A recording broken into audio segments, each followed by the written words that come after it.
Hello, everyone, and welcome to the broadcast.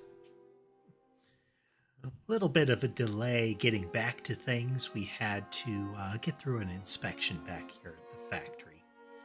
All that's wrapped up, though, so back into it we go. We're going to check in with kitties first, though. We do have Ember and Sky, Ember in her spot, and Sky up in his tree. We have Mason and Sammy on the bed, and I did get a little toy for them to change up the play area since they weren't really getting a lot out of it. I got a cheap little air hockey table. That's right, James. That's right. It's a little air hockey table. I am looking at printing a different type of puck because especially Mason is capable of prying them off. Like he'll get them to the edge and like lever them off and bat it around off of the table, and then I have to go find it. You can see Sherbet's trying to do a similar thing there.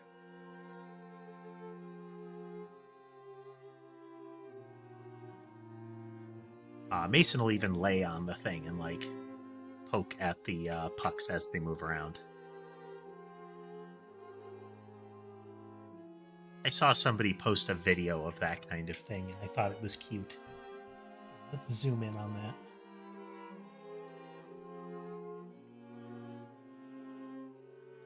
Do. For those of you looking in widescreen on Twitch and YouTube.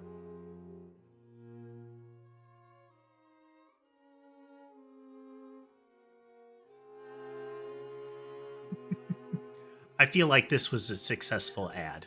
I do. Repositioning the box there as well.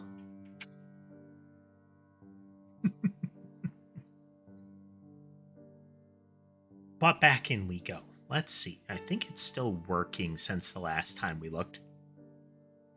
We were getting snared on getting rotational movement to work. Not calling it spiral because that was one of the conceptual hanging points.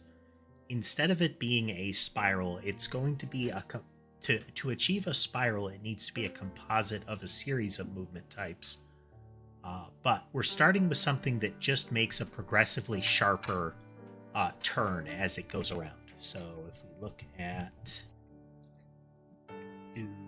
Is it... Move, rotate. So some of these need to be set, like what the increment is, that kind of thing. But we figure out an amount to turn each time. And if we want it to be more akin to a spiral type of motion, the angle changes over time. There does need to be some logic here if there is an increment. But here, let's verify what we've got, or what we did last time.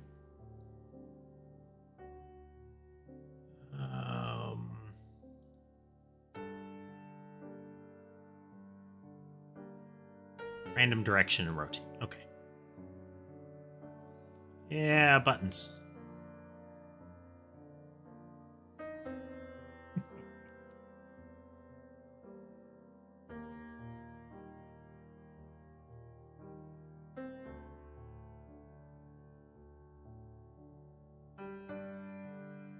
So we can see they move right, then they're spreading out in random directions, but those random directions are actively including a rotation effect. So they'll kind of loop around in here. But that loop will slowly start to like arc out as they go.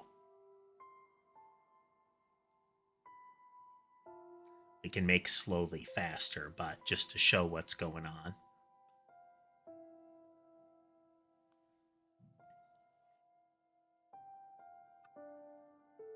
We can also just go in and have that be the only part of the behavior here. So by default, they're moving right. So they're always going to move a little bit to the right.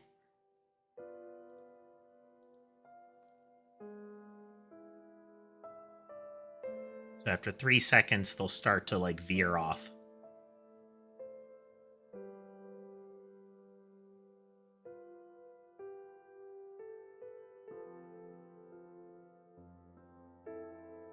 And then that should be changing by about 1 degree per second. So the circle will start to expand as it goes. It will be very faint, though. Hello, Sherbet.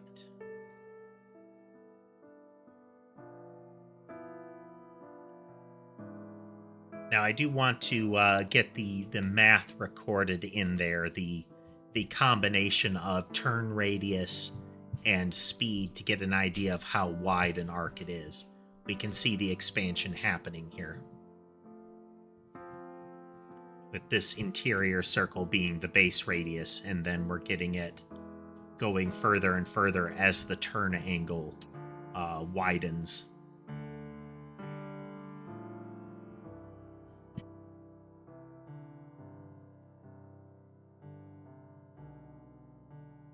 But yeah, we have that. So one of the things that I do want to do today is get more of that kind of motion in there, more motions in there. But primarily, I want to get projectile multiplication in. Right now, we're just emitting 1. But we want to have logic for, say, 1 splits into 2 or more kind of thing, because that will be important. By having them split, that may solve some of the problems that we have. I think spawning multiple at a time is one vector to go with, but figuring out how to make that work without making it as complicated as it used to be might be tricky. So the thought, first, let's clean up some of our prior stuff. Well, let's give Sherbet some back scratches since he's hanging out behind my chair here. Sherbet was the one playing on the air hockey table earlier. He got bored of that and came for some attention. Okay. Thinking, yep. All right, so we have target random direction here, which has if there isn't a direction, then we're going to randomly select one. We just kind of spin a needle in a circle kind of thing. I acknowledge you, buddy.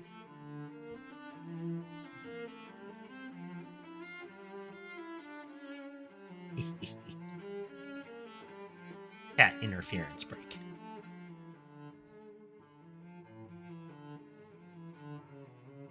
Sherbet is still really skittish, but you can tell that he wants the attention. He's just hesitant to get too close sometimes. You gotta take it real easy with him.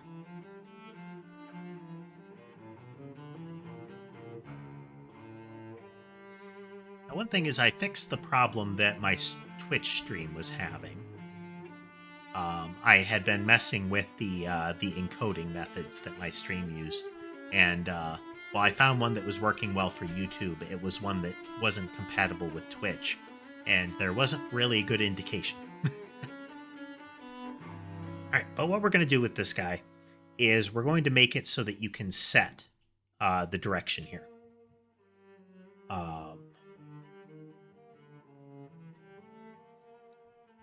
Which means in a targeter we have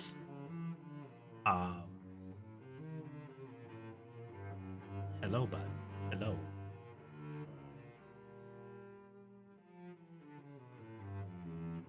Where are we keeping that?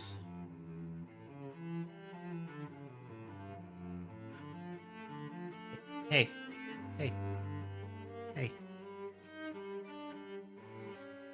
There it is.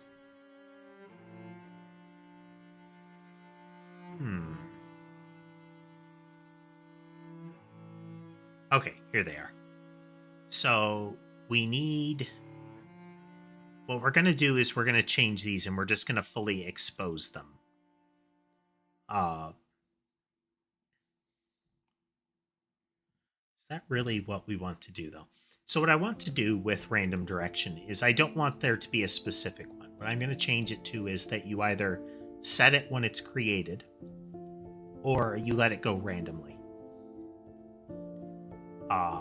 What that will mean is that for the most part, I can use target random. I can make it target random direction. Like it will default to this spin the needle. But for my testing purposes, I don't need one like this. I don't need one that says go to the right, because that will already be defined.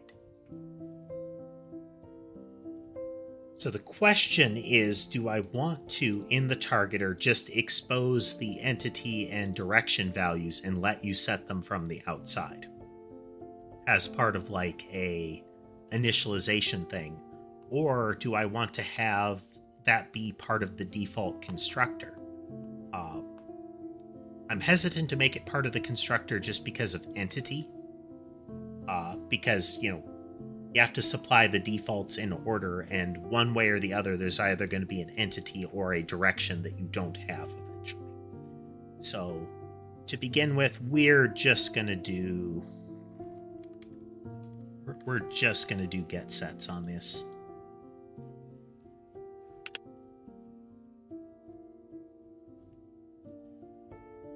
Hey there, Alexa. Welcome, welcome. We're just getting rolling. We watched Sherbet play with his new toy a little bit. And then we are getting rolling here.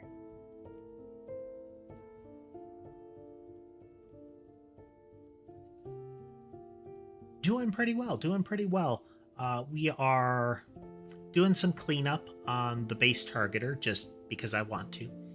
And then we're going to work on behaviors that multiply the entity out.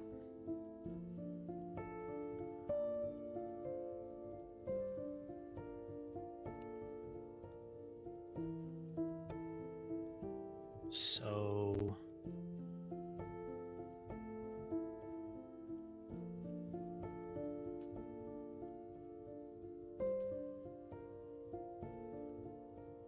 okay, so this is a baseline. We're going to take this whole thing and move it into target direction. We're going to change that to just be target direction.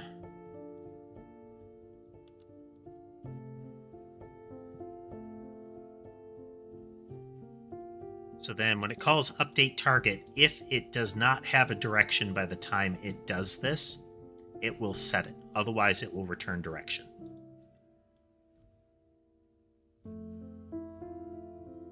Well, otherwise it will keep it. Which will mean that in our catalog, when we are defining our targeters, instead of target random direction, we're just going to say target direction, like that, and like that. And then we're going to say targeter direction is equal to vector 2 right. And then for target random direction, by not setting the direction, it's going to randomize it the first time it shows up. Which should mean when I press this button, it will still do what it did last time, but instead...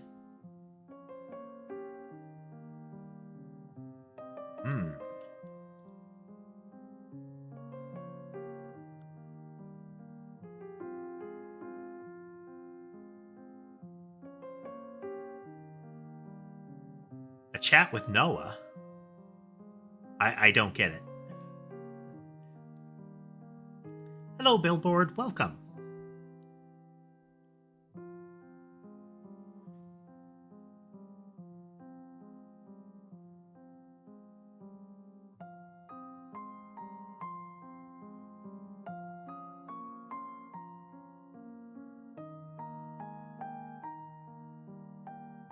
Pretty sure we've got that in there. Just a moment.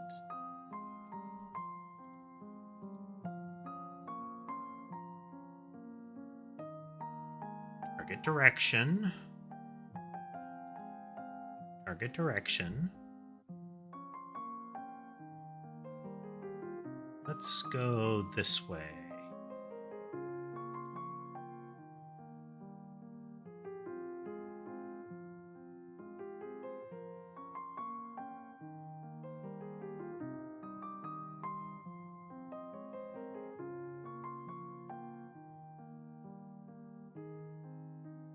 Ah, target right. Is target right, though? Oh, okay, okay. We go into files and we're going to get rid of you. Rid of you.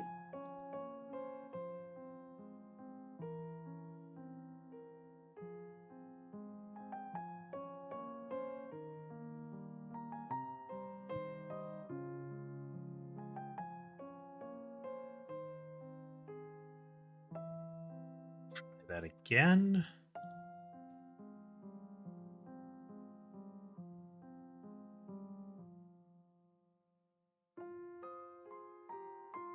Well, that's how you got to do it, Billboard. You got to start and you got to start and follow through.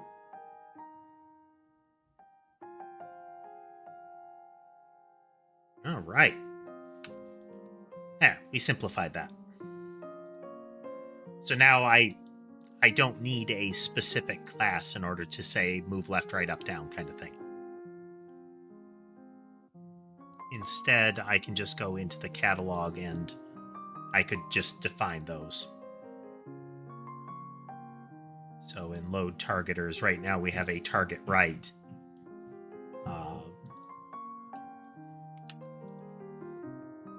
Left, up, down.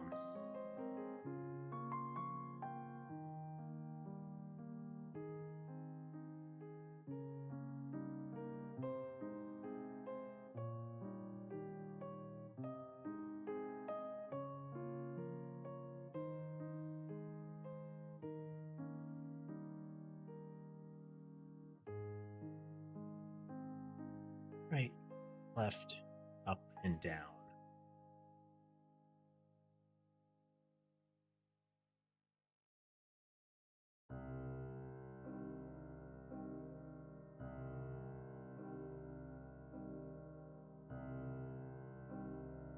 Right and left.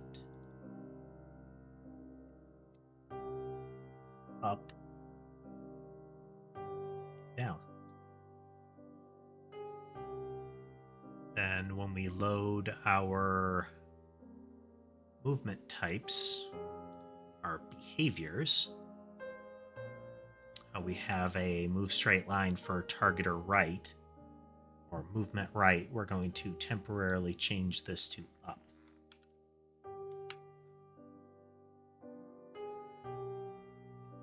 Run that.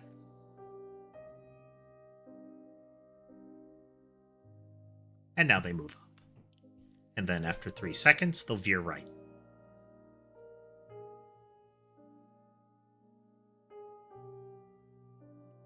So this gives us a way to steadily change this and have different options for how we do it. For now, we're just going to have right. Now, the rotate has a direction by default. We can adjust its behavior further because this is the vector it will start with that will alter the way that it rotates.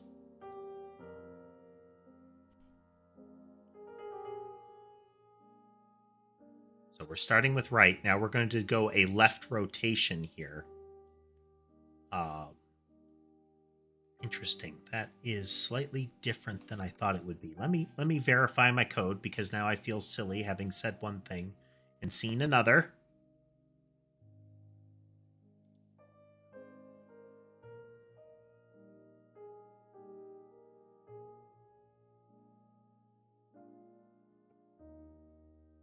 Ah, okay. If it has proposed movement. It has proposed movement. We're not overriding it.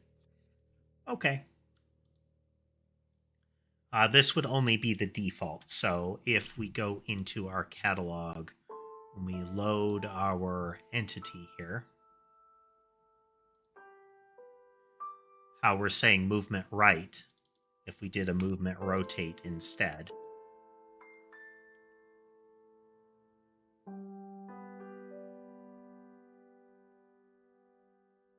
Now it should be a rotation that starts going left, and then it turns right.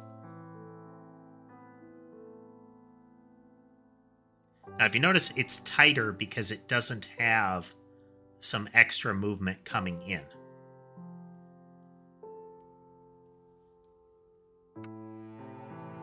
So previously we had movement right happening at the same time that we had rotate. And in rotate, we adjust it.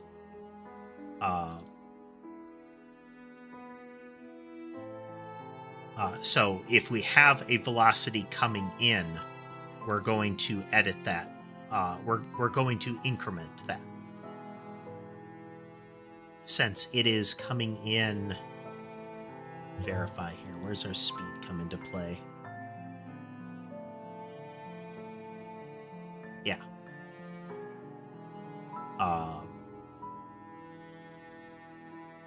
So right here, we're just changing it. We're just rotating it. We're not adding to the vector.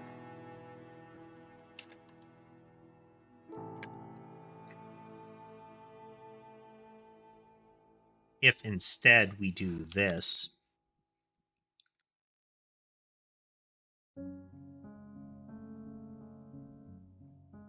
so now we're taking the movement here, the incoming vector. We're flattening it out, we're rotating it, and then we're applying the speed. So if we're moving straight to the right, we're going to have another vector to the right. We're going to rotate it, and it's going to be moving at the default speed of 96 here. Then we're going to add that to the proposed movement of the entity instead. So this is it by itself. This will look very similar, but you can see we have a wider arc now because we have an incoming vector. I'm sorry, we have independent speed. So now if I go into our catalog here, now we have it rightward and it's rotating. And I'm just going to have right there.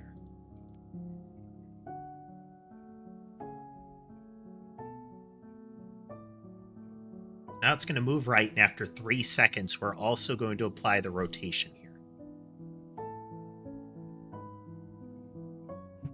So you see how we have a very different movement now. This is the two of them blended together instead of rotation impacting it. So the move to the right is always pushing it directly to the right.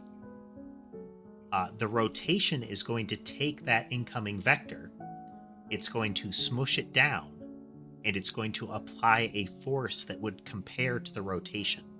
So here we can see it's pushing down, it hits straight down here, and now it's going to start pushing against, each time it starts pushing against the left, so it's almost stopped the left here. And then it starts to go back up, so now we get kind of a bounce. If we do it such that we have, so we have a behavior group here, so I'm going to have, it's going to stack inside the behavior group.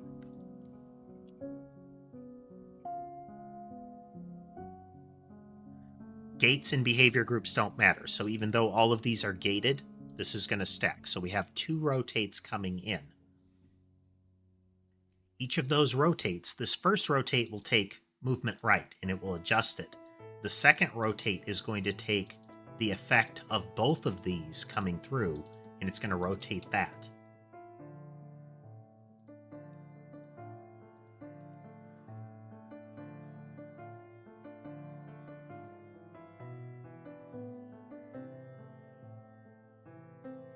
So you see, we can get we're getting a little wiggle down here.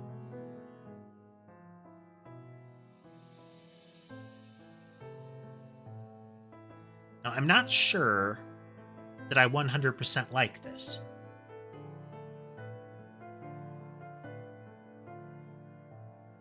So again, this is additive movement as opposed to modifying the movement. If we go back into rotate and we change it back to how we had it a moment, this modifies the incoming vector. We take that vector and we rotate it. Speed has nothing to do with this. Sorry, linear speed has nothing to do with this. As far as what it does.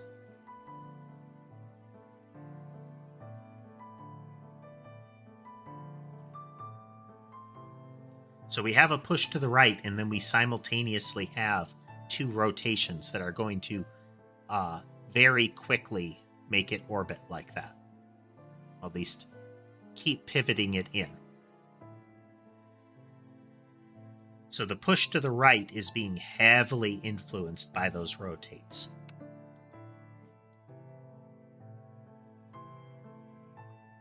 Which makes them not play nice as nice with other things. They don't blend, is what I should say.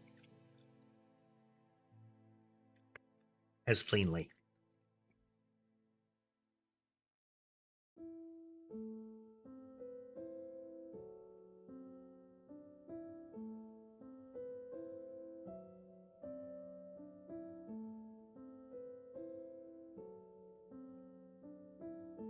Yeah, we'll get kind of like a little double curly Q going on in there. Let's keep exaggerating this and see what we get. So it's going to move triple speed to the right.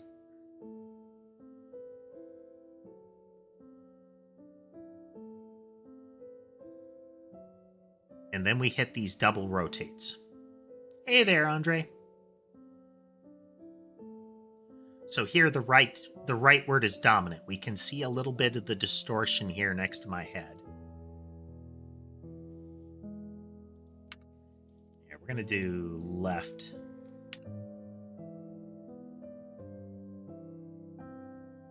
No. It's not a movement type.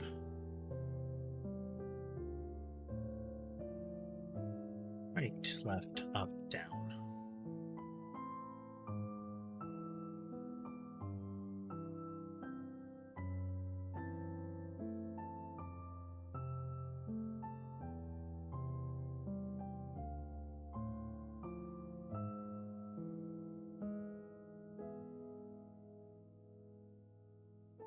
Left, up, and down, and now we have right, up, down. The difference between these just being the targeter.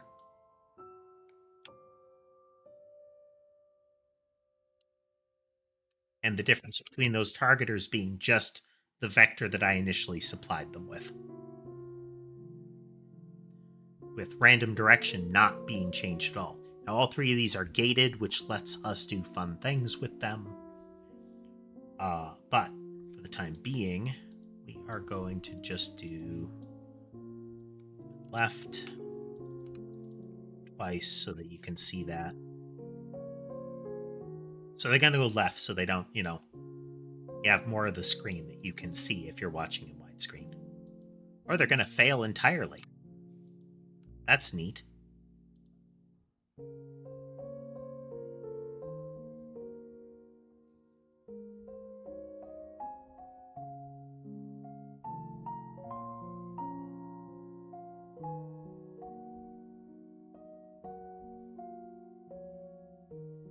Well, those should work.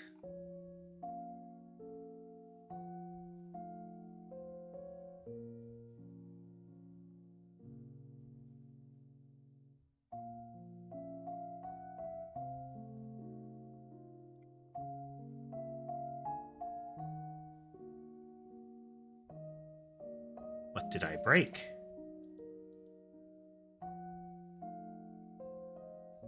Oh, that's what I broke.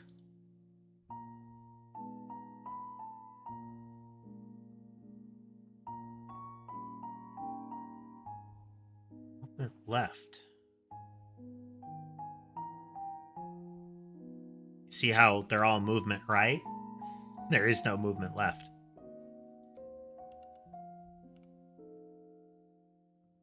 I didn't change all the names.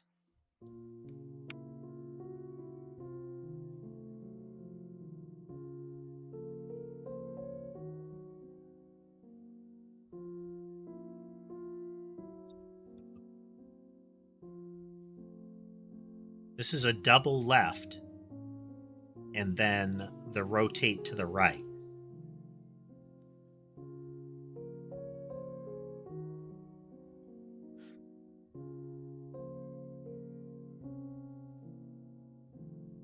I'm not sure which one what I prefer here.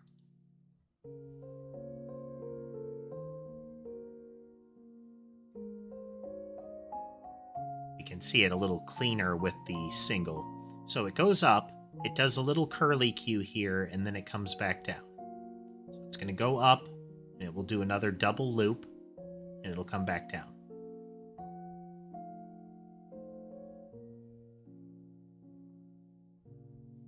This is just editing the incoming one. So, because it's moving left, it's rotating that leftward one twice. We aren't adding anything to the vector. If we go into rotate, and we switch back, this changes it to additive. It technically makes it go faster each time we do this.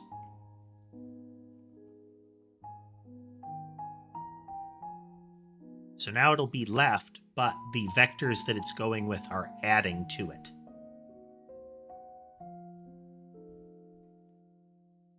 So the rotations immediately come into play.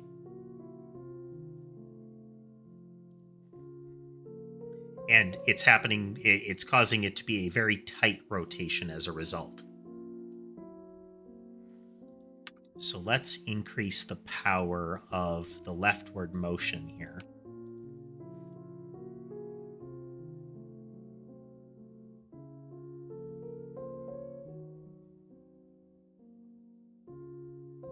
So the left is stronger here.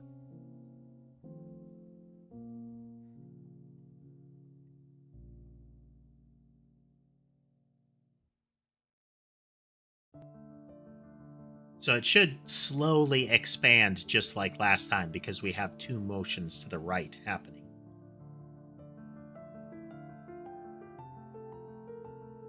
Yeah, we can see it's very slowly expanding.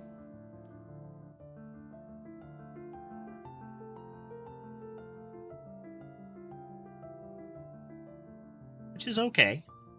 I think this is ultimately how it should work. Because again, it blends. An unanswered question, as far as how I want it to work, is dealing with this. So right now, everything that exists in a movement group is given equal power. That is, if this one has a speed of 96, and all of the others have a speed of 96, let's say there are two others with a speed of 96, then my end result is going to be like, what is it, 286 or something like that? 288? I think that's the number. Yeah, if I have three of them, then I will move 288 in the world per second, which I don't know if I want, because it means that every time you modify it, it has to go faster and faster and faster. Which might not be how we want it to go. For the time being, though, it is. Every one of these has its own speed.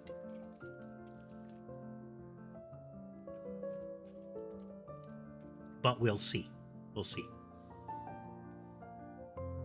But this blends. This makes them all play nice together. What we will do is now we need to expose these values.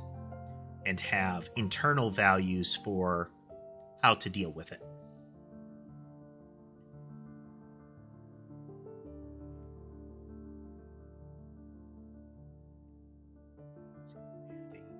Change each time. Yeah.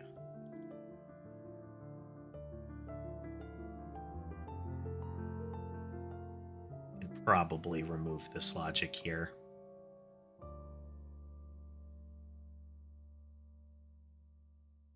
This technically doesn't matter. It could create an overflow, which we could mitigate with some extra math, but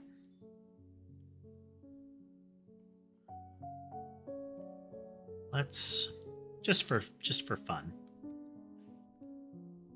we're going to make it change its increment faster.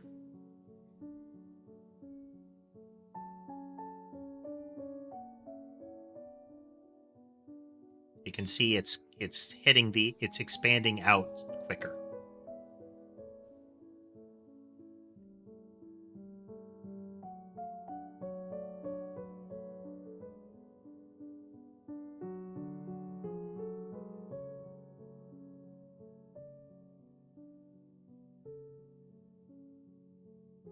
So one possibility here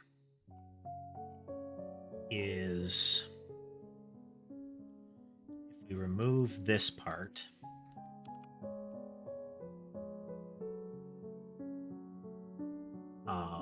and we make this a little bit more concise here.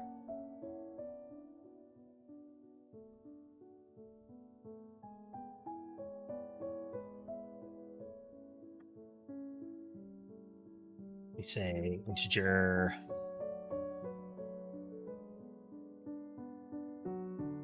oops is equal to integer current angle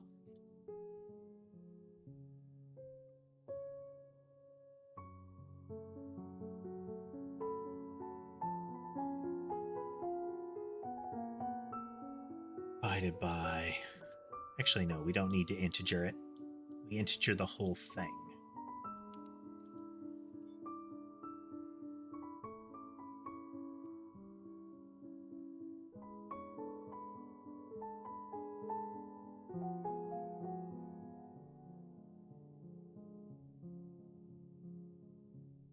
We're going to take this, we're going to divide the number by 360, and we're going to flatten it down into an integer.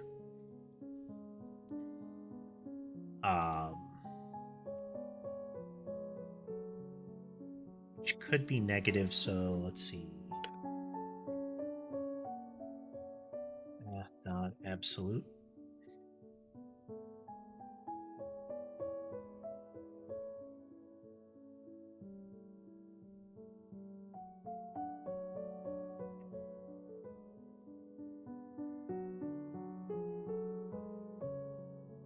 Okay. So we're going to get some number. It's either going to be 0 or greater than 0.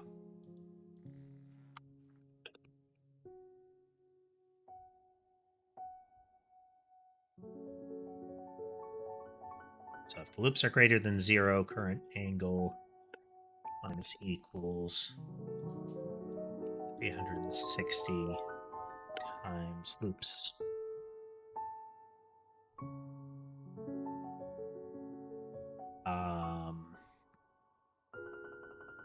Oh, that's not quite right. That's not quite right. We need to, if it's negative, we need to account for that.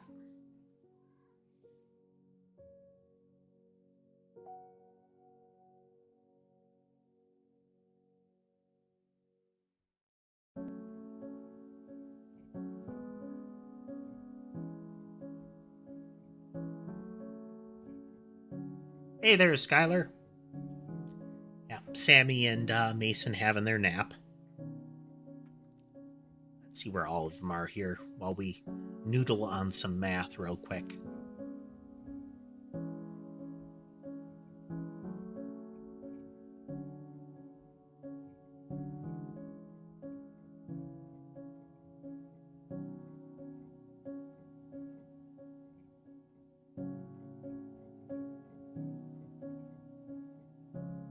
bath time for Ember and Sky.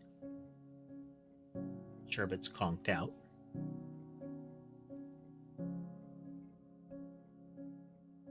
Looks like they may have managed to make off with one of the air hockey pucks.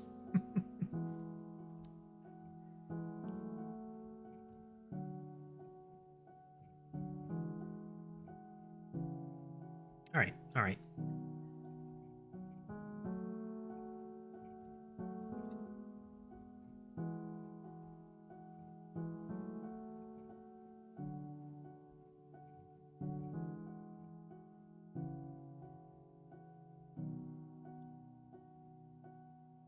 This is potentially overkill.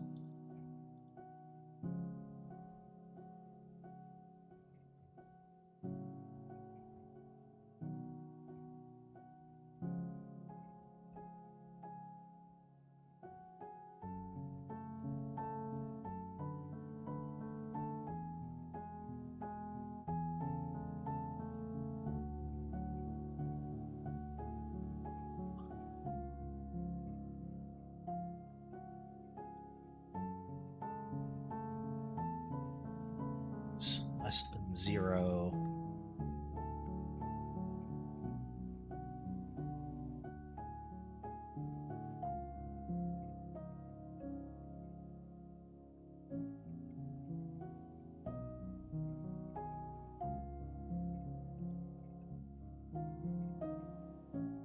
Okay, let's see if this makes sense. So, if we, if the angle has exceeded 360, we're going to reduce it by 360 each time, because looping in a circle doesn't matter. Once you have hit 360, you're effectively back at 0.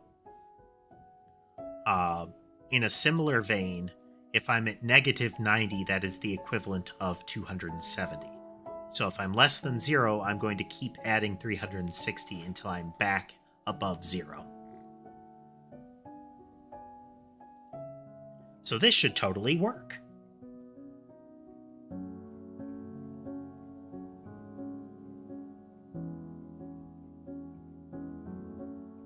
And it did. Oh. Now, we should actually see a counter spiral happen after a bit. Once it expands far enough, instead of it stopping its expansion, we should start to see the spiral start to contort a different direction here. Not soon enough, though. Let's...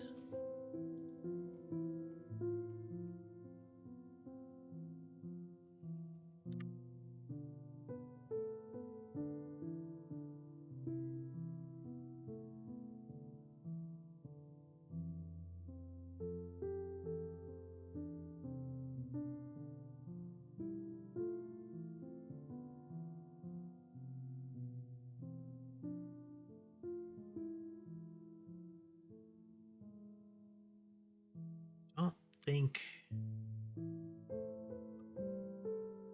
still not seeing it fast enough here.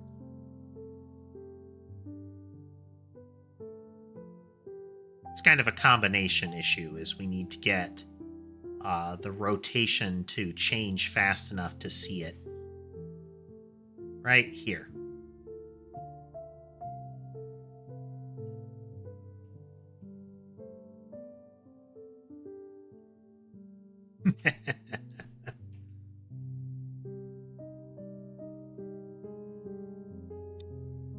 Do I dislike that?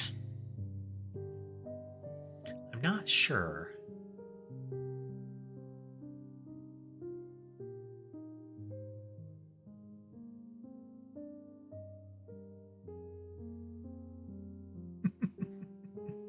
Here, let's see if we can make it a little bit more visible.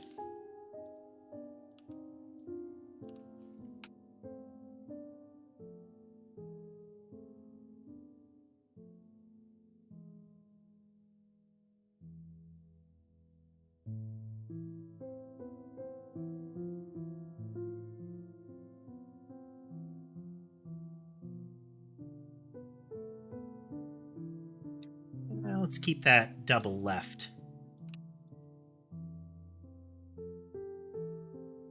We want to push it. We want to stretch it a little bit.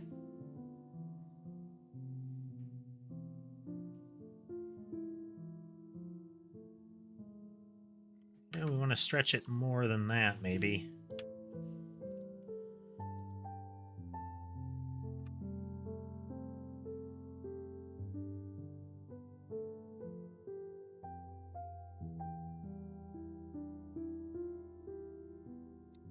This isn't end product stuff again. We're just testing how the movement works and how it blends together.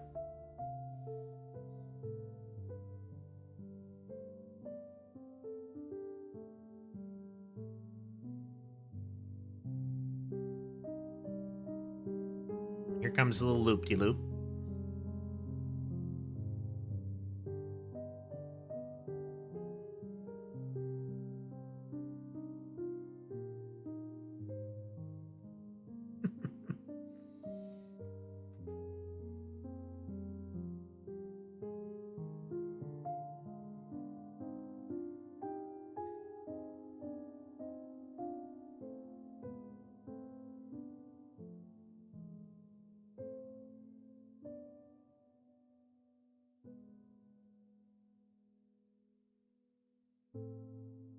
I'm not sure if I dislike the way this works. It's figuring out how to actually get it to work otherwise.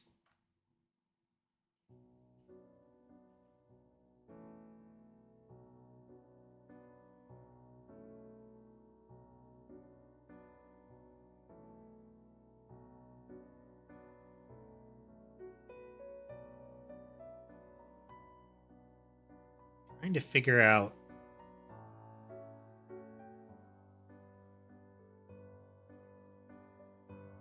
Is it?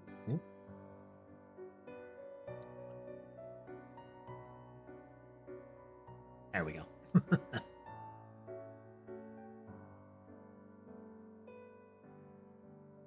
that's the thing. There is a small rotation happening each time. Right now, what's happening is we're changing the angle of rotation by -20 each second. We don't have a cap to it. So eventually the angle increment starts to go negative. And it will continuously go negative.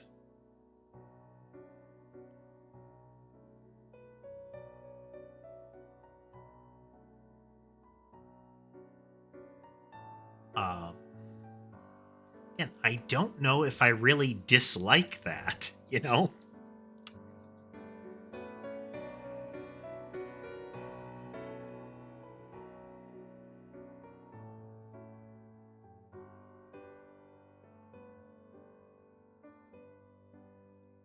It's rotating too slowly.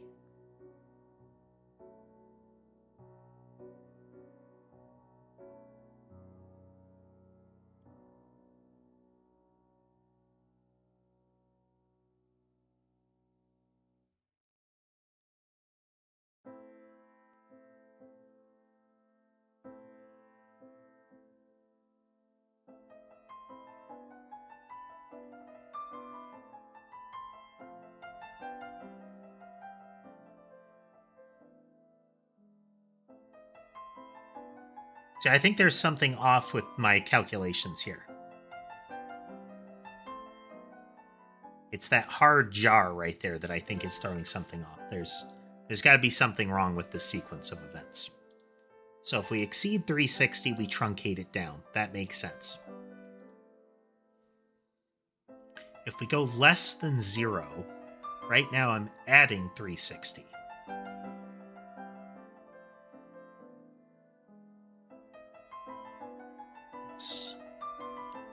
Let's just equal this out here.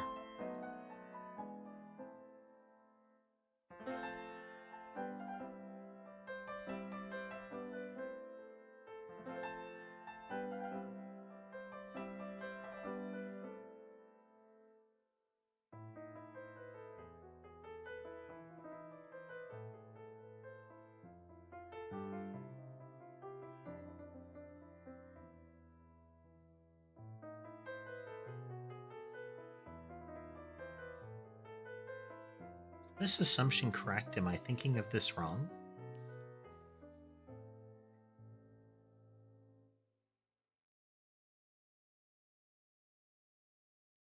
Because we're starting with a rightward rotation and it's decaying off quickly until eventually it turns left.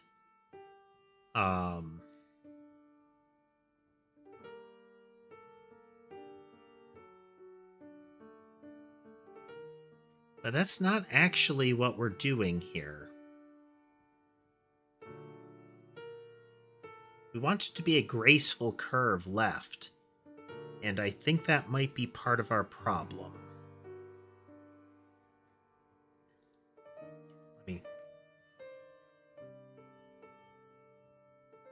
So we start by turning to the right, and that within 1 second it has decayed to no turn at all. And it should start to pivot further this way. Like, it should arc back around like that. But instead, we've got this sharp jar into a leftward rotation. And I think that's because of the negative case. So if we just do this, let's let it run wild numerically and see if it does what I think it's supposed to.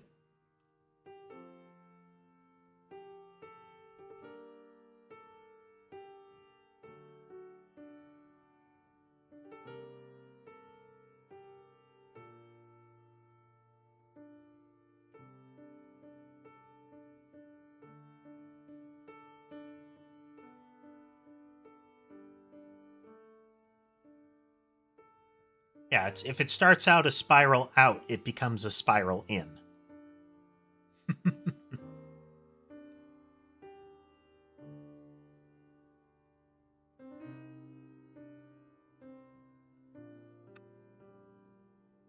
For reference, if we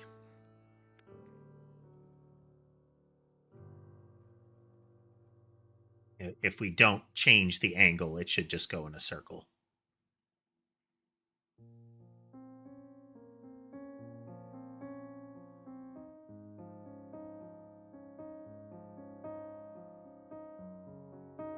Yeah. It's this thing that will make it spiral out or in. If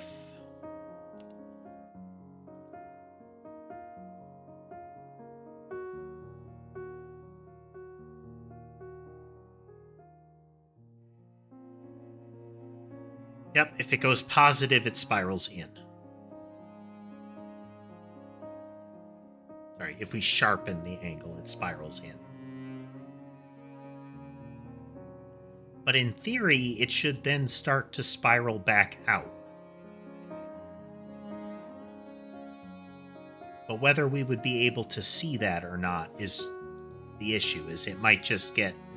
Essentially, it just wraps up right here and doesn't go anywhere else. I don't know, chat, what are your thoughts? Like I said, I'm kind of mixed opinion on that. I think the spiraling in is kind of neat. As far as what it might do. Tracking is flaking a little bit.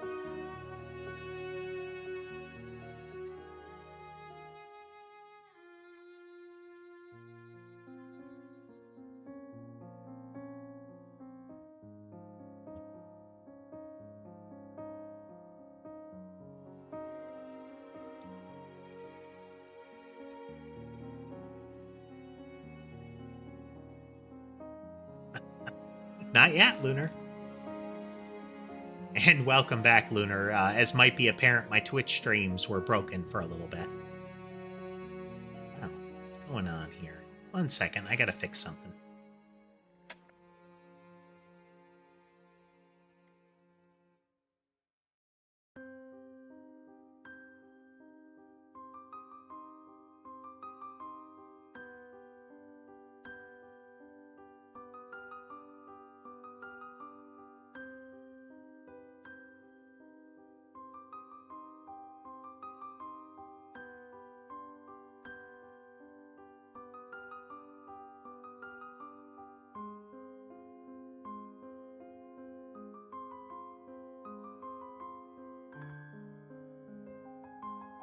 Okay, hopefully that's working a little better now. Tracking was hitching all over the place.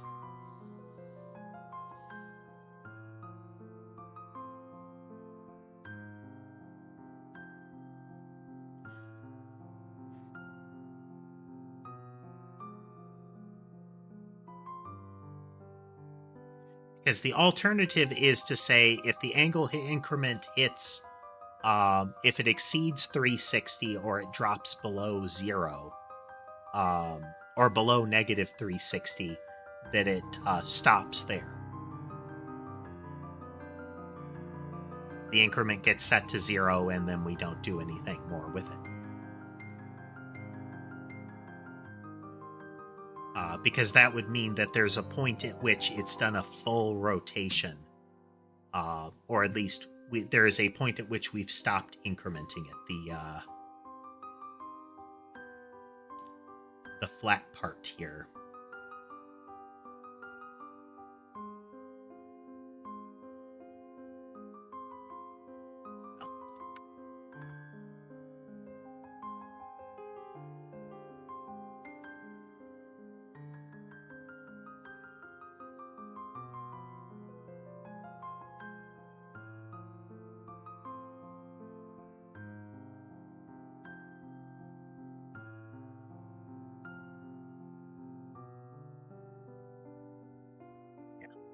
Well, let's try that. Let's try that.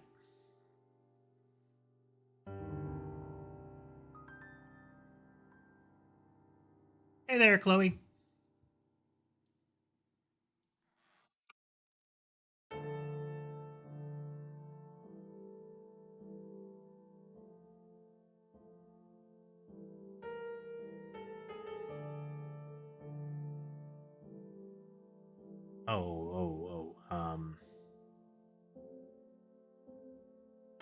That's part of the problem. It's part of the problem. Or at least part of our prior problem. We're working on the bullet movement patterns in our game.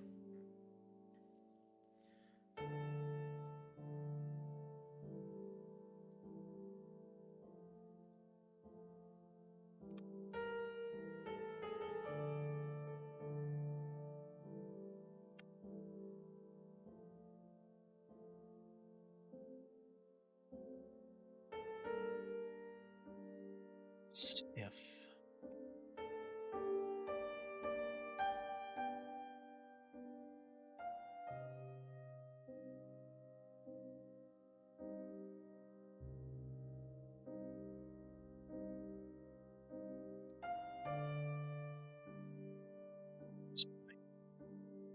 we have to make sure it's in radians. That was part of our problem there, with the prior calculation as far as flattening it back down.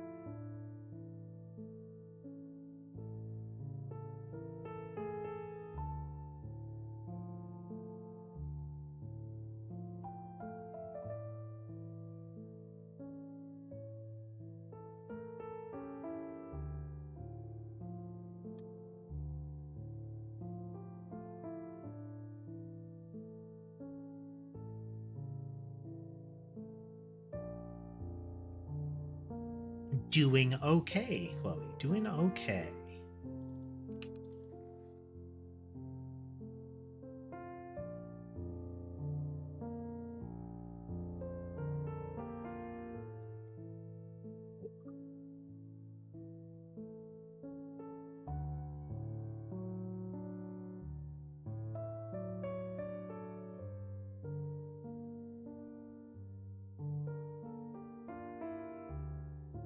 It was in a straight line.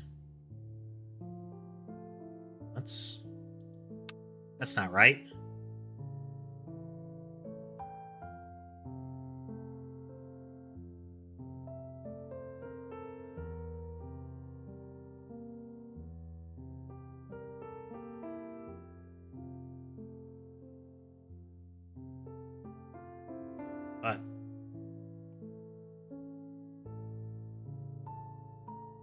We just set them all to 0. It's not going to rotate anything.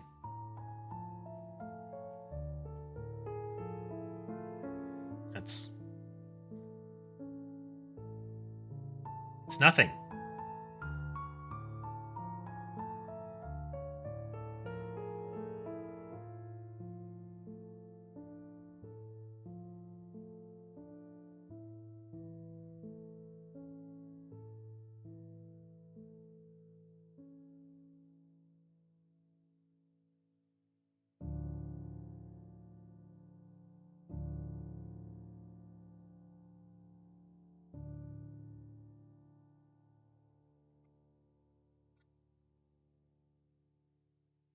All right, quick break. Coming back to think about that in a moment.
And we're back.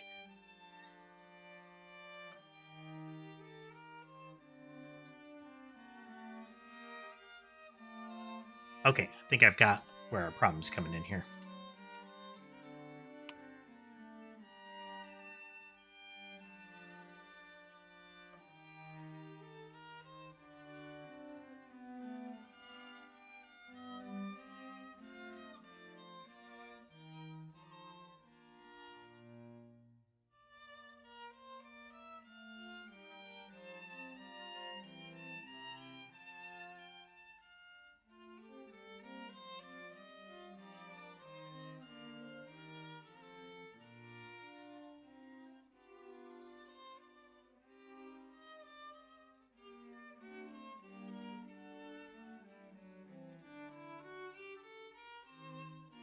Nope, still same problem.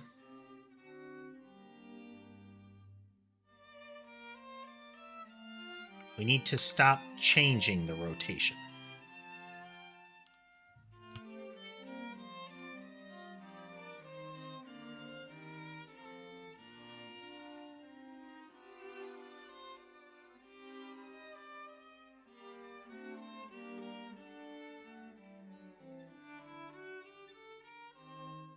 This is with a rotate inward. No, that's not true.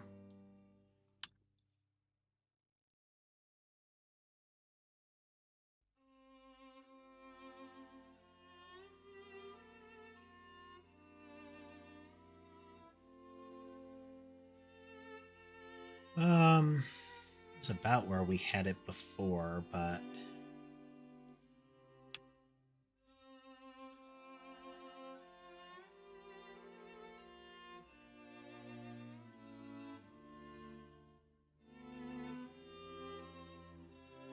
and it does have a bit of a look of a caterpillar, doesn't it, Chloe? Just because of the way the all the little blobs are kind of rippling together like that.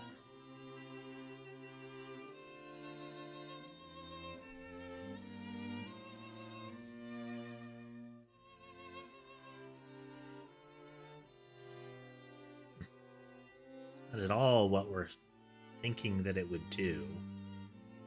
Because we're still getting a spiral in at the end.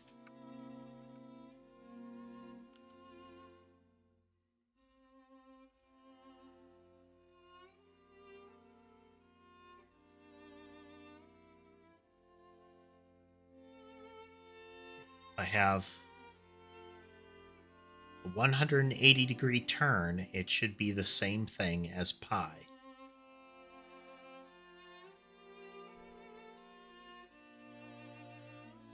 That's not quite right.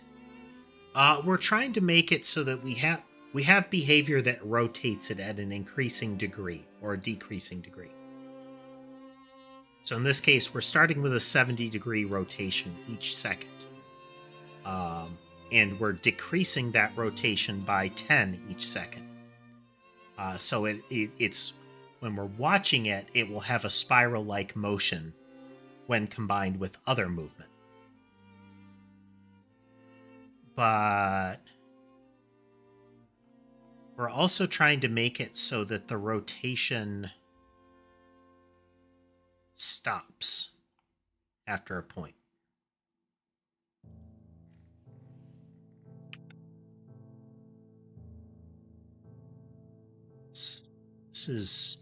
This is 360 as our stopping point. If the rotation is if it's a full loop.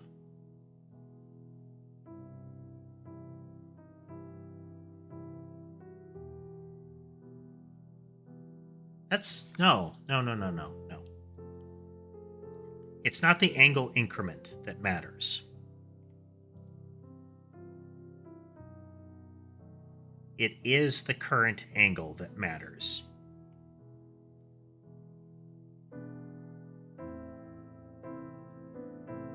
Right there.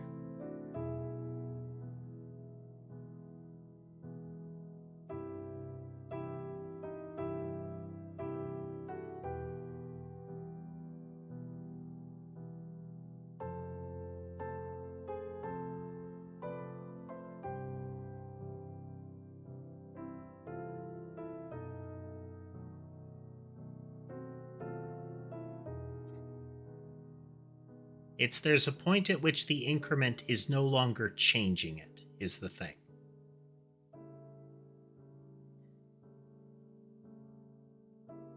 As soon as the increment hits 0, or it hits 360,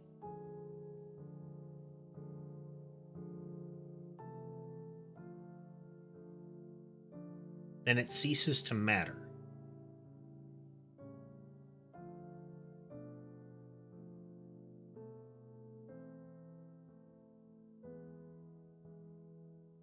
Because at that point, we're not actually changing current angle. So why is this going haywire?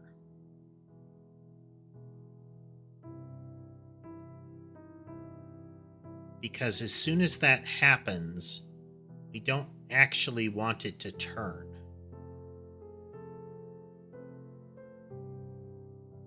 Any more than it already has. We're going to stick at that particular current angle.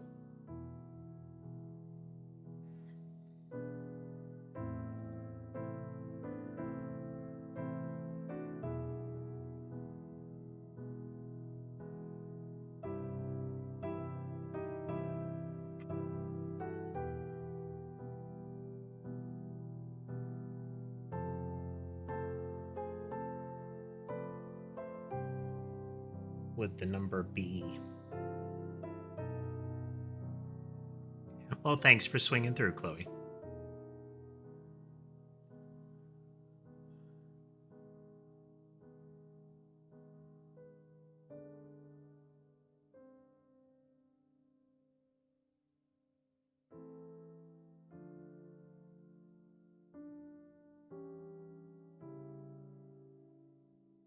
Nothing has actually gone wrong. All right. Let's just unbound this thing here. And we're going to just assert that it applies a vector.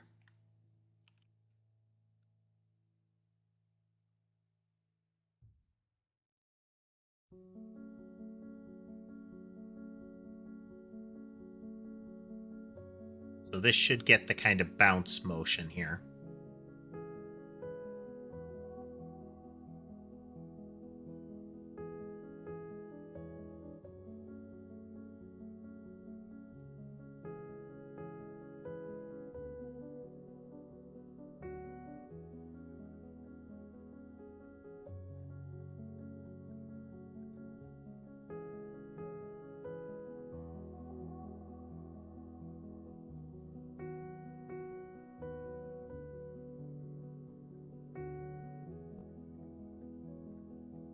Because there's always a leftward force here, and then there is a force being applied that moves in a circle.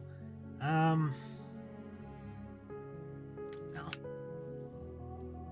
It is ultimately cleaner to do it that way. This just rotates what's coming in, and it will constantly rotate it.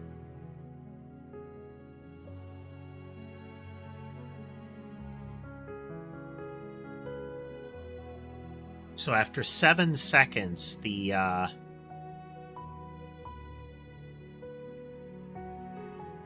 will start to go into a converging spiral instead of an expanding one.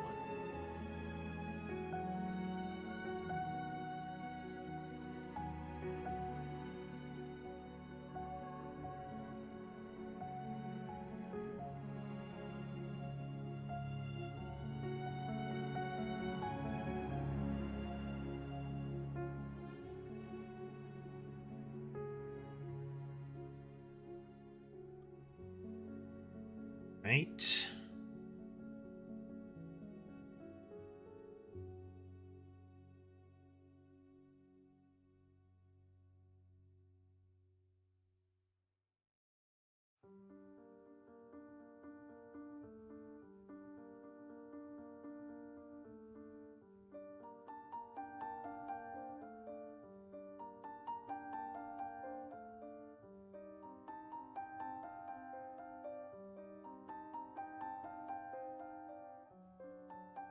Okay. If it goes less than 0, we stop.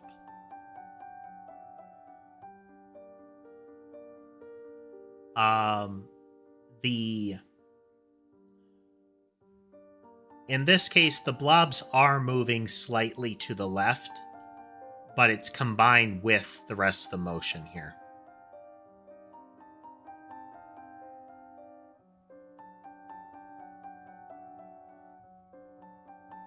It's going way too fast. Why is that going so fast?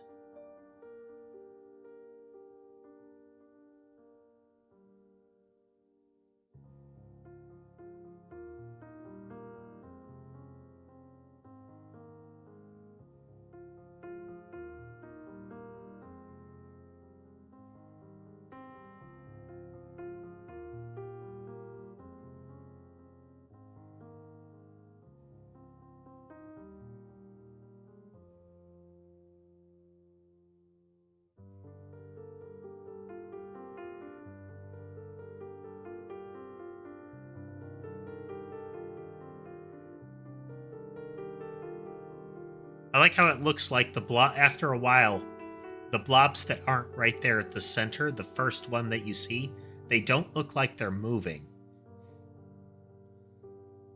Because they're all moving in that smooth, tick there.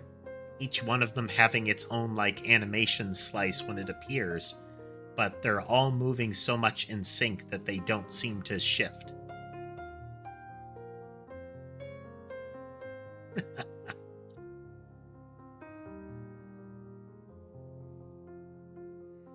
It's kind of reasonable.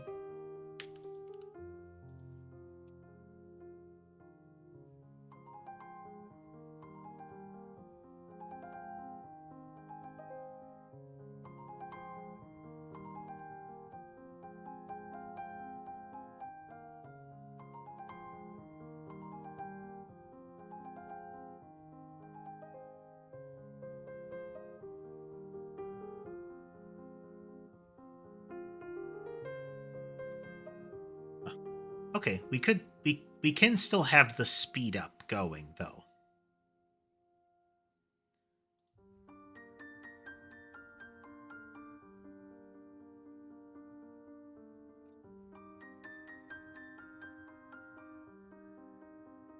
Plus equals.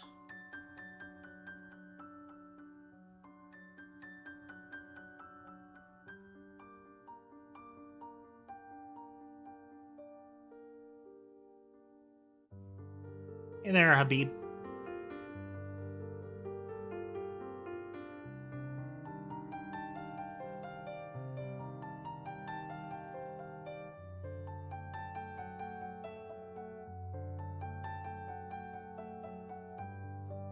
Like, we could still accelerate it, but I don't know that we need to. Okay.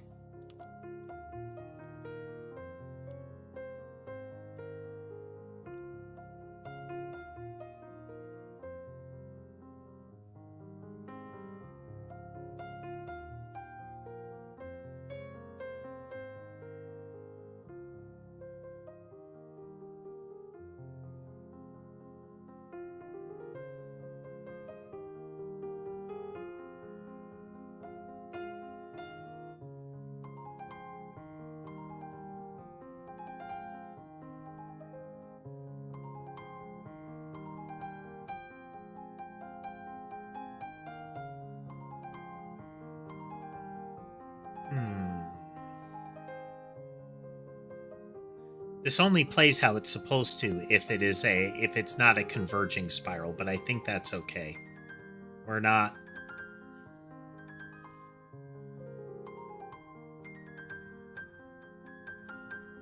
I like the idea of being able to do both.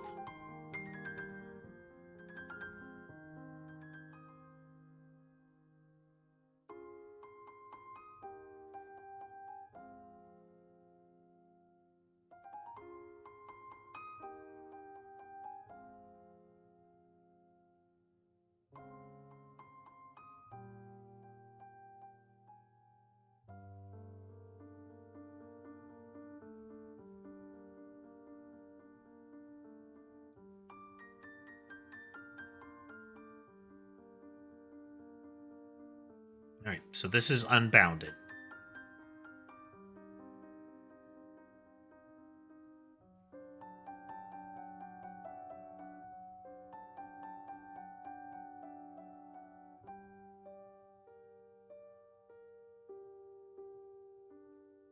Move rotate is a class we're dealing with. What it does is it makes it do this little circle here.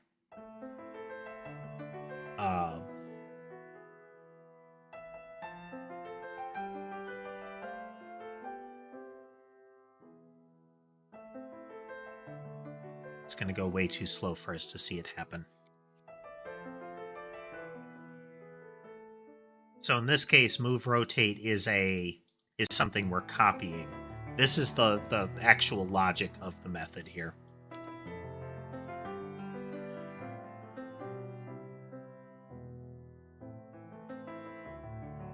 Okay, so this is going to cause it to initially do an outward spiral. It's going to move, and the angle of the turn is going to get increasingly small.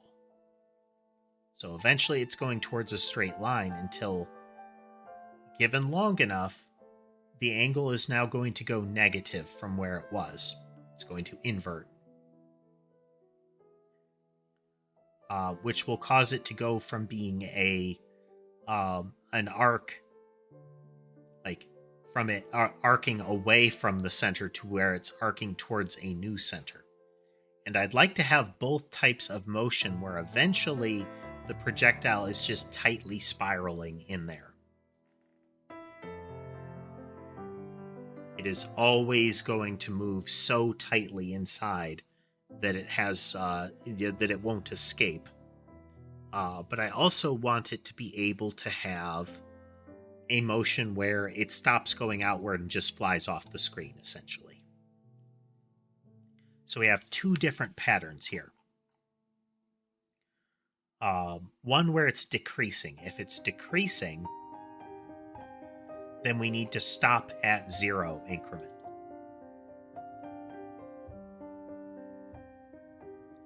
So that's if angle increment is less than or equal to 0,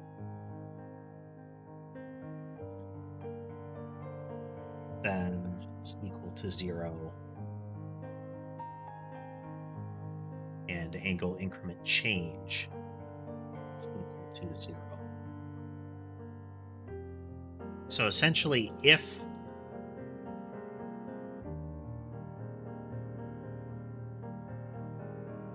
change is less than 0,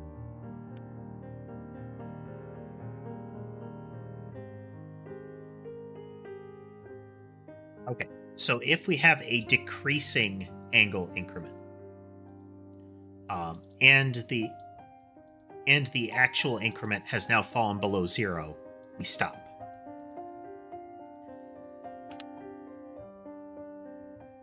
If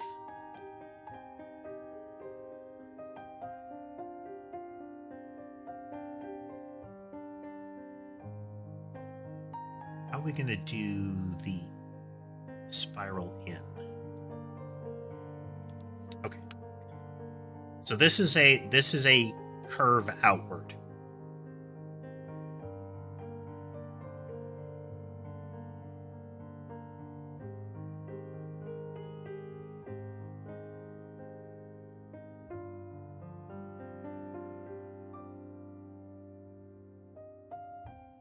This is being impacted way too fast, so there's a flaw in my algorithm somewhere. But it eventually becomes a straight line. It stops curving. Great.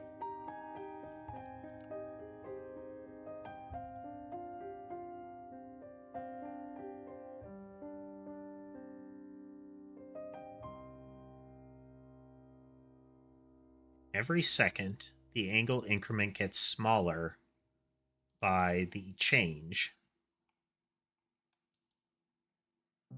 right here, times the delta,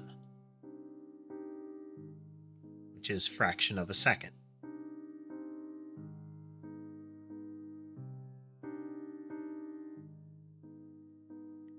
Pi over 180 should give me the result in radians, which is what I want.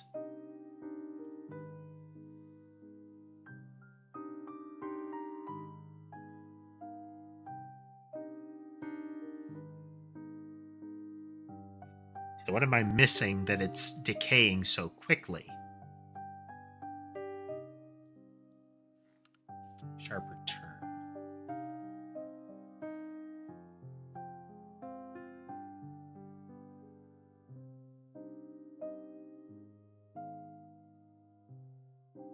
Now, one would assume that it would take 9 seconds based on the math to reach a point where it stops turning.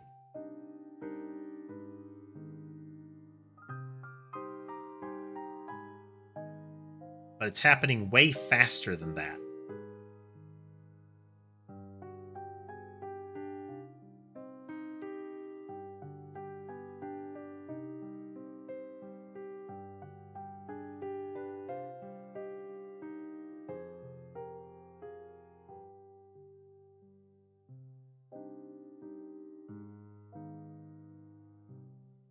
So why?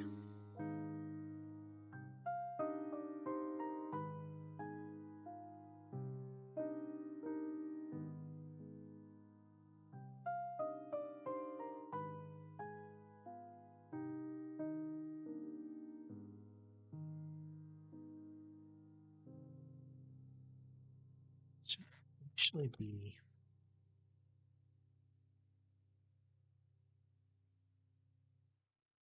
I mean, we were double dipping on delta, but that shouldn't be the case.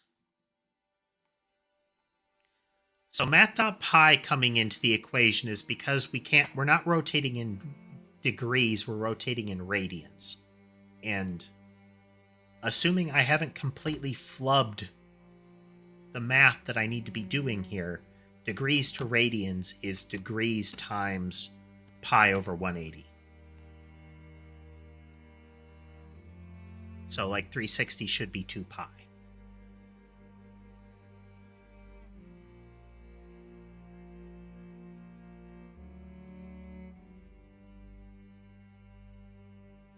Well, that's completely wrong.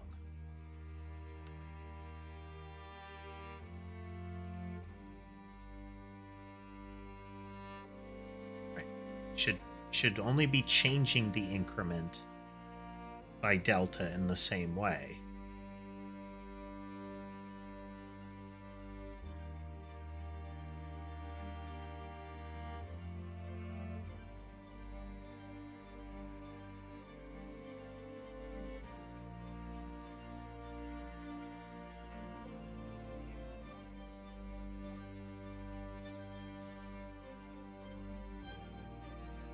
All right. Let's just talk through it here. So we've determined what our angle increment change is. It should be 10 degrees, negative 10 degrees.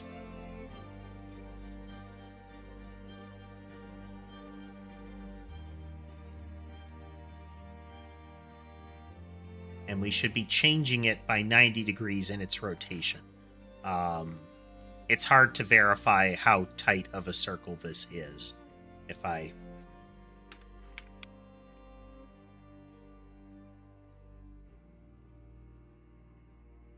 Here, we'll show you what a 90-degree turn is as far as the circle.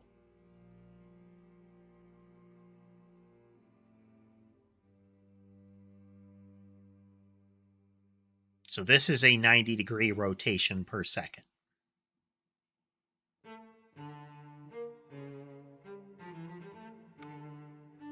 So in theory, this is altering that 90-degree rotation by 10 degrees each second, because we're changing the angle increment change by that much by delta, which is a fraction of a second. That's how much time in how much time in seconds has passed since the last time we did this.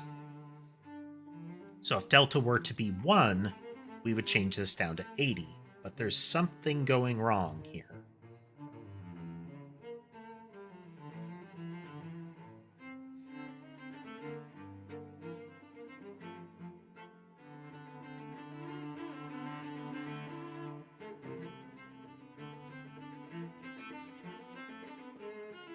So if it's going downward, if the angle increment hits 0,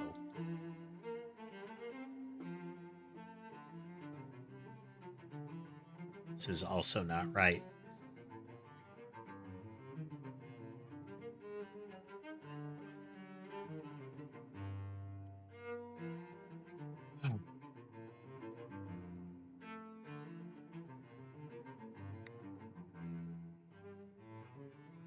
What do we got?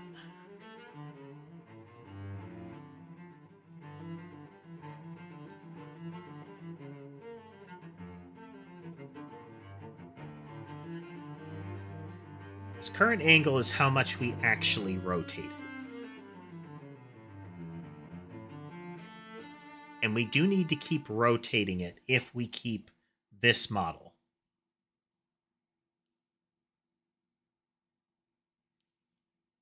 That was a concern. But double dipping into delta should have made it decay the circles slower. So we applied delta twice. There's 2 places we apply delta. The first is how much we change the angle by here.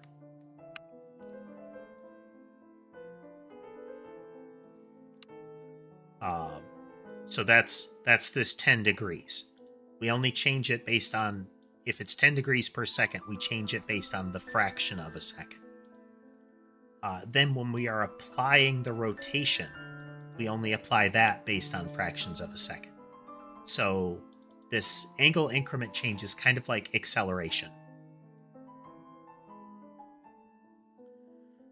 We're applying that over time, and we're applying the result over time. So there's a bit of a fuzziness between these two as to how they operate. but it's kind of like I'm moving at 10 miles an hour and I'm going to get 1 mile an hour faster each second. Is I will still be moving at, like, I come in moving at 10. By the end of the first second, I'm going to be moving 11. But over the course of that second, it's going to be different. Acceleration over delta is one of those places where you can still get math anomalies based on processor speed.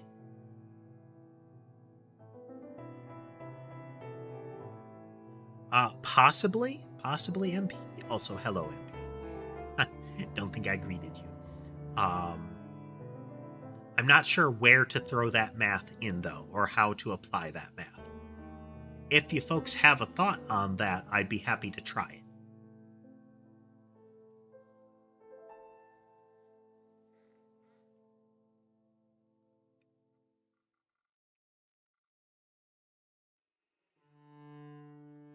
My proximity to trigonometry has decayed greatly. Hey there, Neffy. Welcome. I'm doing well. We're thinking. We're thinking hard.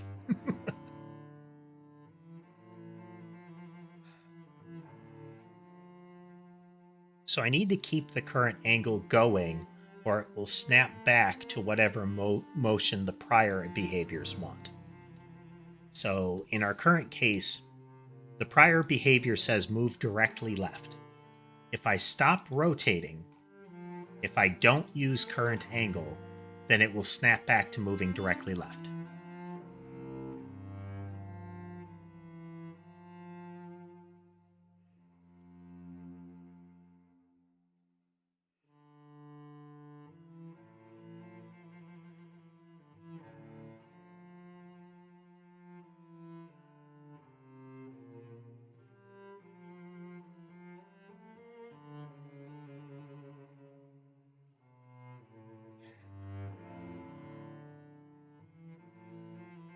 I would be getting 0 to 1 out of each of those, though, right?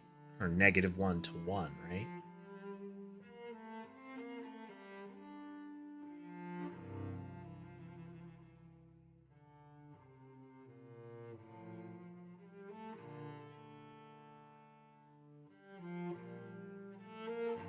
Because if I'm doing, like, a sine wave motion,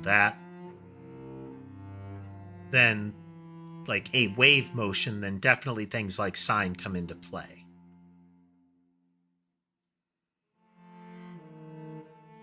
Where we apply that shift over time, so it's like, left, right kind of vibe.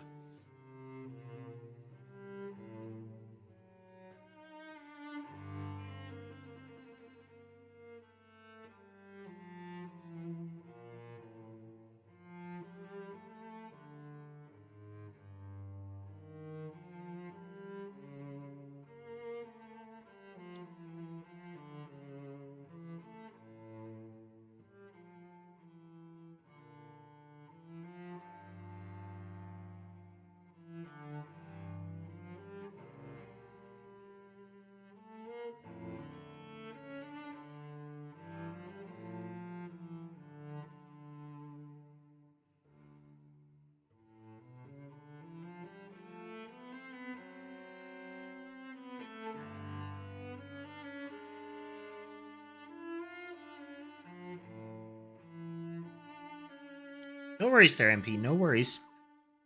A lot of what we're doing on this is learning what we actually need to do to accomplish what we're trying to do, and talking through what I'm attempting. That doesn't mean that I have all of the answers up front. Doesn't mean that I remotely know where we're going. I have an intent. For those not familiar, we are making a Bullet Heaven style game, like, Vampire Survivor style game. But the weaponry is inspired by a game called Noida, where it is essentially a series of, like, changes that take place. So, fire this projectile, make it move fast, make it drop, make it home, that kind of thing. So instead of just adding this weapon gets a little stronger or all of my weapons do more damage, it's this weapon will now spiral outward. It will home on a target. It will move faster, that kind of thing. With the goal being to make a cool weapon that gets out of control, as opposed to just getting enough upgrades for all of your weapons. On paper. So right now we're trying to make one of those behaviors. Right now, the way it goes is it moves to the left. Then the next, so it'll take that left motion,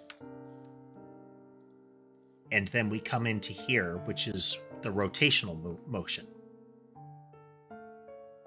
Since we already have proposed movement on the entity, it is trying to move left, we're going to take that as our basis. We're going to calculate what angle we should rotate it to. And like I said, that changes over time. And we're going to take that vector and we're going to rotate it that much.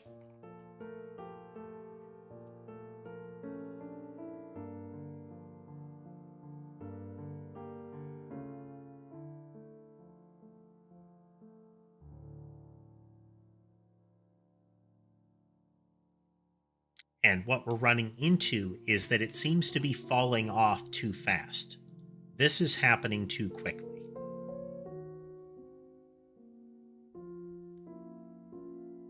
But how can that be?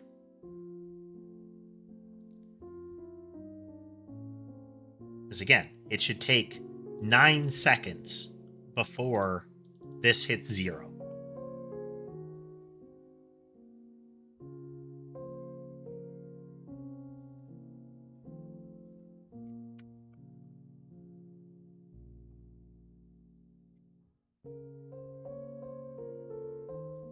Lunar percentages would get us an exponential decay. So it would... Why is my tracking flaking out? Is it twisted?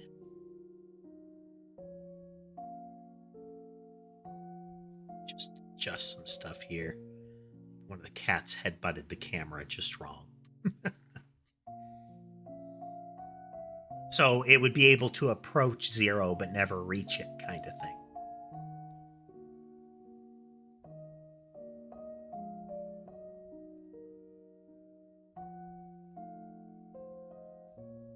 Not out of the question. Not out of the question.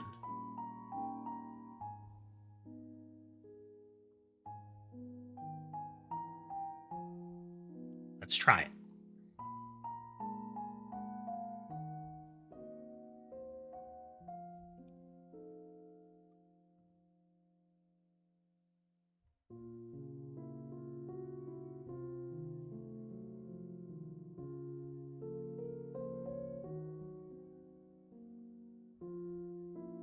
Okay, it's going to decay by 10% every time under this model. In this case, it will never converge. It will reach a limit. Now, if it's an increasing angle, it can technically wrap back around still. We'll burn that bridge when we get to it.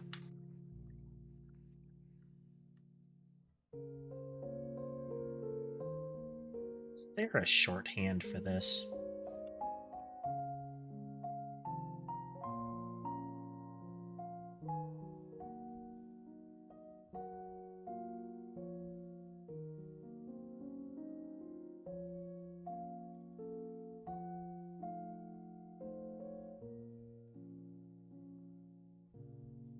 No. Sad.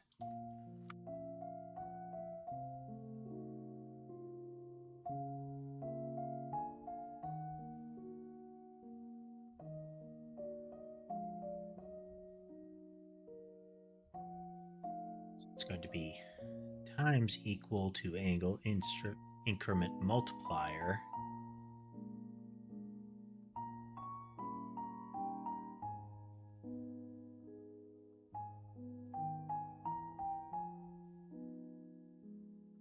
Yeah, That's what we're testing out there, Parakeet.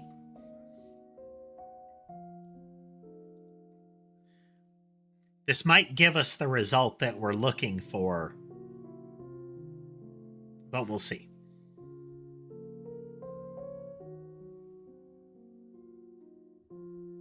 No, this isn't right. This isn't right. Can't be times delta. We can't put that there.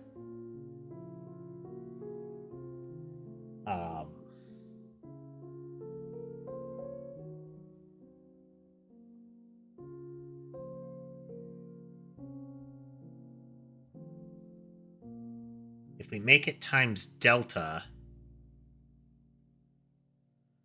then it massively decays the increment right away.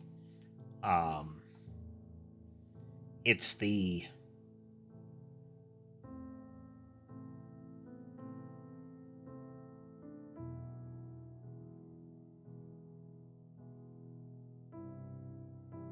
we want to decay the change.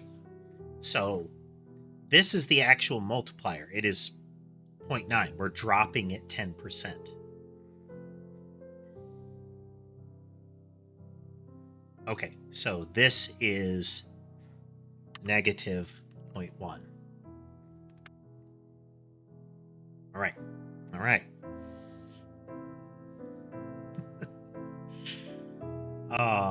This is not actually a multiplier anymore. This is a change to a multiplier. Bear with me. This is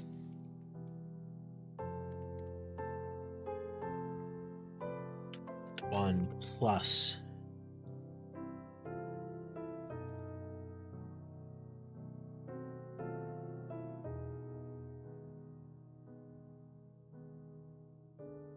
all right. So the actual change is 10%.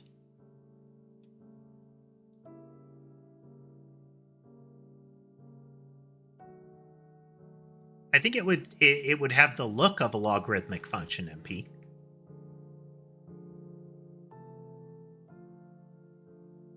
So this is 10% per second that the rate of change is decaying.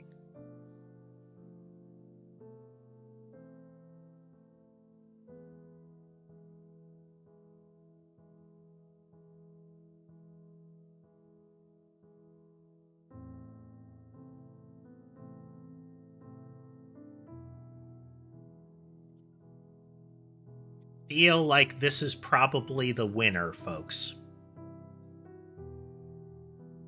Hey there, Tass. Not necessarily these numbers, but the concept.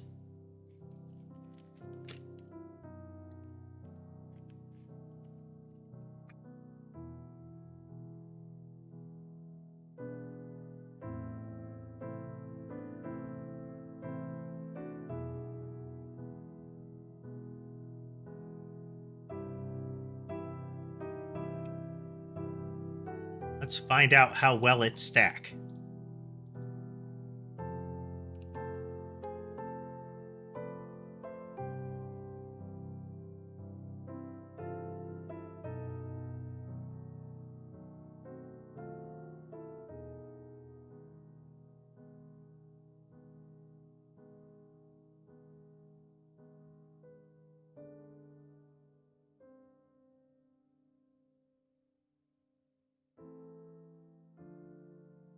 So this is four of them stacked on top of each other. So the rotational the turn radius is very tight initially.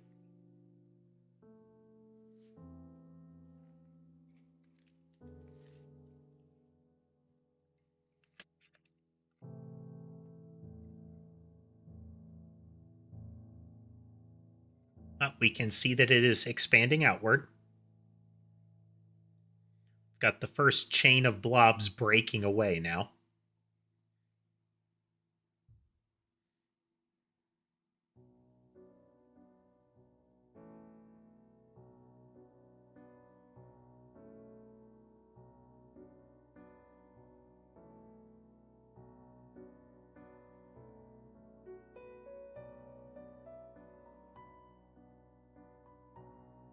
Yep, and this change is all relative.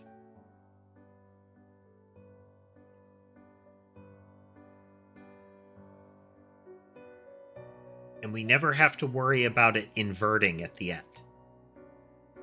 Because it will just, the change gets infinitesimally small until it's zero. Until it's effectively zero. There's a point at which, floating point precision drops so low that it won't matter anymore.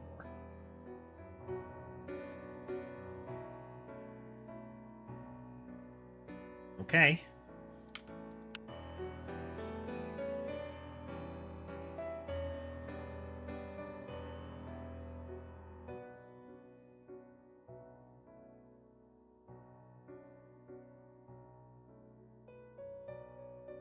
Okay, let's mess with that.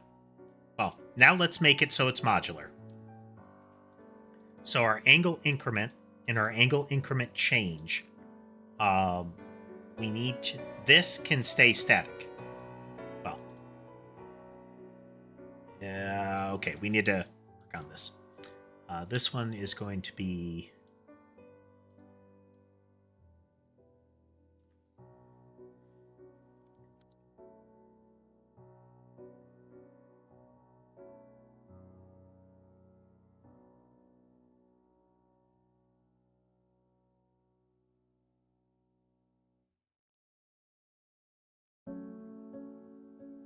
not a multiplier.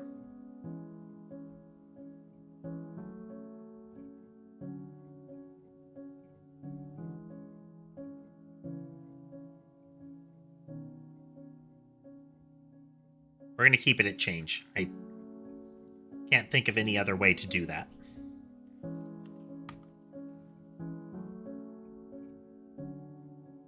Because it can increase the angle, is the thing. It could spiral in, which I kind of like.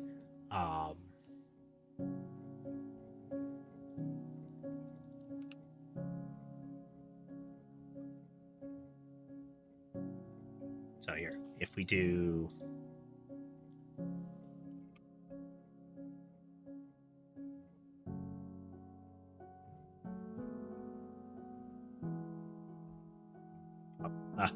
we won't really be able to see it unless we make some additional changes here. We're going to speed up its base movement.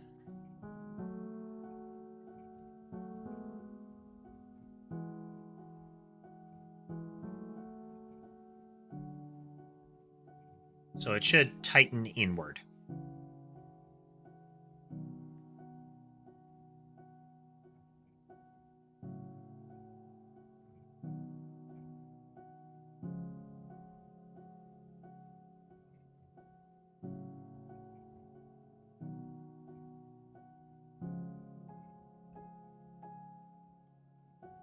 Okay.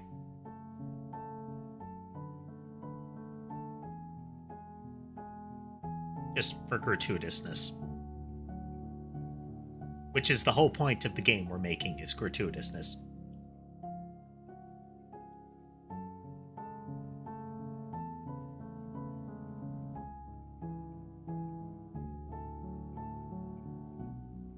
One thing that I'm noticing as far as how the multi-mesh works, the tool that we're using to render this stuff, is that later instances in the multi-mesh seem to take precedence. So the newer ones, in this case, the ones that are going to be rendered, as far as the multi-mesh is concerned, instances with a higher index are rendering later. Which isn't terrible, but there's still more to be done on the rendering front to get it to do everything I want. But yeah, inward spiral.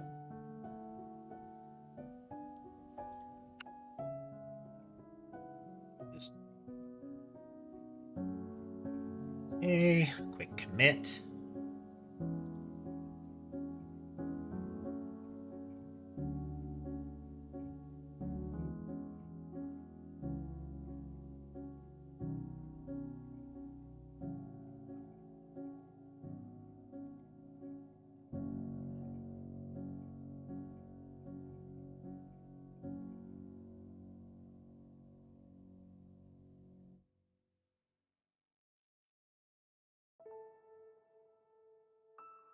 are already making progress.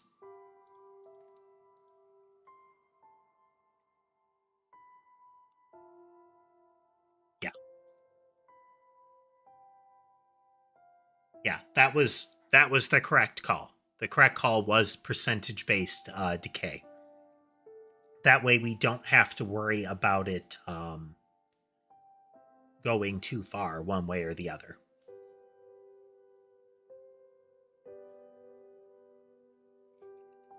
I mean, technically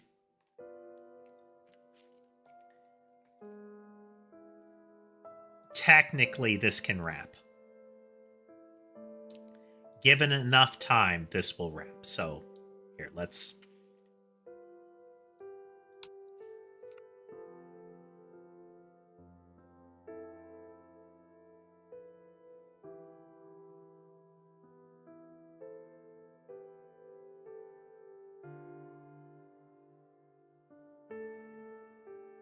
We're going to increase it by 50% each time.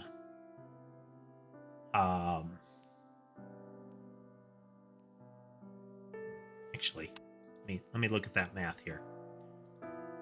Increment.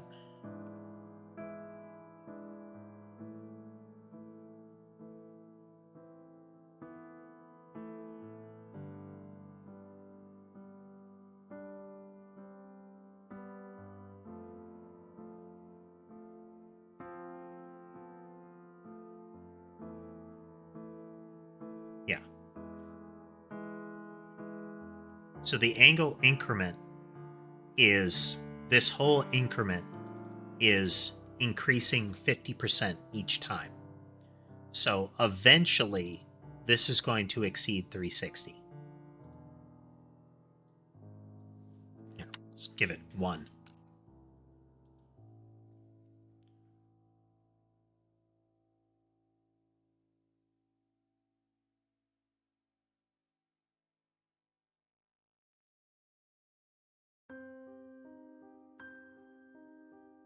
Now, what will that do? We're going to find out.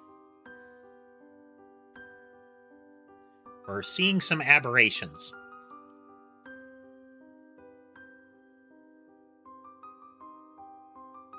Yeah. You can see the little writhing mass off to the left there. That's not supposed to happen.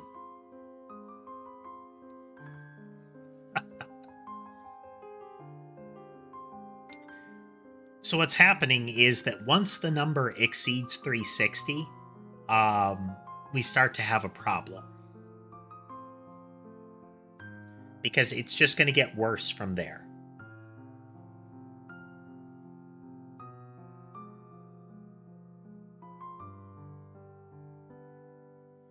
So with decay, that works for us. With increase, tightening in,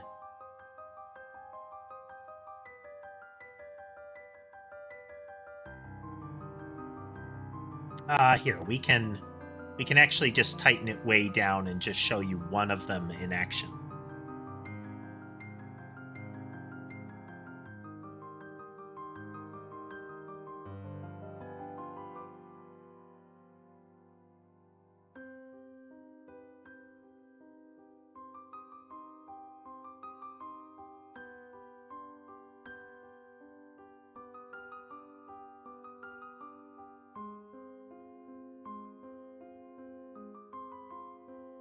Just going to say there can only be one. The Highlander blob.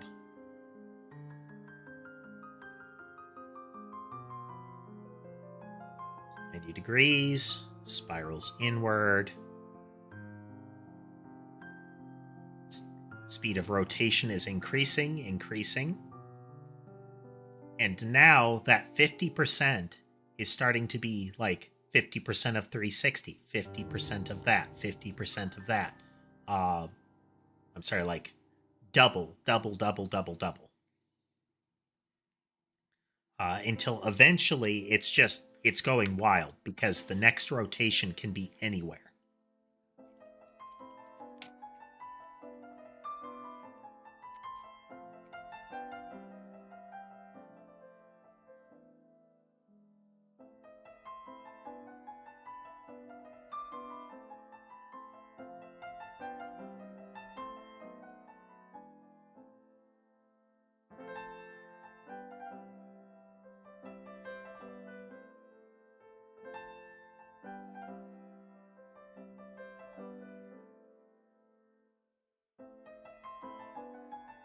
So we need an upward bounce.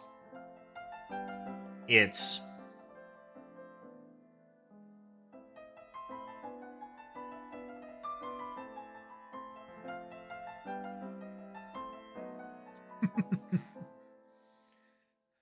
okay. Can we use something different then?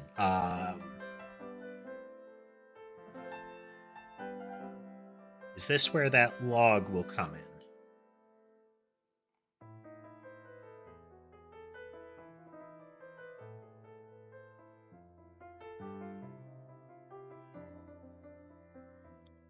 Will it decay at the rate that we want it to? And will it be a rational decay? Is it something that we can quantify?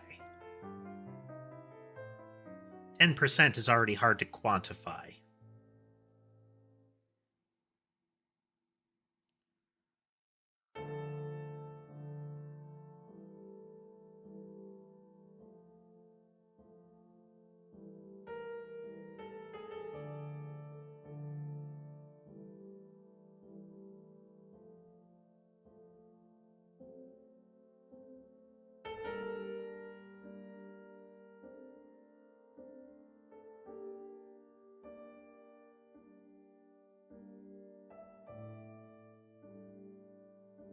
Let's just put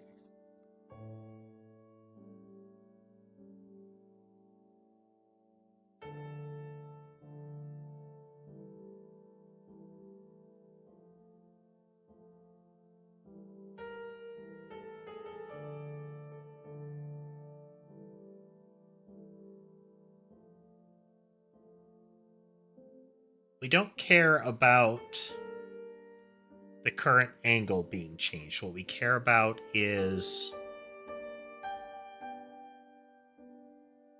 what we're changing it by.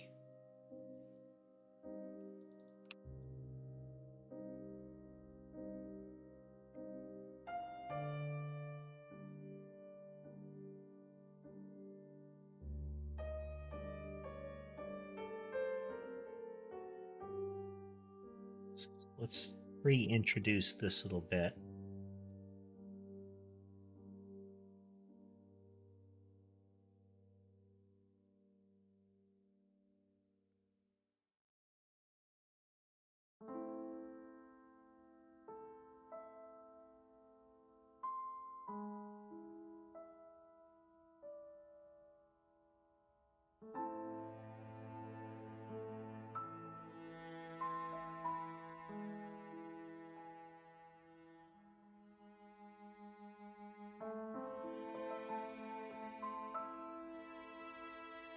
This is only if it's increasing that it really matters.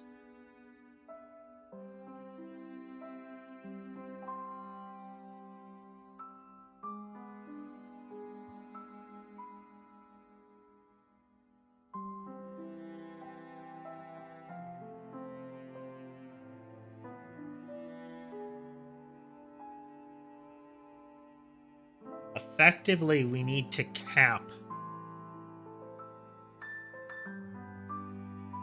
what angle increment can be.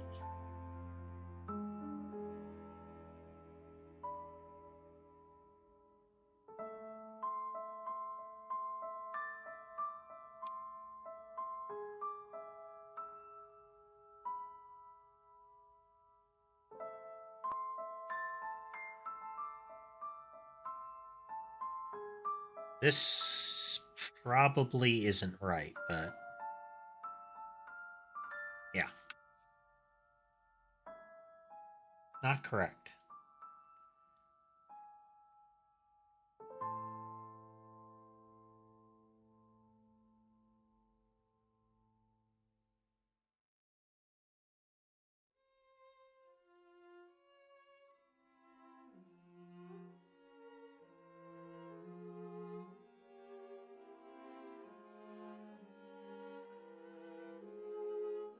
Because there's a point at which we essentially want to say,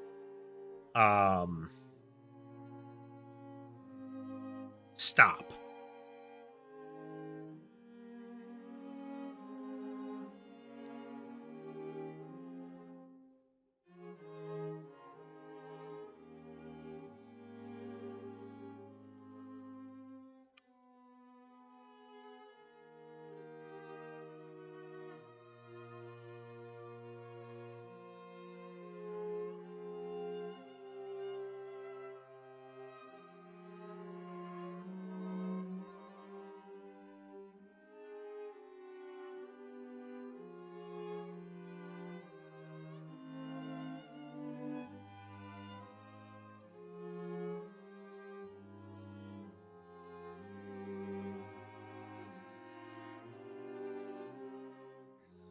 Yeah, this algorithm works for decay, but it doesn't work for increase quite the same way.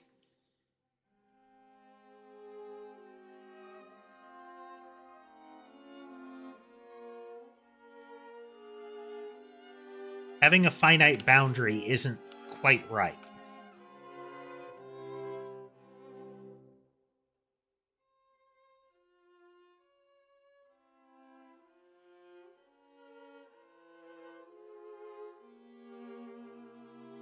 We're going to have...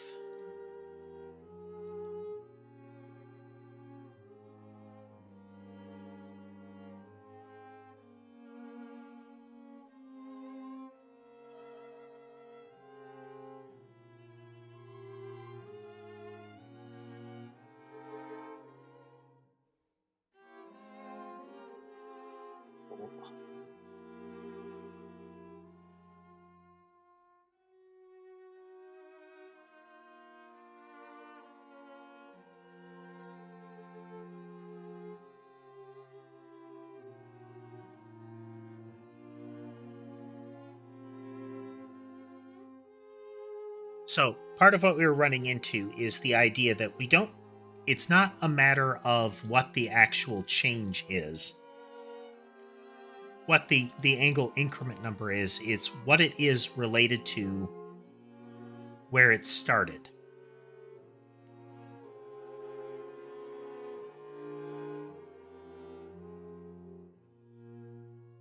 It's by how much we're changing. It's by how much we're changing.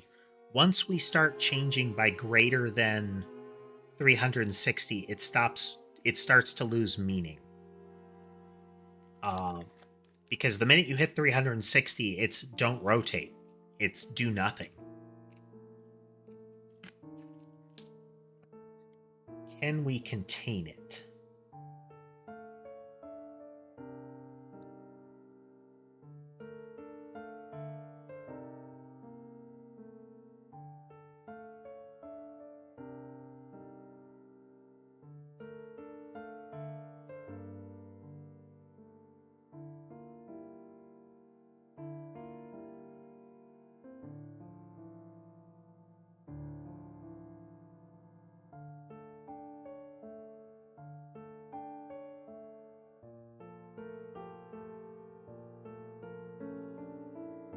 So I want this base here so that we can set it without it having to be altered necessarily. Does that matter? Is that really our problem?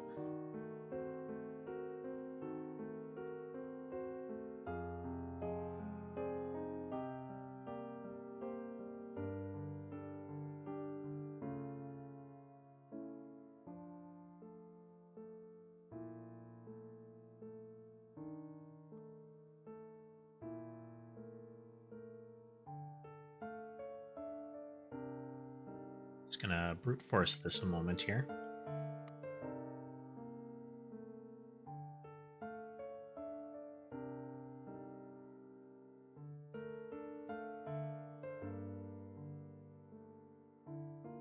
That is...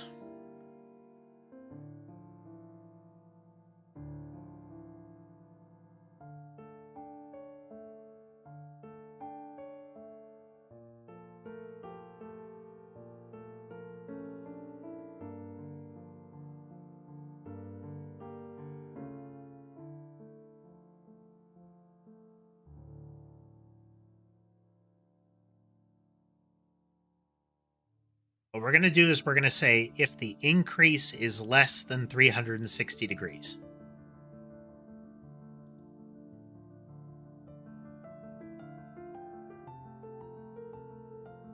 It's the increase that we're concerned about.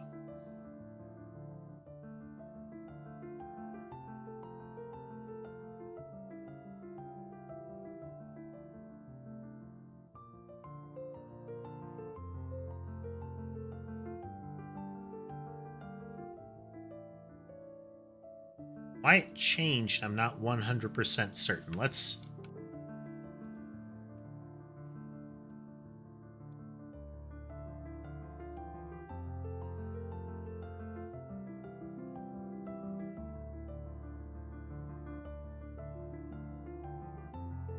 Whoops.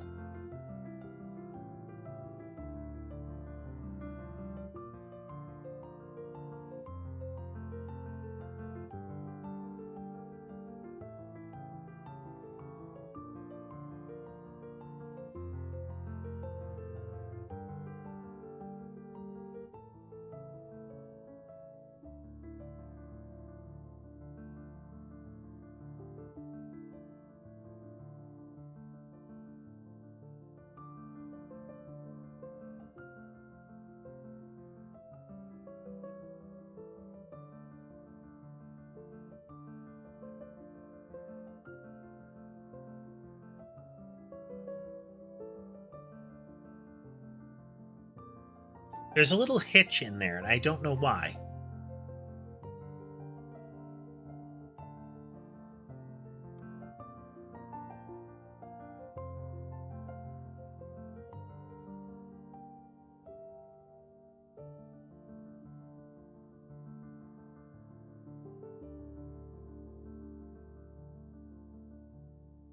Hey there, Mud.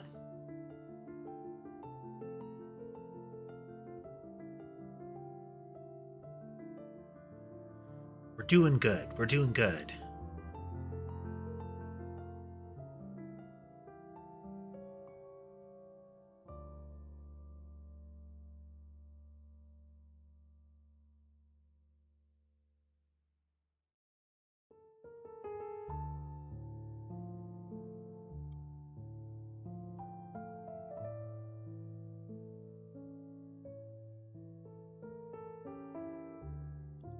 We're going to leave accumulated delta in there so that I can reuse it if I want to.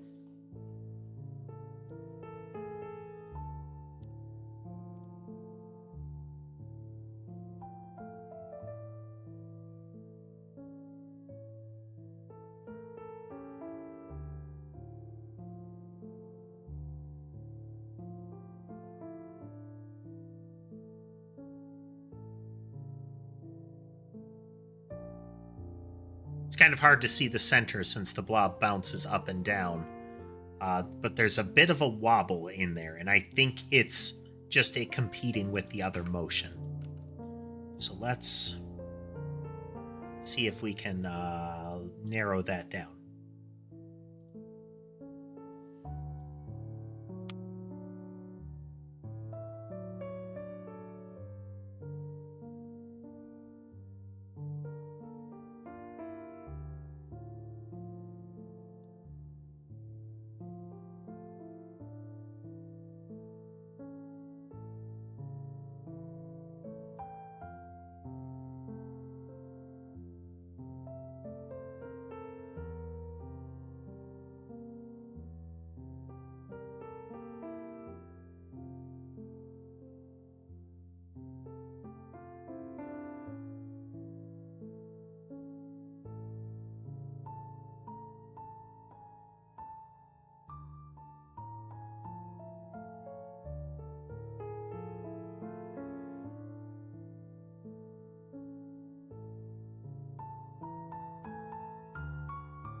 Might be where we want to be.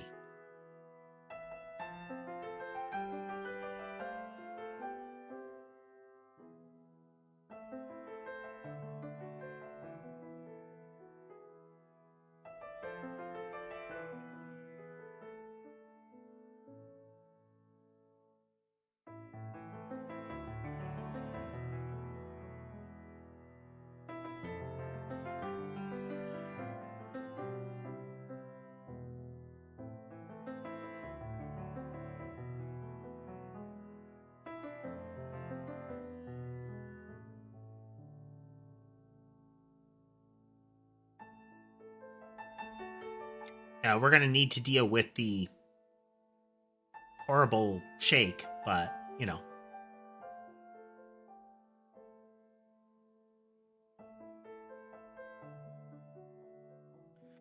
Right. It's once we hit a point where the increase that we're creating is so high, then we start to run into issues with the what the end result would mean.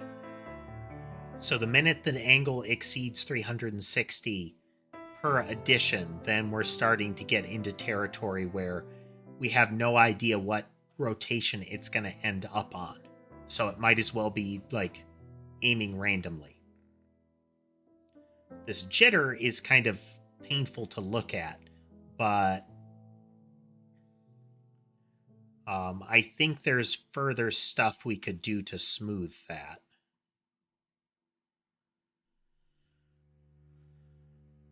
What would that be?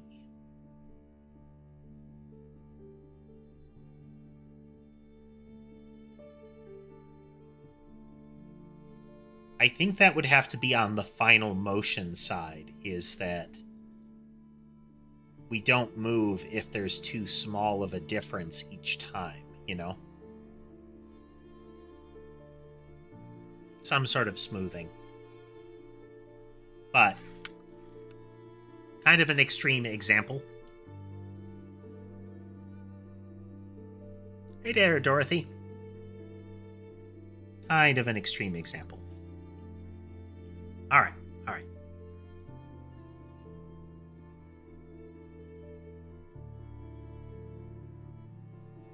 We could decrease by 360, but that does also change the effect of the multiplication. As we're increasing the number, as we're multiplying the number. Hey, Blocker. We're finishing up adding in rotational movement for projectiles here. So if we start at 90 or negative 90, if we eventually hit a point where it would exceed 360 and we drop it back down, one, if it ever hits 0, it stops increasing. So if it ended right on 360 and we truncate it, then it will stop increasing. But it would also mean that the percentage would reset.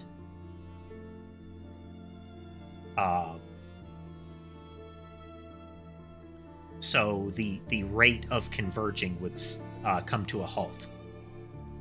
So we want to keep spiraling it, but there needs to be a limit of how fast, and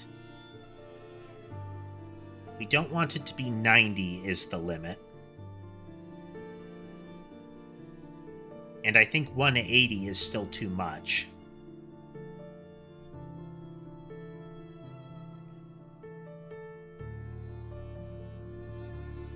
But 180 will be a good limiter for now.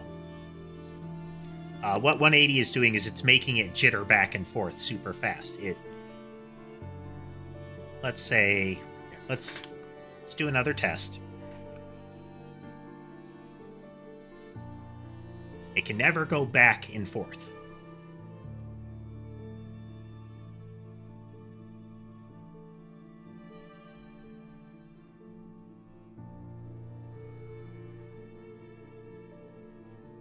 Okay, there's still vibration, but it's not as excruciating to look at. This is arbitrary, that it's 175, but it prevents it from being a back and forth motion. There's always a bit of rotation.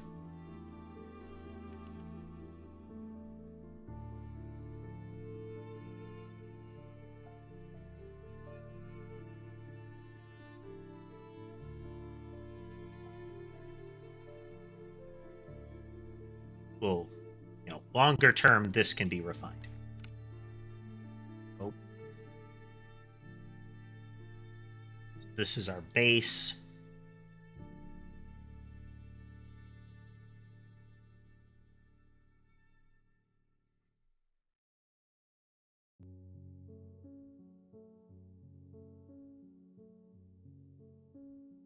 Okay, we need to expose it so that we can set these when we're creating a movement behavior here. So stepping aside for a quick break, and then we'll get into that.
All right.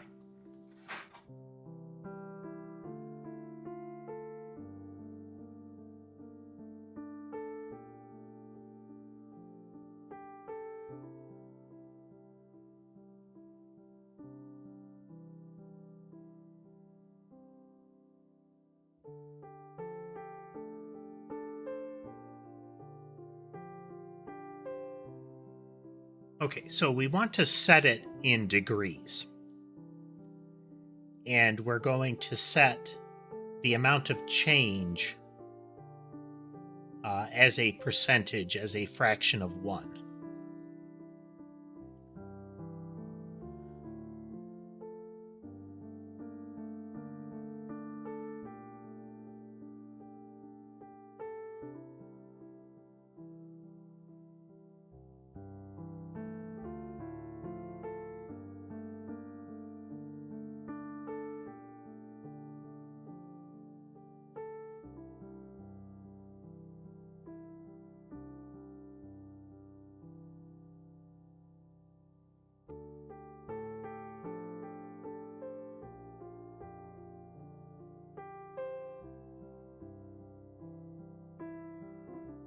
this is public double.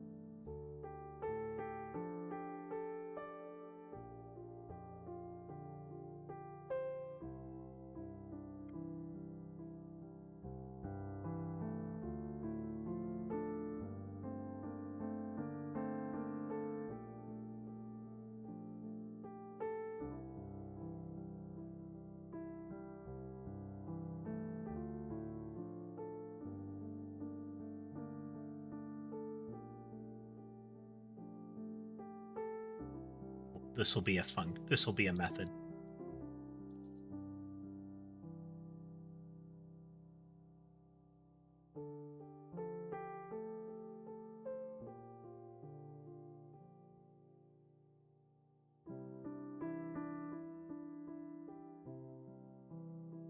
No, this will still work as a property.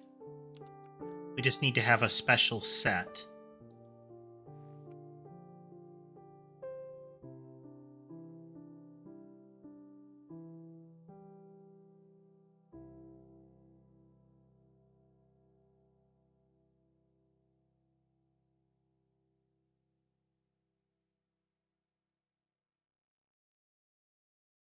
No, I got this. Degrees per second just has a set.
Actually trigger the refactor.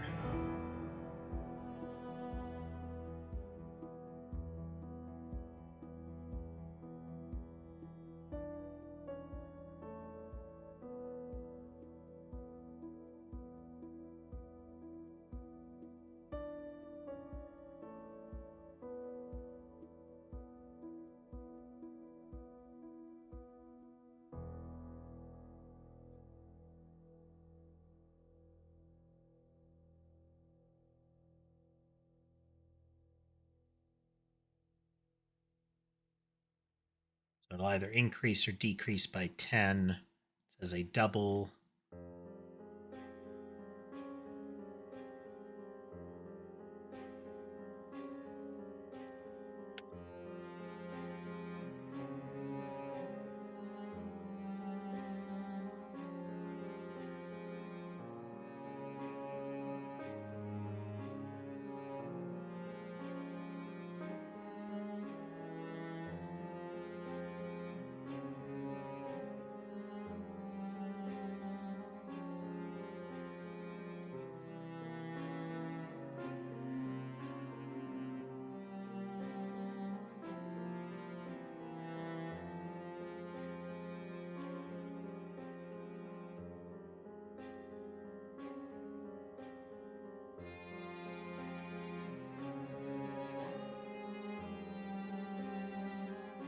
Leave that as is.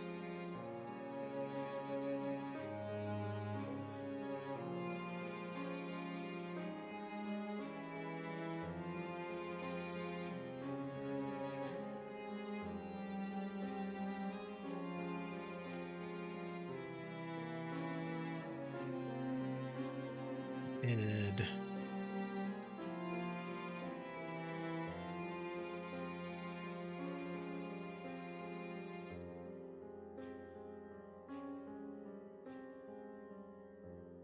Well, that needs to be public.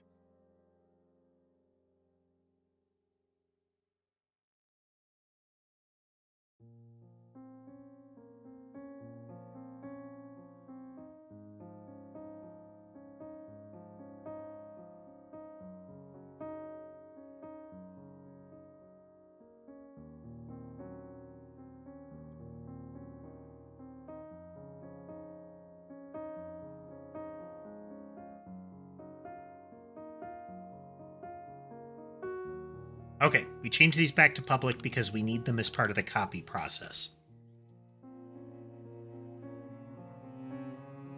And we're going to change this to a method because there's no reason to have a variable there.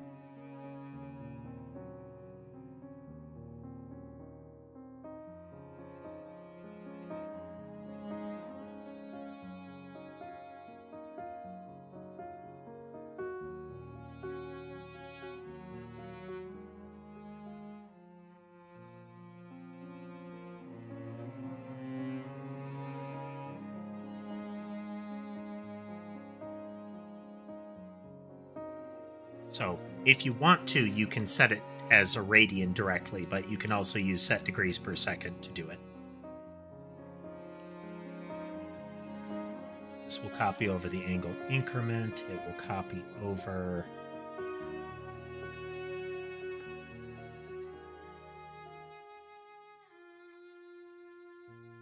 percent change per second and the current angle.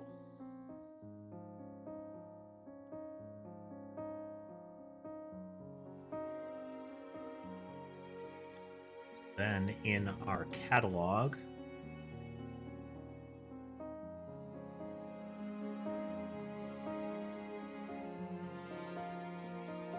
we have movement rotate.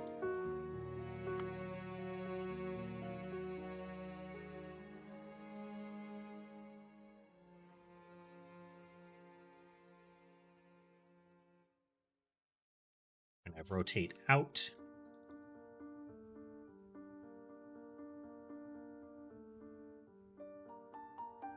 And we're going to have rotate in.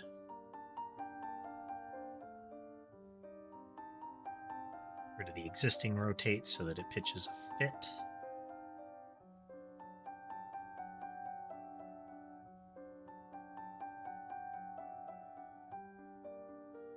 Rotate. Rotate.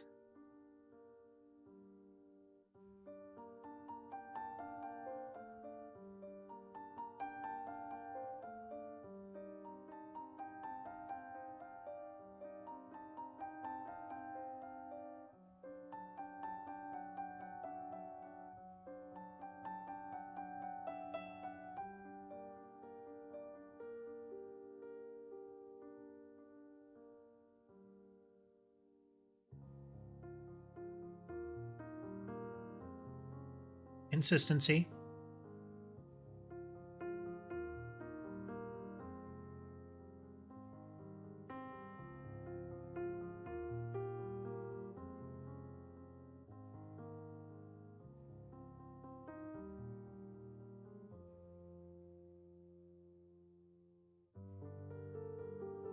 All the piece? Do you mean all of the behavioral pieces?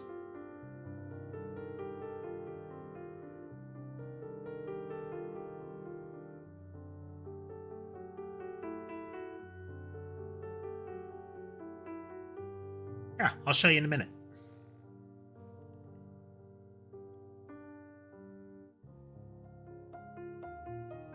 Let's rotate out so it will be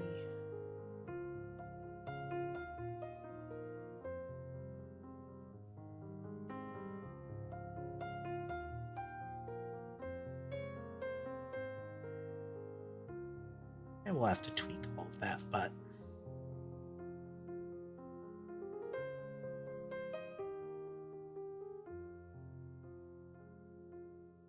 okay, so we have rotate in, we have rotate out.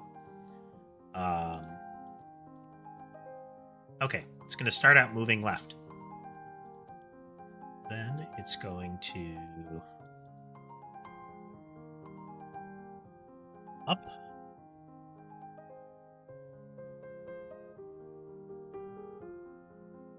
Down.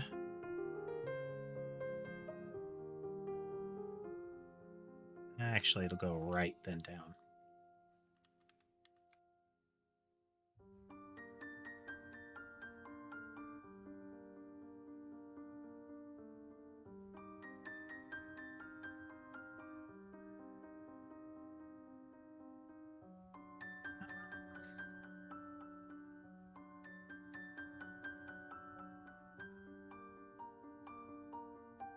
I don't know if this will actually function the way that I want it to, but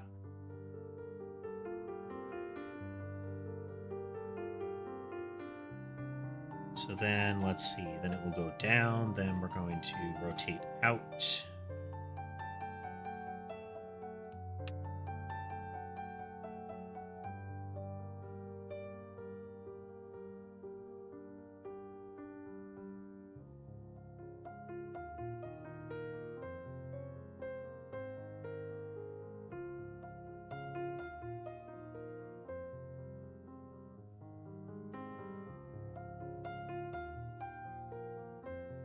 Okay, up, rotate in, right, down, rotate out. Now I haven't actually tested this if there's no base behavior. There should always be a base behavior. Technically there is. It just does nothing. Oh, it doesn't like something. Oh, okay, here we go. Right. Down. Rotate.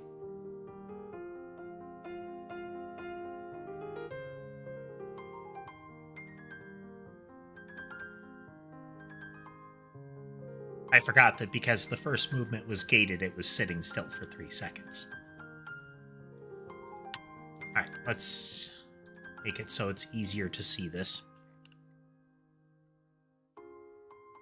15,000 is kind of the limit of the number of things we can show on screen before we lose frames per second. Up. Rotate. Right. Down. Rotate.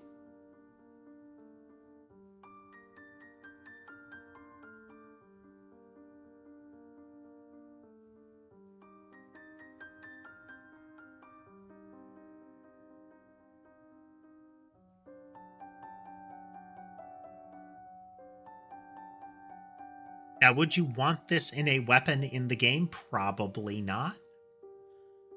But it's possible. Yeah.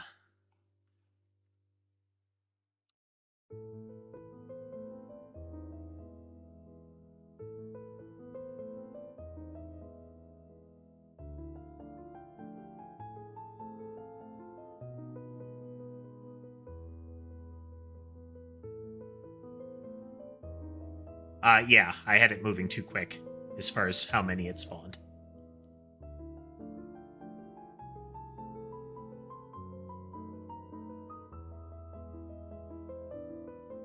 For visibility purposes.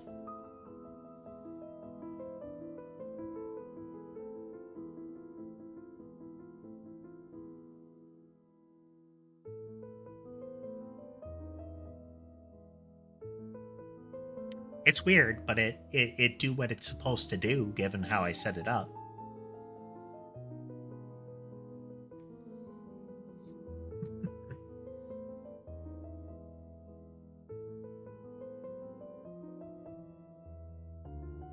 It just keeps going.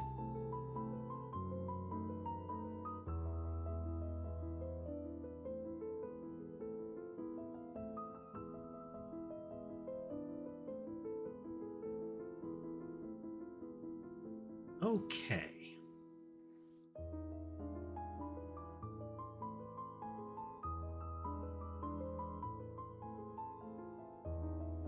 Got that in place now. Another one that we want to get in.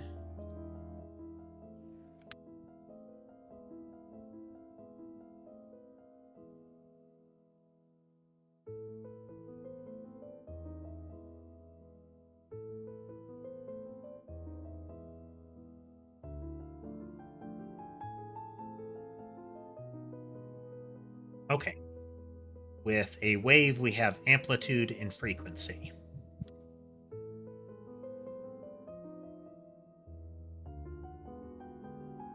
We update the targets. It's relevant that we have targets. Actually, this one doesn't care about targets. It cares about what direction the entity is moving in.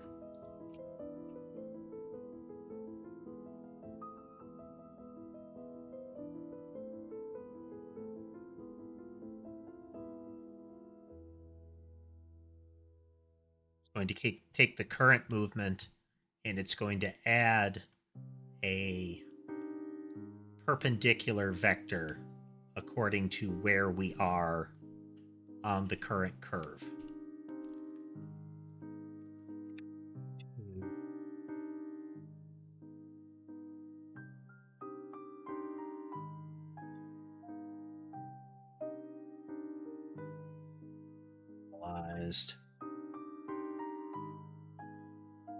Hitboxes will come a little bit later. Additionally, we're just working on projectiles right now. But one of the things when those blobs are monsters again, we're on like refactor 4 for the development of this. When those blobs are once again monsters, there's also, we're going to try to get non-overlapping motion going.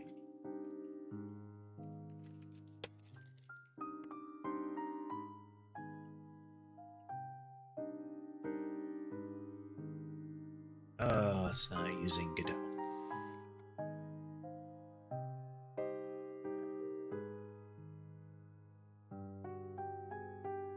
Okay, so we have our current direction. Current direction is going to be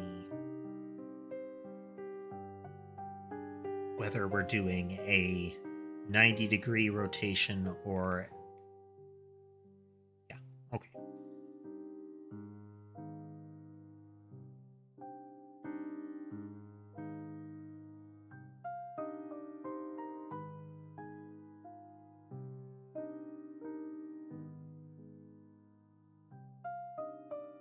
So frequency is going to be how fast it oscillates along the sine.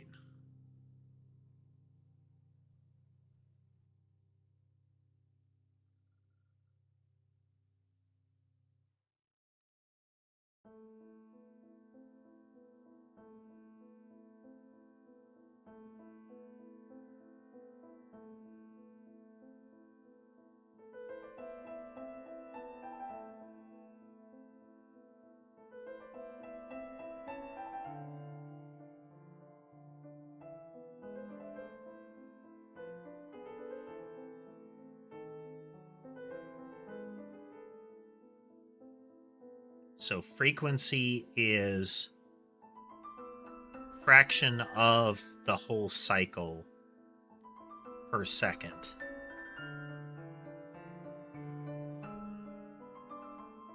So we can set that as effectively a percentage.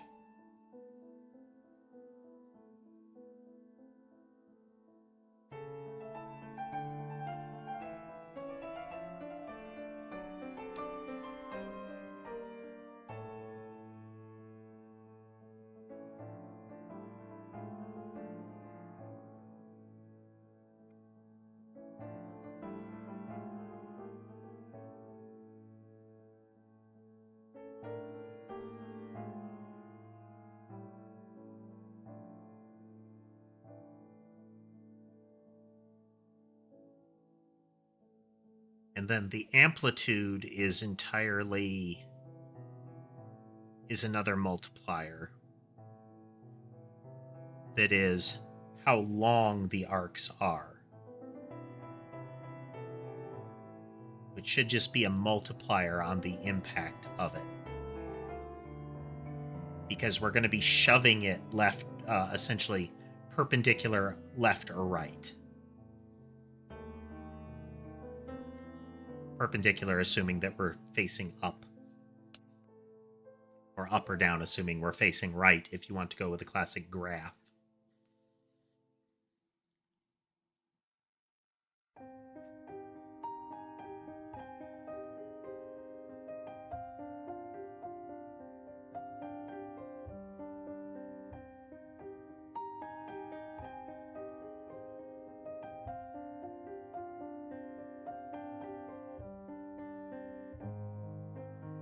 So it's cycles per second times delta.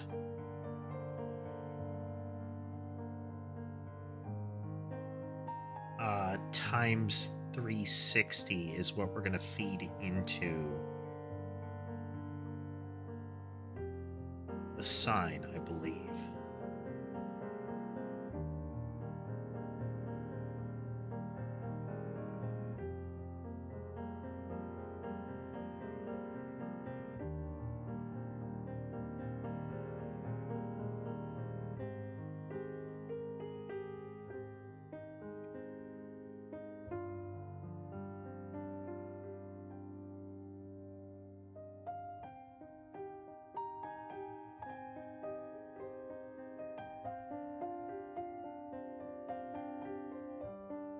In radians. Ugh. Okay, times 2 pi. Okay.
You know where it is?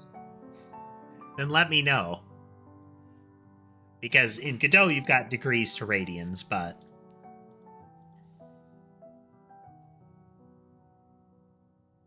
this should be the equivalent. Should. Again, if anybody knows if I'm doing degrees to radians completely wrong, let me know.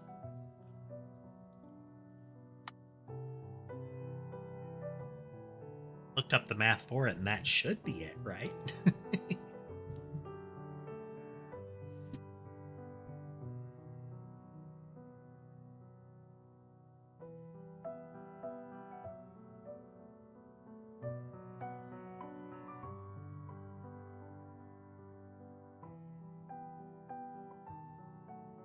So if the result...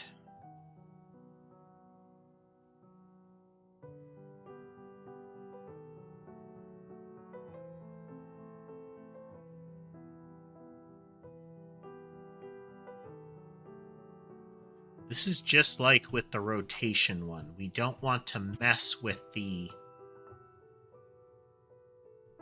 No. We can do it the same way as the rotation one.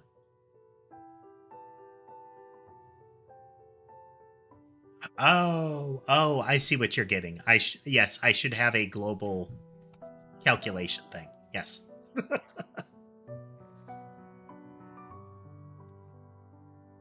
I'll definitely do that as a cleanup thing that I won't forget to do later.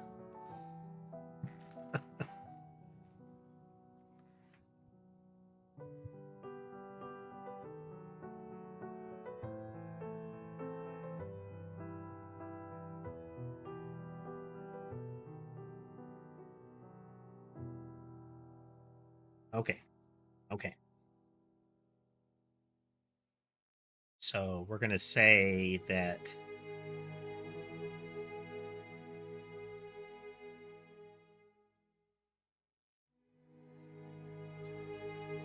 entity.proposed movement.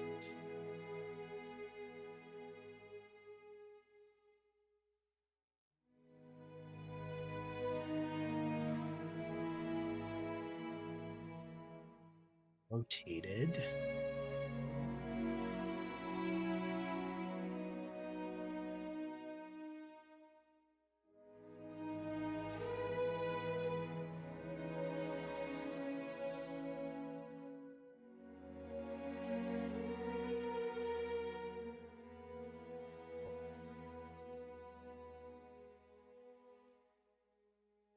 Huh?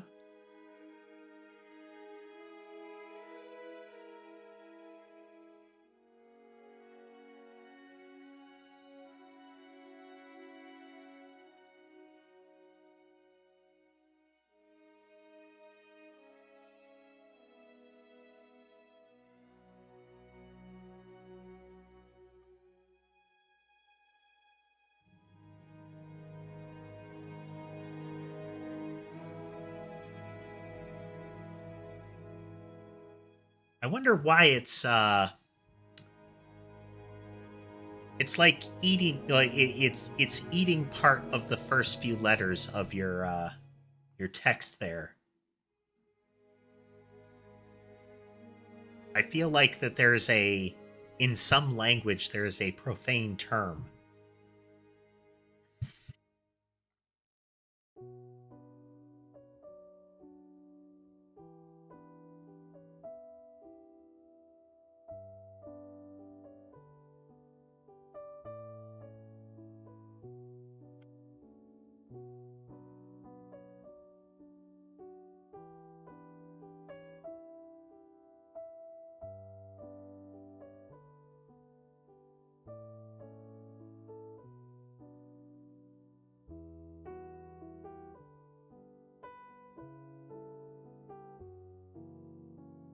Okay, so we're going to take 90 degrees and we're going to multiply it by that, which I don't know if. Oh, this will totally work.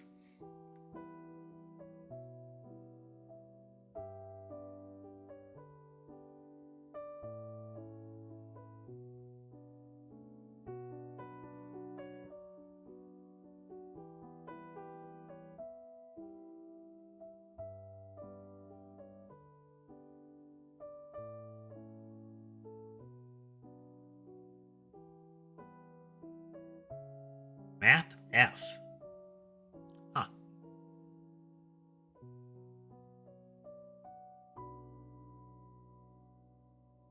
That in there in a moment.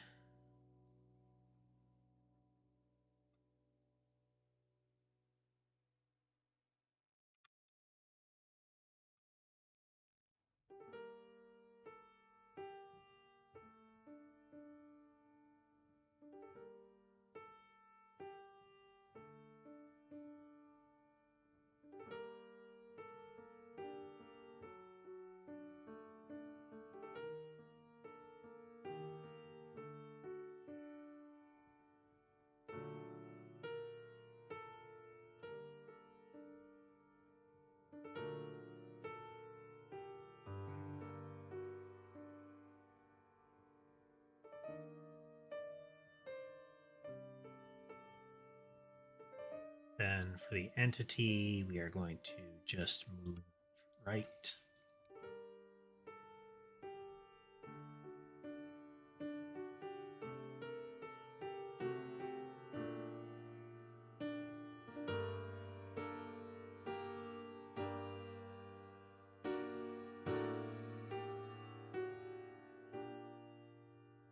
And this will totally work.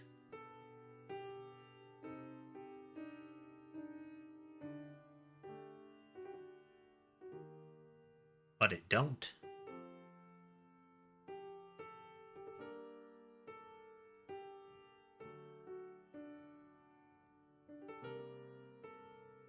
One moment.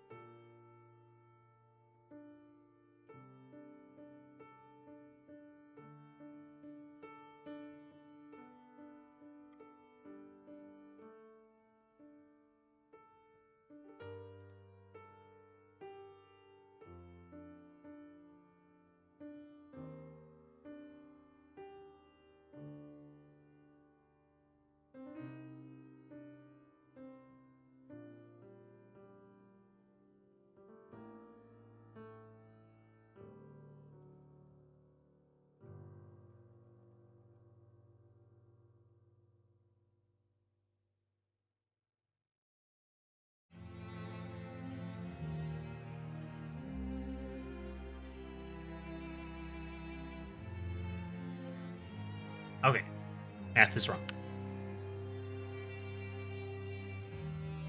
It's not 90.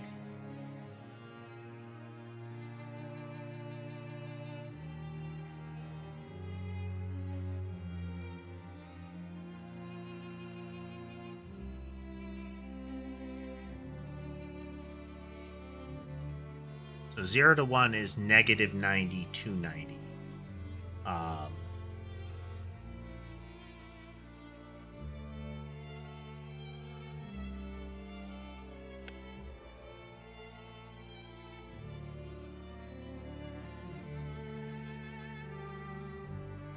No.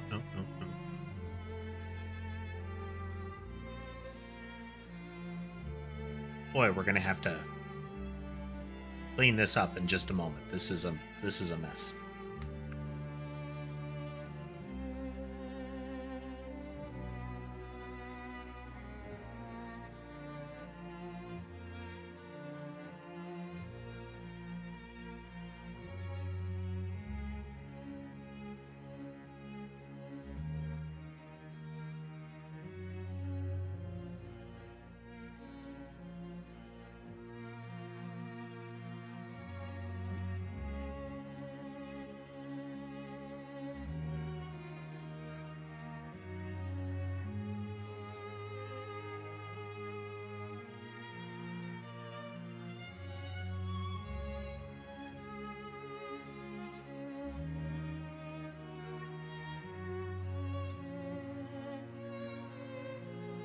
Give us a float, which we need for most of this stuff.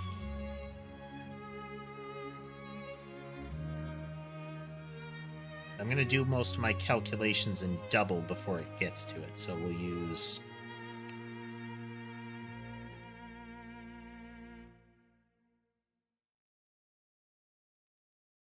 Nope, it has to be Godot's MathF. Okay. Have that.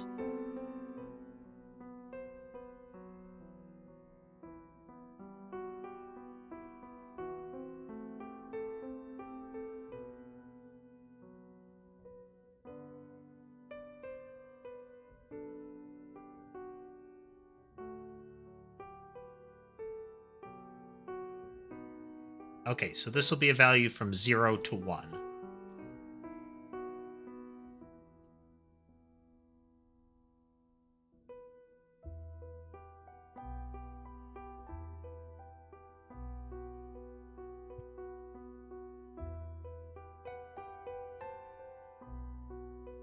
Which we want to be ultimately from negative 90 to 90.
So what we could do is make it a fraction of 180 degrees minus 90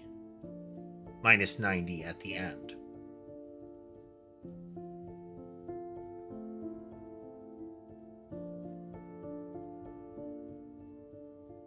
That.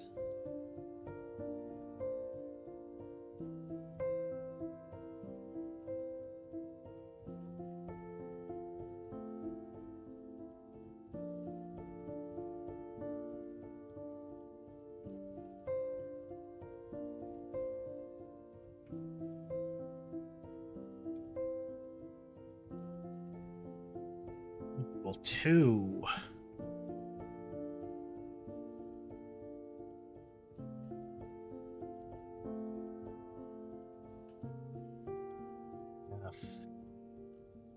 Degrees to radians.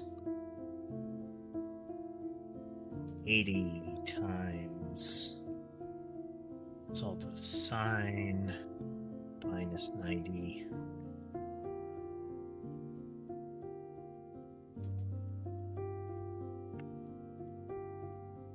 Truncate to float.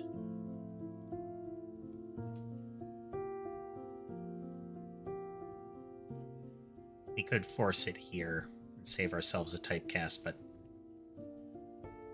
does it work first?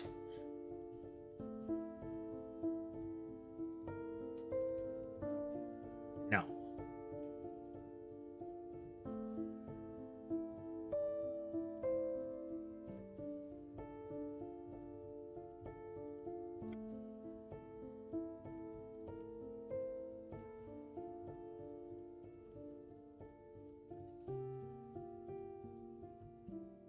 We're never calling this.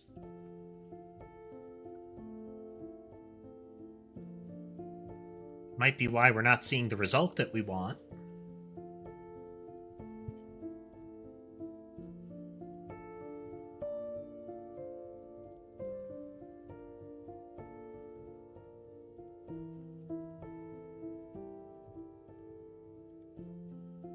Watch my original math having been correct, but we'll see.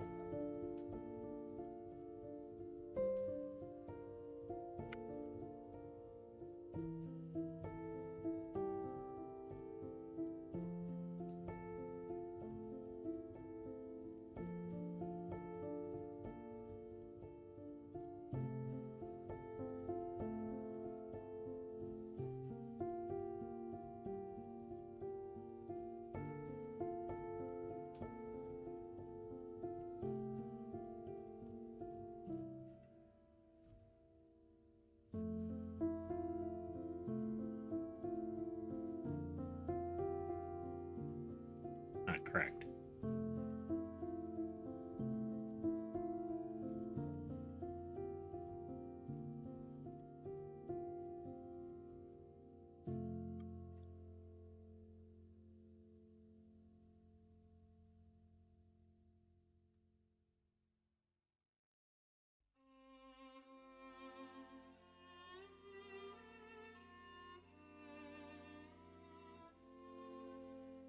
Still not right, but, you know, we're getting there.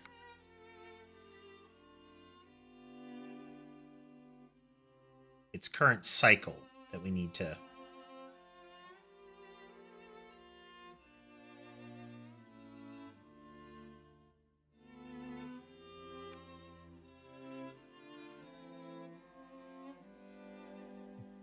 cycles per second.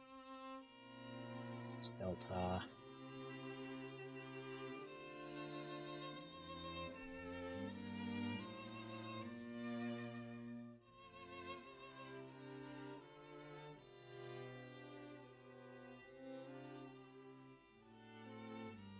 Well, not right.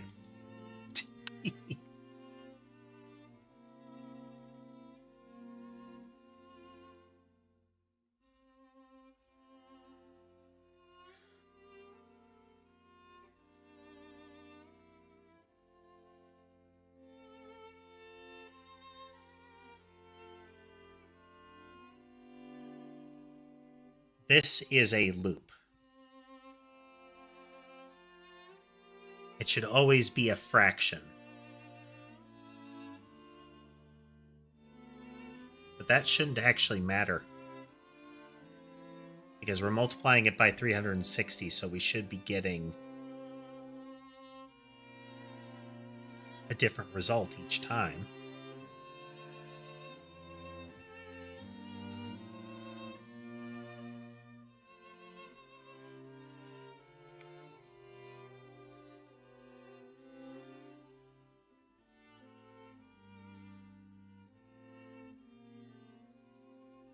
Or 5.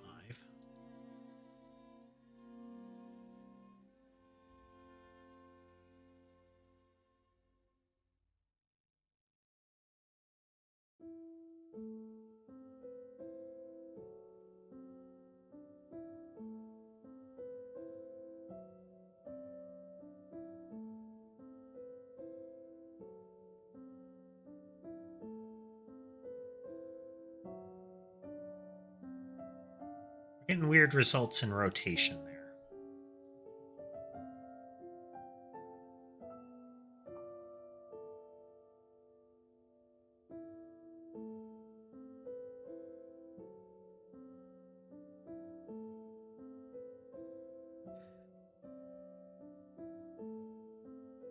Something wrong here. Well, I'm doing something wrong. Just, what is wrong?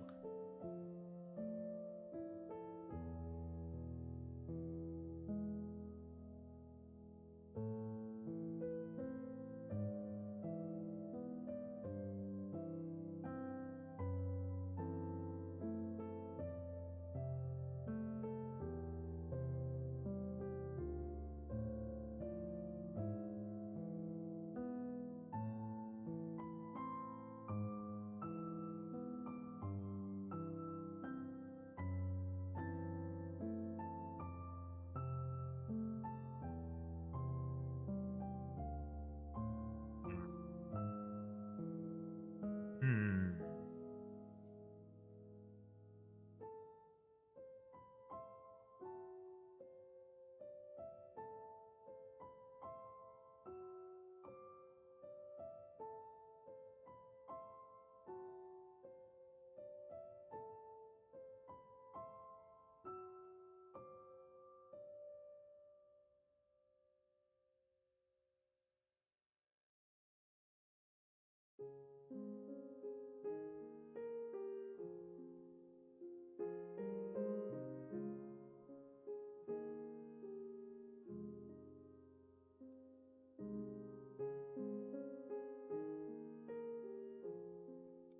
All right. So cycles per second is going to be number of times that we hit 360 each second. So my current cycle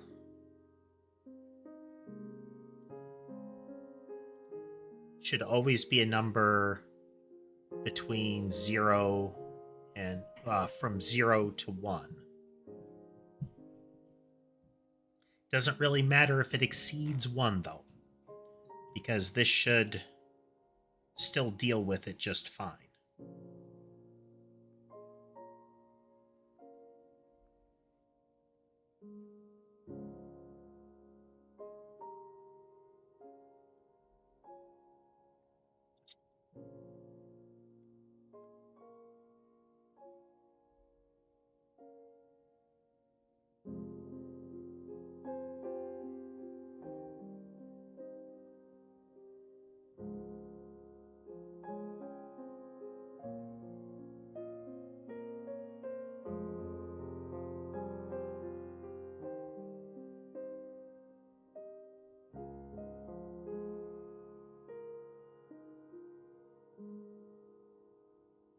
Lock it in place, see what we're doing. See how much we're overcomplicating things. Okay, effectively -1 if it hits 90.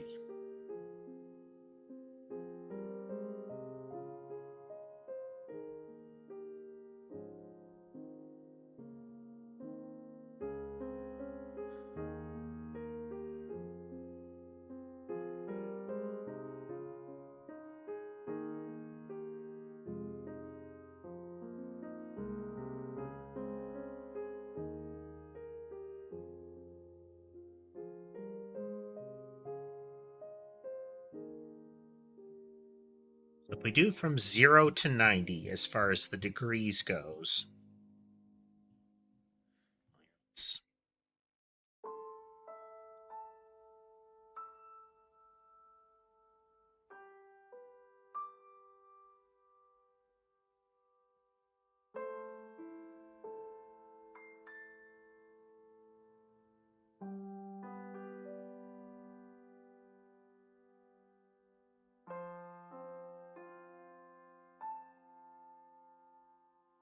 Strange.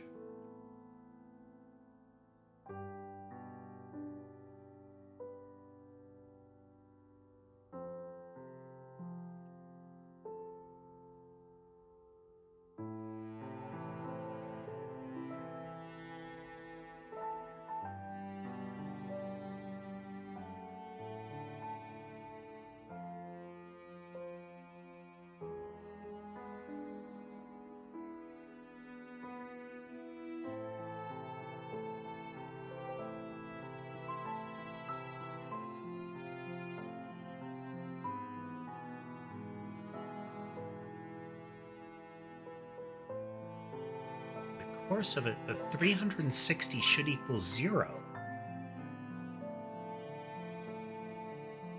Because at 2 pi, we should hit 0.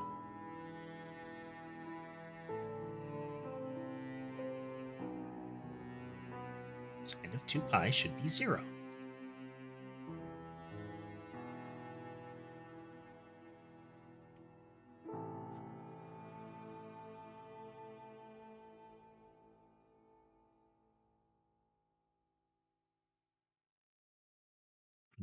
This should be 2 pi.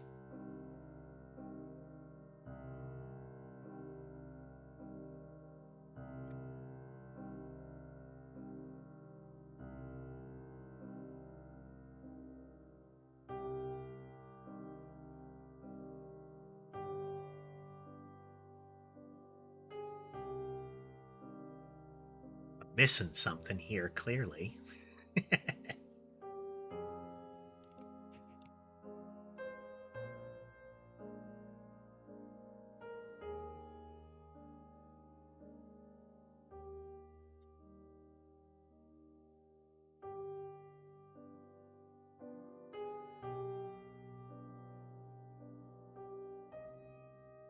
Something is incorrect.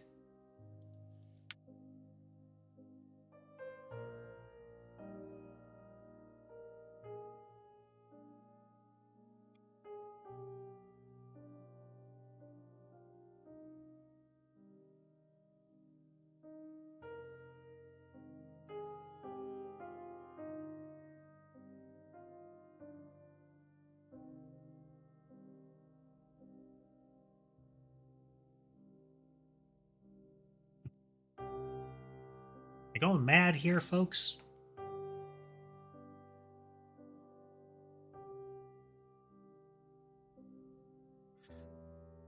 How could we get a result of like -2?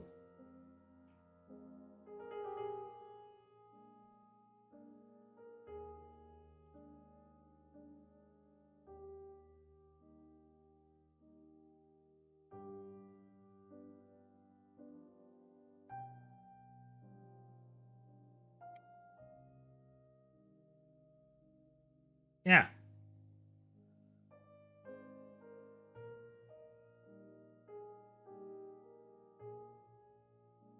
Okay, no, that's 0. That's 0. It's a super tiny number. It should be correct. Just isn't shown here. It's -2.5 e to the 16th, e to the -16th. Super duper duper tiny number. And because we have floating point precision here, we're... yeah.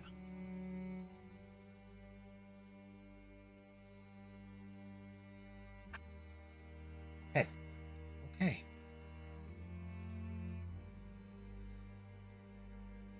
Okay, so at 180 is the tipping point. between left and right. 90 degrees, I'm sorry, 90 and 270 are the extreme axes of positive and negative. Those will be our 1 and our negative 1.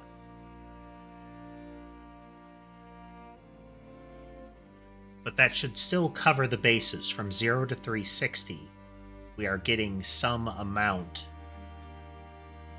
on that. But it doesn't matter. Oh, we can simplify this. Can we? No. We want to use rotation. By using rotation, we don't need to add additional vectors. Not adding vectors means we don't influence the speed, and that's good. We only want to change the speed when we explicitly want to change the speed.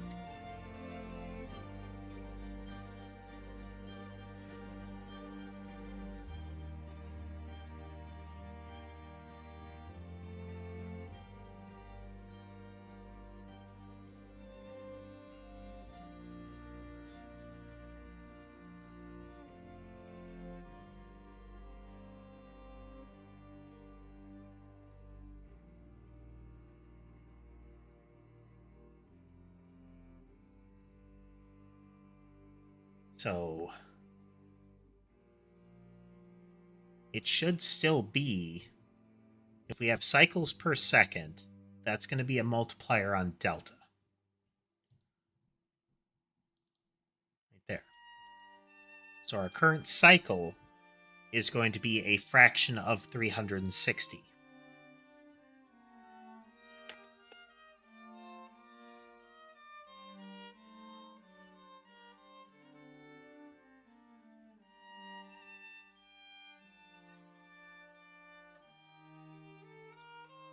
$60.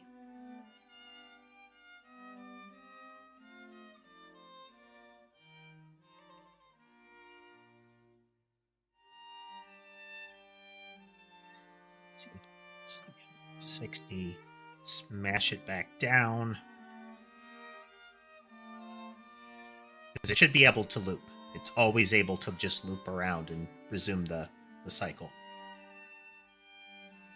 So current cycle is the degree that we want to deal with. So it should be f dot degrees to radians current cycle. Then it is 90 degrees times the result is what we're rotating it by.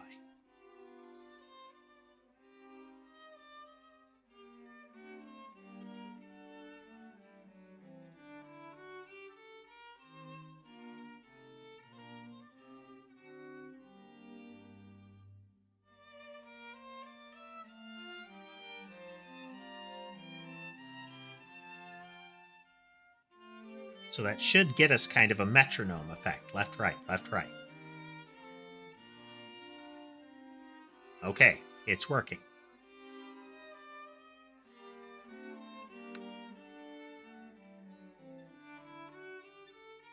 So now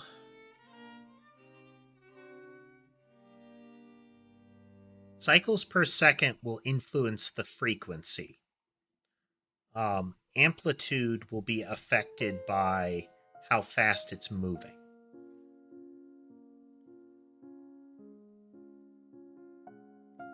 But I still feel like we're getting a incorrect tick here.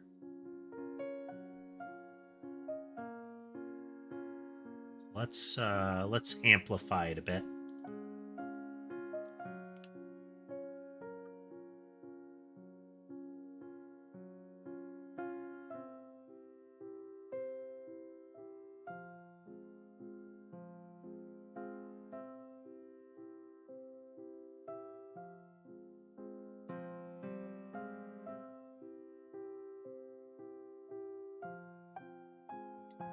Wave.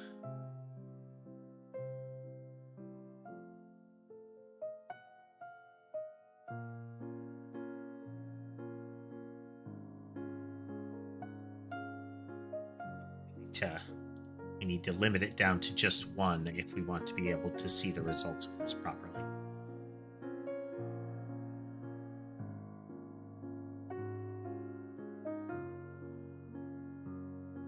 But this is pretty much what we wanted to do. It does not impact the motion. Now, we would need to offset it. We would use, I think, like cosine if we want to get this just right.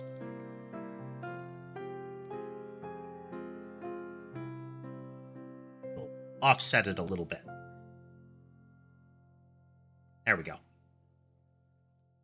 That way this red dot, which you probably can't see unless you're looking real close, is center of the screen. It lets me draw a straight line across, so from the point that they are emitted, there's a straight line through the middle of the wave.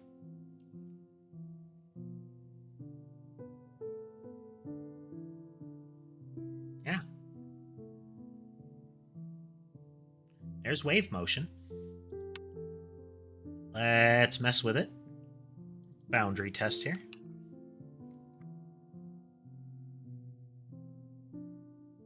What if wave motion but more?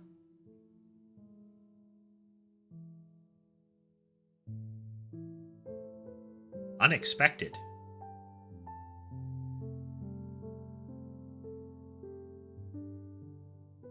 It's going backwards.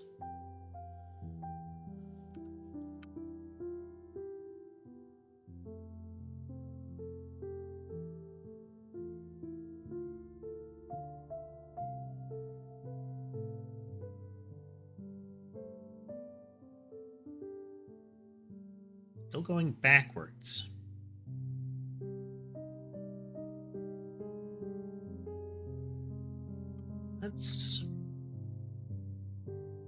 Since we're rotating, we're never really going to 90 degrees.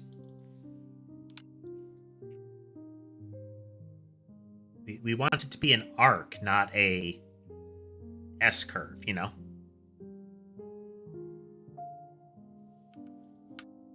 Okay, so there's two. I suspect we'll get the same aberration once we hit enough of them that it starts to skew the rotation. Okay, now we're getting a figure 8 almost in place.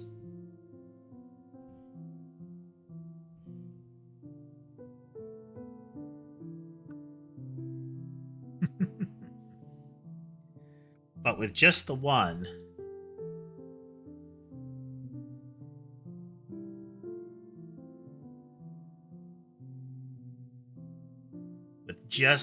we get this nice arc here. Which we can mess with further. If we say there's 2 cycles per second, we should get a tighter wobble here.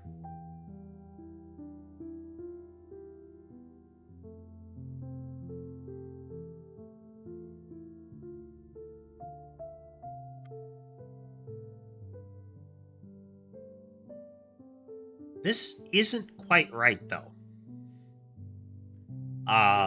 Because we're tightening the amplitude by doing this as well. I don't know if that's really a bad thing. But if we change this to like 0.5, so it does it slower, we should get taller arcs here.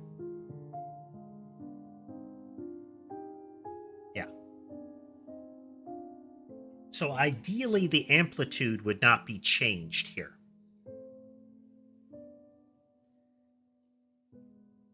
That it would be... that we would get frequency and amplitude out of this and not just frequency.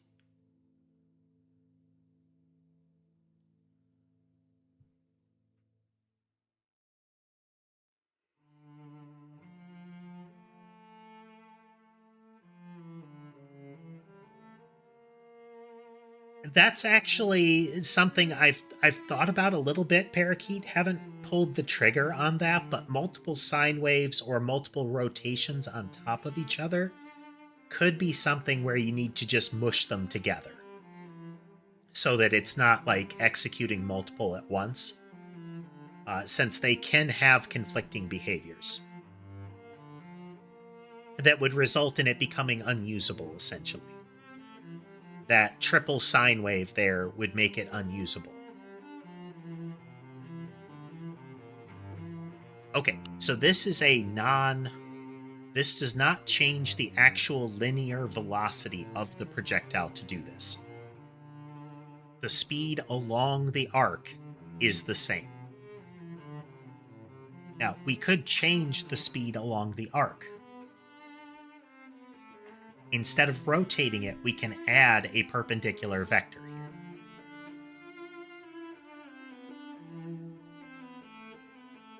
So here's my proposed motion.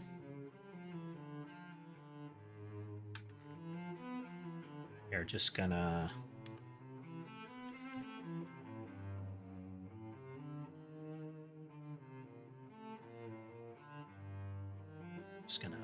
comment all of this for a moment.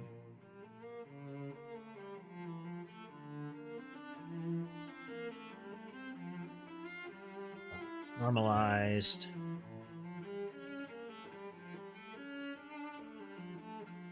Rotated. F dot degrees to radians. 90.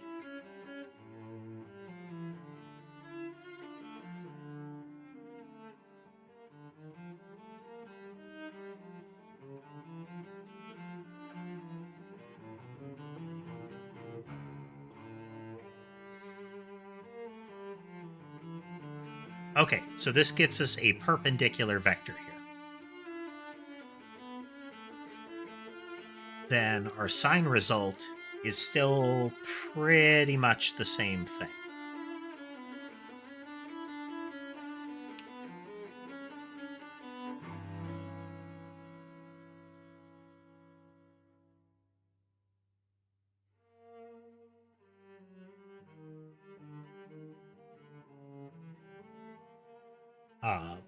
So this will get us a result from 0 to 1. I'm sorry, negative, anywhere from -1 to 1. So then we do 2move times equals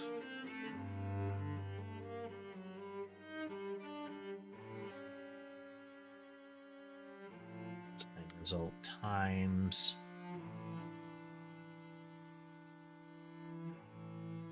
six delta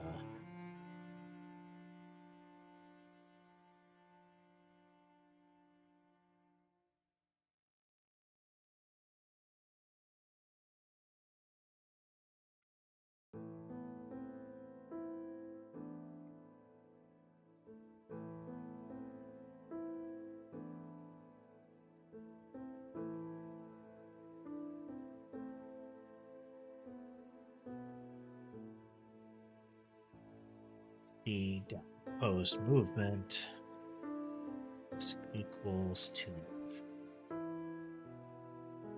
Okay, so what this should do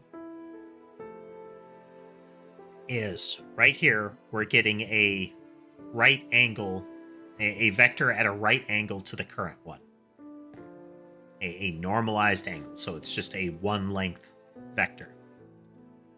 We're getting the sine result, that -1 to 1. And we're multiplying that out by our current speed. This is effectively our amplitude right now.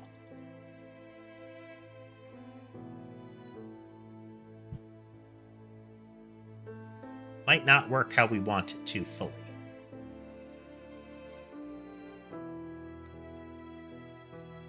So let's do 280. Hello, Sherbet. How you doing, buddy?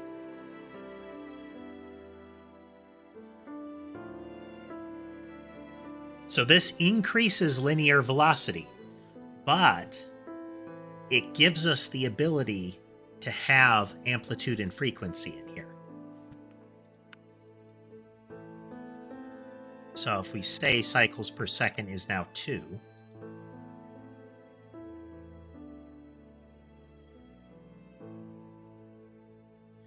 nope, not quite. Let's get rid of that delta there.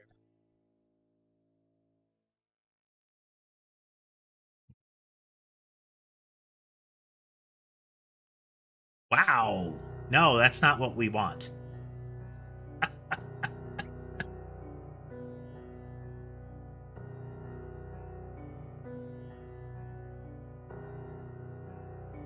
That's not, this isn't really what we're dealing with here.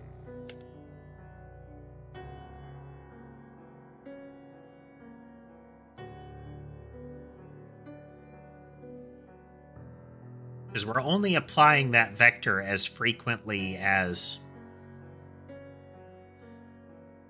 I think we're muddying the waters here. I think this above solution is more graceful. We just need a way to affect it more gracefully here. And also how to combine it gracefully. Because multiple of them stacking gets strange too easily.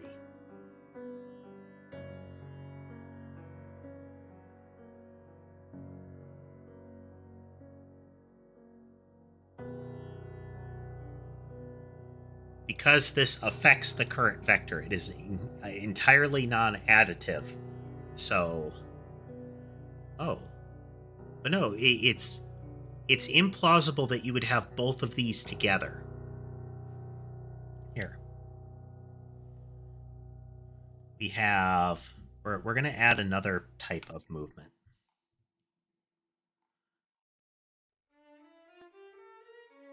Targeters.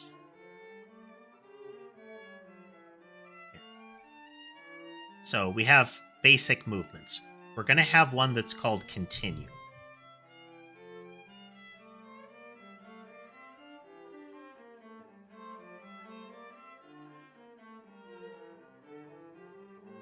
Yeah. We're going to go into the default targeter.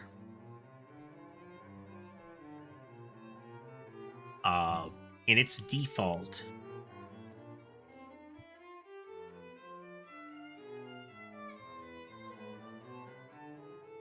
it shouldn't be.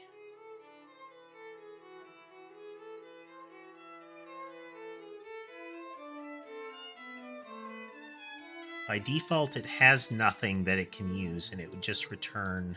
Yeah, let's make a new child here.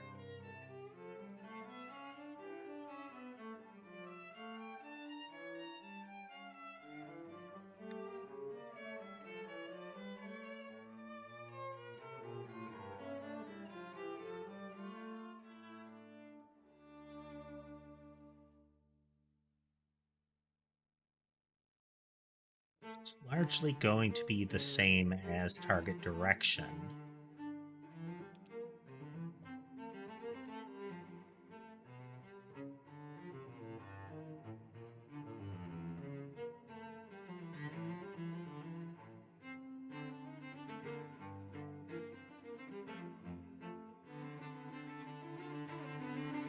It's going to say direction is equal to.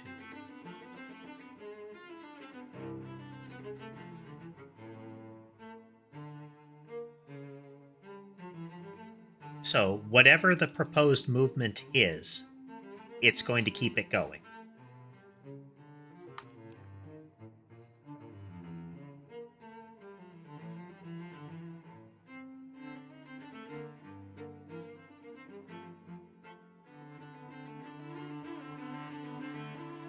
We have the idea of an entity having a target direction and entity so that the targeters could pass it along.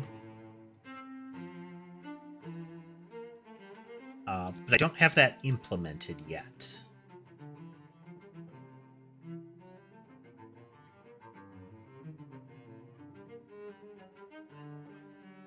But this is whatever direction the entity is moving, keep moving.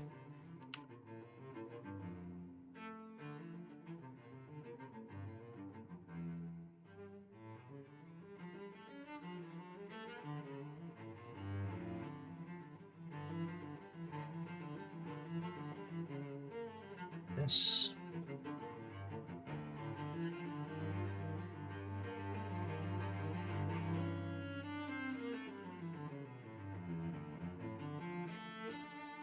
Straight line, and it's going to be need a targeter here.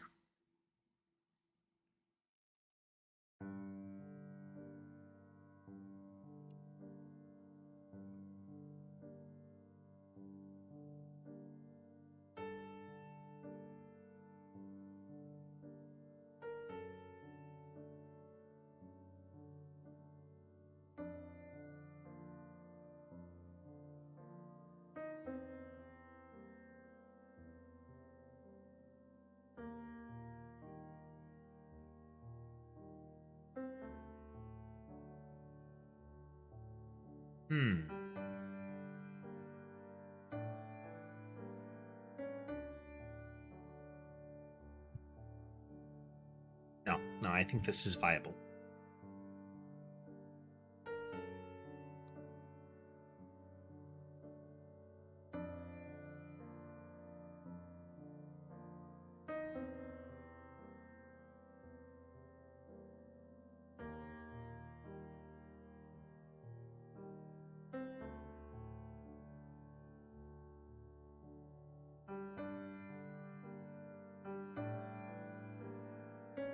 So the whole point of movement continue is keep doing what you are doing.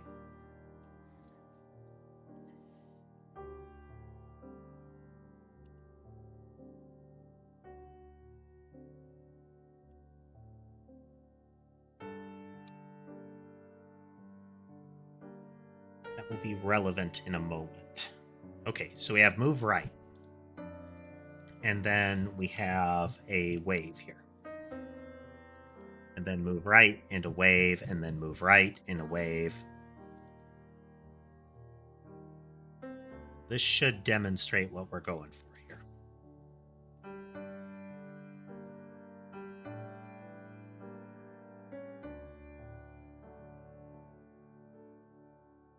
So this is a stack of many wave motions together.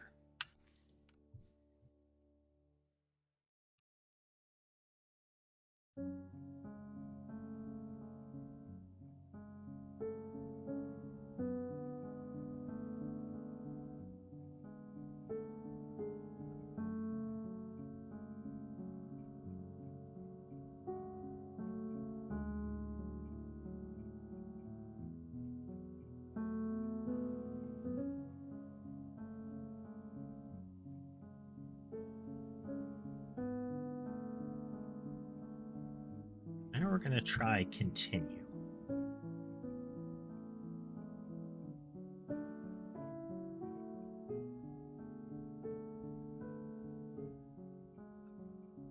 Okay, same problem again.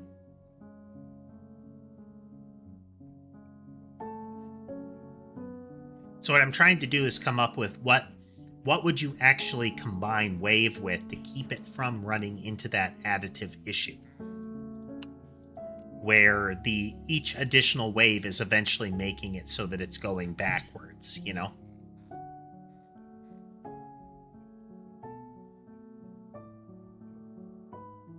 Continue will be useful because it effectively speeds things up.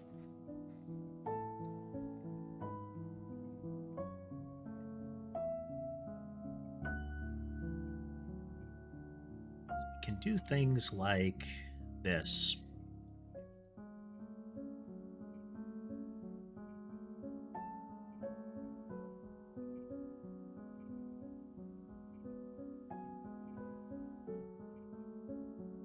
So here is the sine wave with 3 continues after it. Oh yeah, we'll just put 1 continue after it.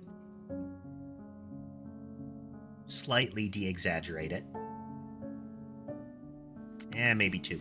Needs to be a little more exaggerated.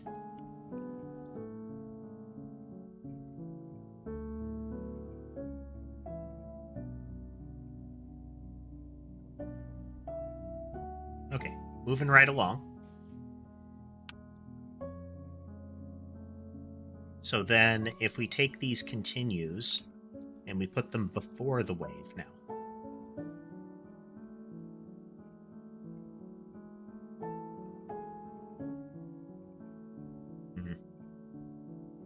Doing what it should have done necessarily, is it? Now I can't tell.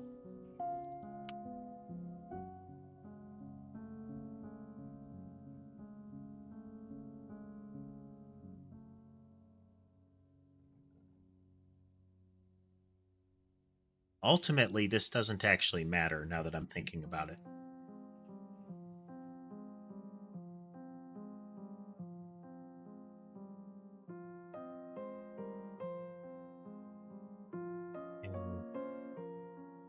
Put the wave for the continues. Because these should be exaggerating the change that the wave made, but it's ultimately the same. It's the trick. So, in the previous incarnation of our movement system, everything was additive. That is, the wave applied a force. It pushed it left or right, in this case up or down. It would have pushed it up or down, like we were just testing there. Which, again, increases linear speed. It gives us some flexibility on what it can do, but it changes it. And as such, the order of those would have mattered. As far as the acceleration. Because if I accelerate once I have pushed it in that direction, it's different than adjusting the direction first kind of thing. Or at least it can mess with the vectors differently. In this case, this doesn't matter, which isn't a terrible thing. Effectively, we're moving straight right. And then we rotate that 45 degrees. And then we speed that direction up. Or we speed it up equally. So now the line is 4 times longer, and we rotate that 45 degrees. No matter what, we end up with a line that's 4 times longer, rotated at 45 degrees. There's no difference in this flow. Not terrible. What we can do, though, is that we can get differences if we add things like rotate.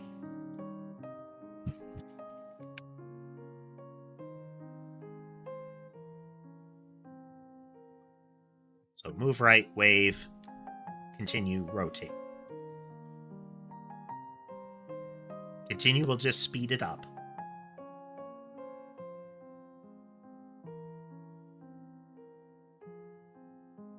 So this is a wave pattern, and then the resultant one is being rotated to rotate the whole thing. So I want to see if we get a different result when we change the order of them, because this is a different paradigm than we were using, and I don't dislike it. I think this is more akin to what you've been doing yourself, Parakeet. Okay. So, tight little wigglies in the noticeable spiral. So now we're going to swap the wave and the rotate.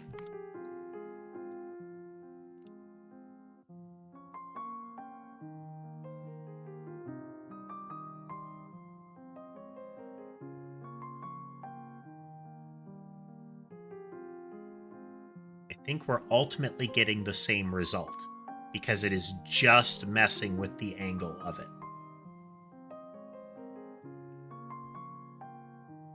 Okay.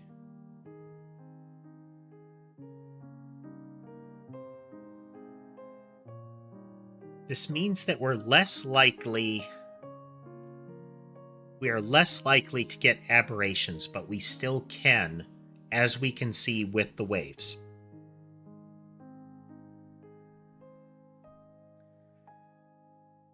So we've removed some of the really strange cases that we could get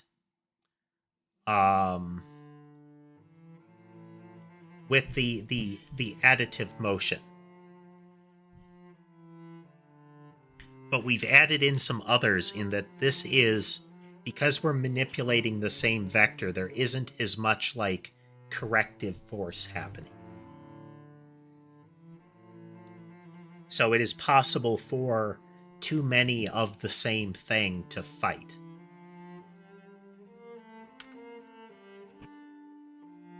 So again, too many wave patterns. I suspect too many rotates will do the same thing.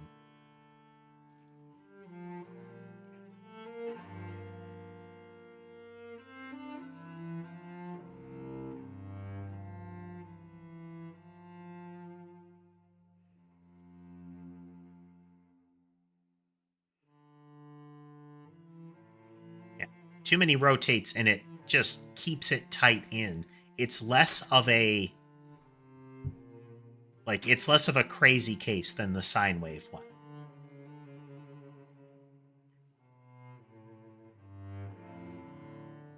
Because we just get this like much tighter blob until it eventually pushes outward.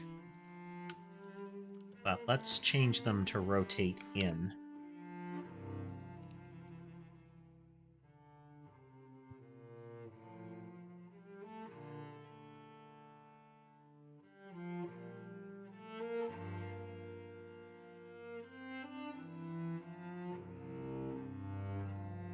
Because we might just need to add some edge case detection to the sine wave. Something about that motion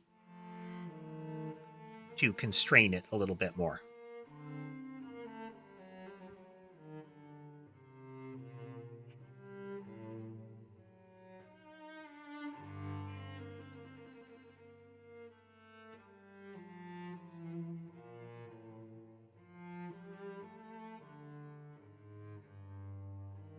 Nope. Rotate in is relatively durable. This is good.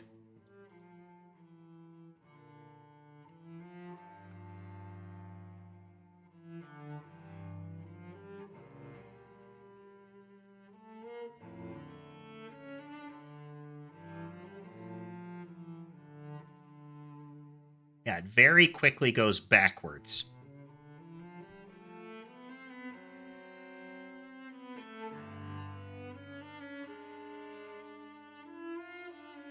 How can we mitigate this?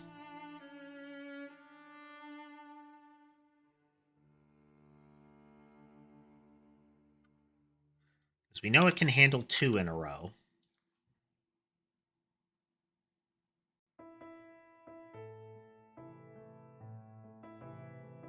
It kind of wiggles a bit during it.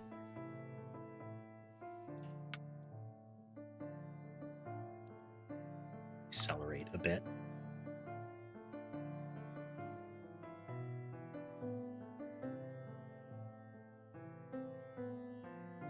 If we're moving to the right each time, it does have some course correction.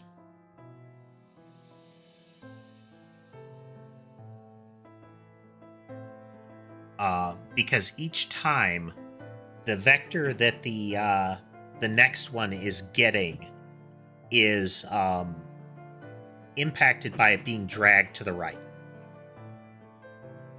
It's not getting the one that is immediately before it, which is the one that came out of the last wave.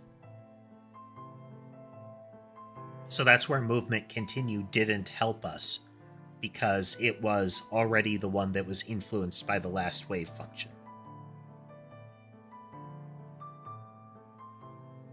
Again, this isn't really a problem in and of itself. It's when they're stacked, and that we have to make sure that there is an intervening movement that isn't just going to be the one that's a wave. if we want the wave to work the way it's currently working. Because this is relatively graceful.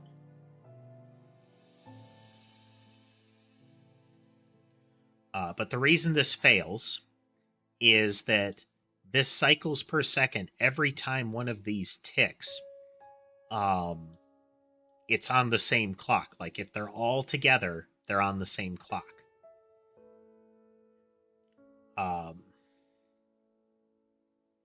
Which would mean that this cycle is always in lockstep.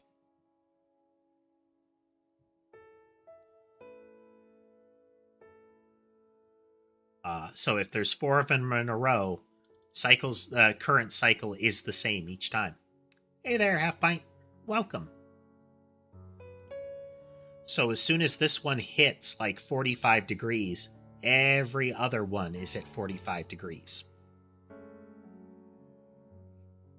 Now, we could have like a random seed in there, but instead of it being like it going backwards, it would be going all over the place at that point.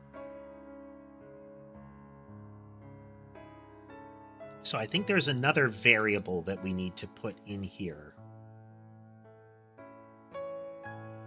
There's got to be something else we can put in here to not get such an outright aberration on it.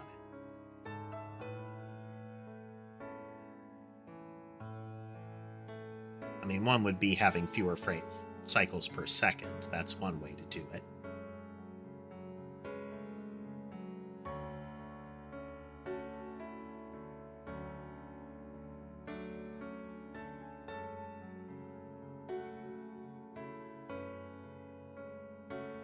We could...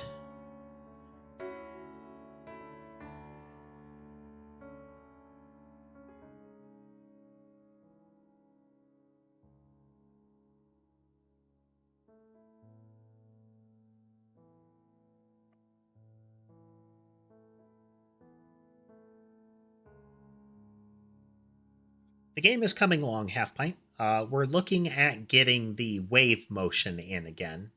That kind of S-curve style motion.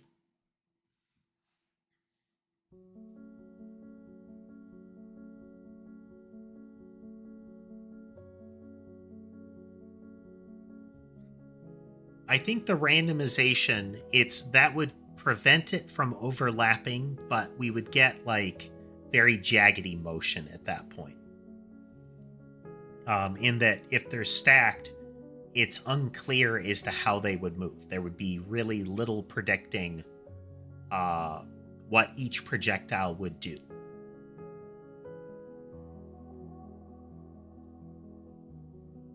And barring like random targeting, there should be some level of consistency.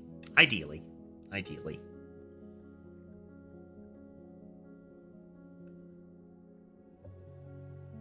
It's not out of the question, though, that each one of them would have its own kind of seed to it, but...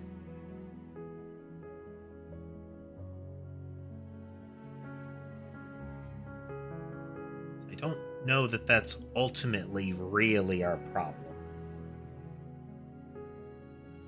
But what if, right now, proposed movement says I'm going to this point?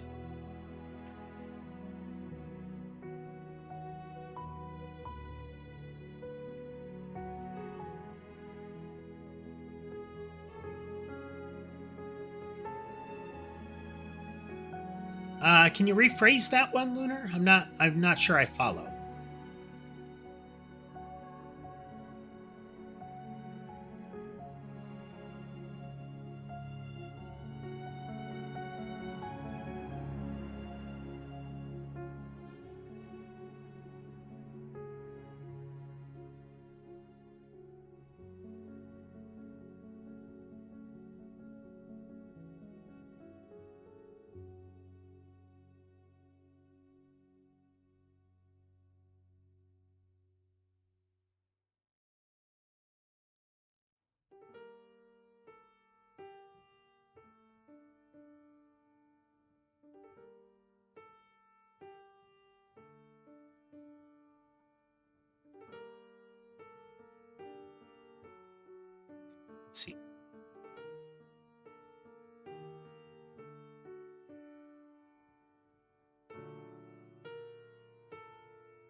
So this is where currently it's going. If we rotate it, what if we lengthen it so that this is still that we get the same. Effectively, if the projectile were traveling in a straight line to the right, can we get the rotation without changing that velocity? Why is it breaking down?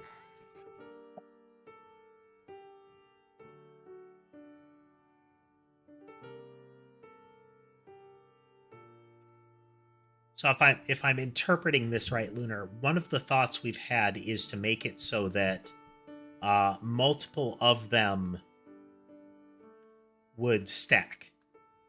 That is, if I have two waves in a row, that we have some sort of equation to mush them together into one wave. That it ceases to be two separate motions.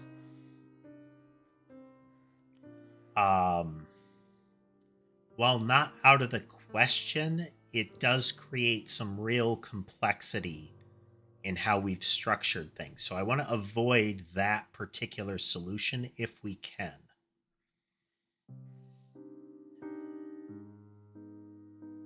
Like going down a direction where there is knowledge of surrounding movements.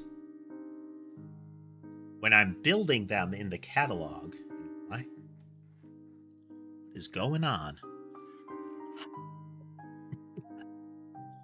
When I'm building them in the catalog, it's fine that I have knowledge that some of the things don't play nice when they are directly next to each other.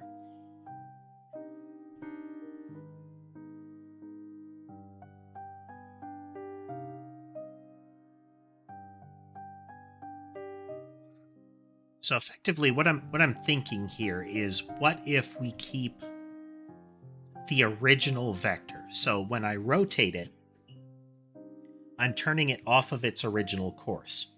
So if previously it was going from 0 to 1 on the x-coordinate, it won't be aligned directly with 1. It will fall short of that on the rotation unless it's going at its 0 point. So, like, in a straight line, we've slowed down. But what if we stop that without changing the rotation? What if we lengthen the resultant rotated vector so that it still lines up with the original target point? Would that matter? Like, would that change our situation?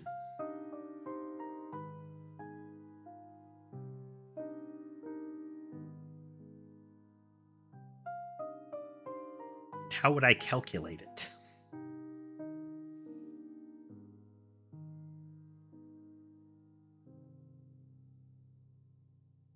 We would need to create an interception line between them.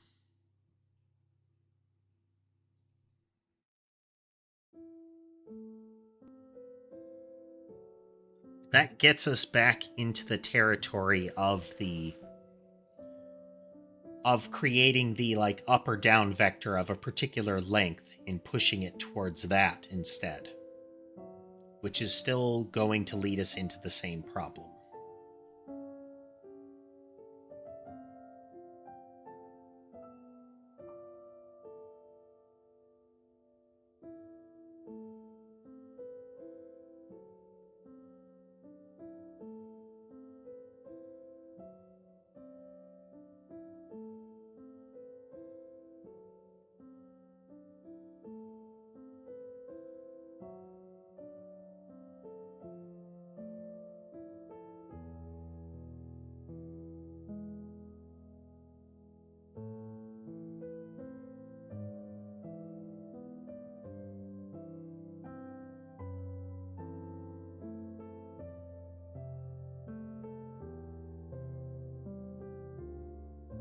If let's just have a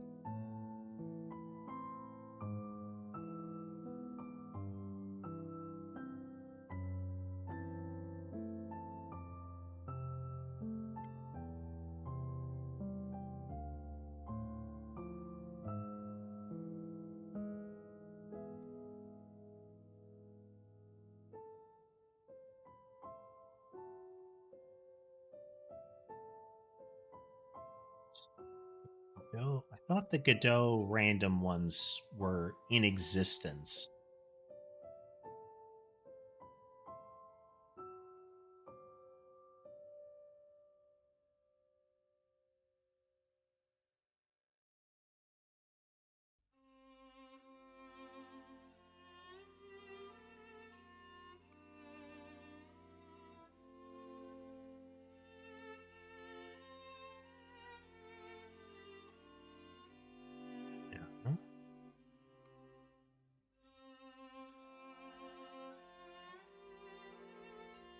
The difficulty there, Parakeet, is, well, it's something that we could avoid in catalog construction. Because it's GD random range. Okay.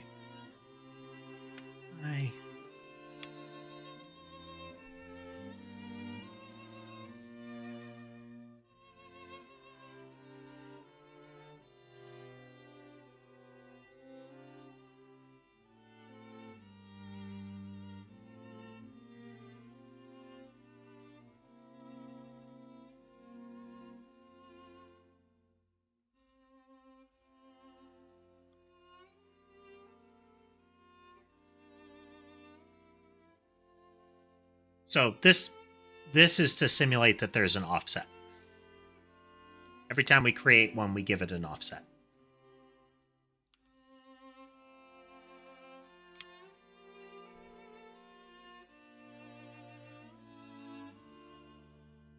This is the extreme case. This is just where we randomize it.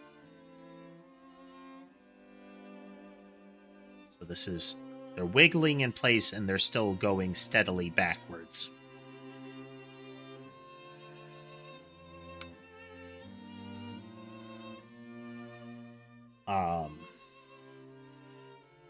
The ultimate problem is still there. We can mitigate it. Like, this reduces its intensity at times, but there's still an edge case where it will happen. Oops.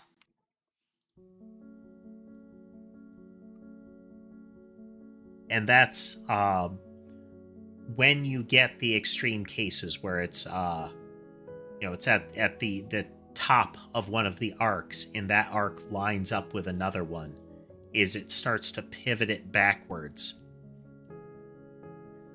once you have enough waves together.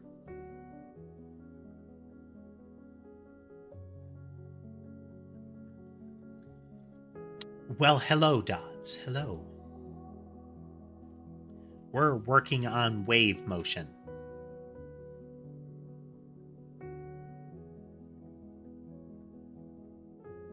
We're trying to figure out a way to mitigate stacking it, because stacking it right now past 1 or 2 creates something that is not satisfying motion.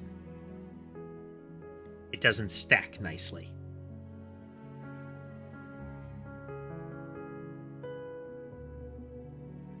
Let's exaggerate out the arc to see what it fully looks like here. And let's speed up the actual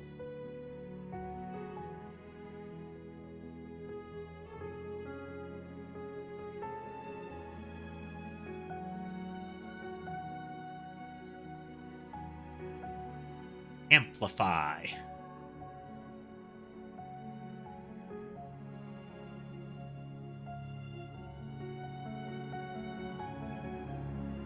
Like, I don't hate the motion that it's doing right now. This is cool motion. Why is it backwards? I wish it wasn't backwards.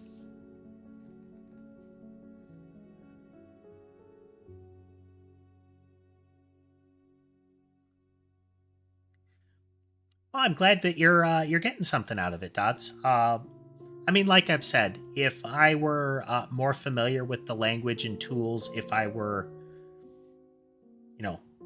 sharper on my programming skills, we would probably be moving a lot faster. But it's interesting doing this all from scratch, Okay. No, that won't work.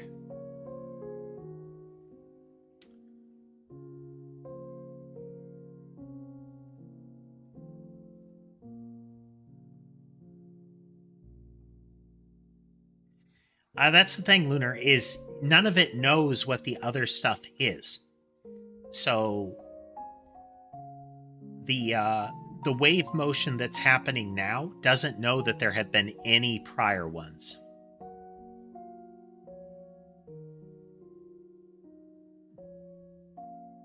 Well, it's a good opportunity for a quick breather anyway.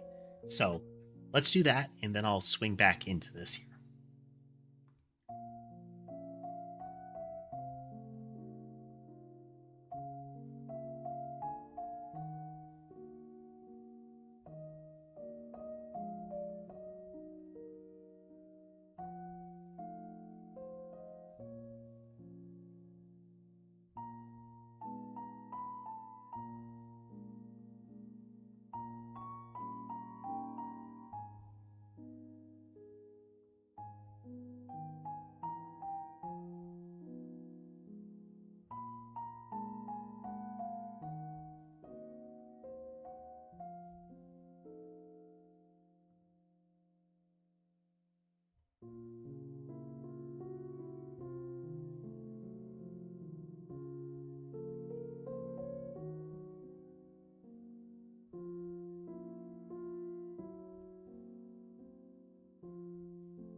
Okay.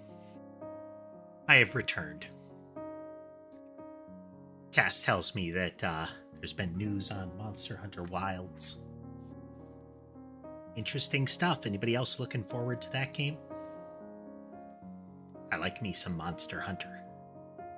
And Wilds is continuing in the footsteps of World, which I consider the best one so far.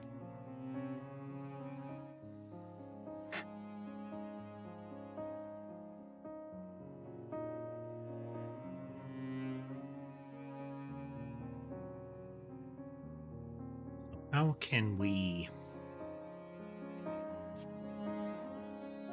prevent, or at least make more predictable, this concept here? If we only have 3 waves, what happens?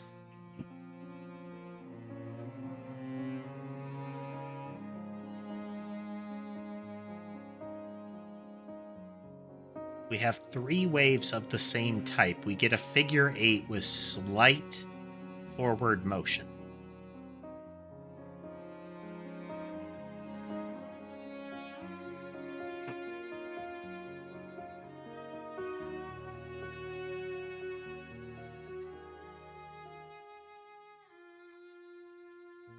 Okay.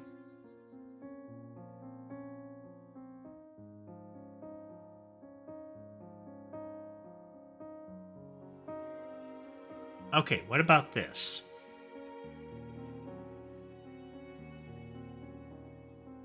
What we need is motion. We need more motion like this. You can see the move to the right is having an impact here. It's shoving the whole mechanism further along.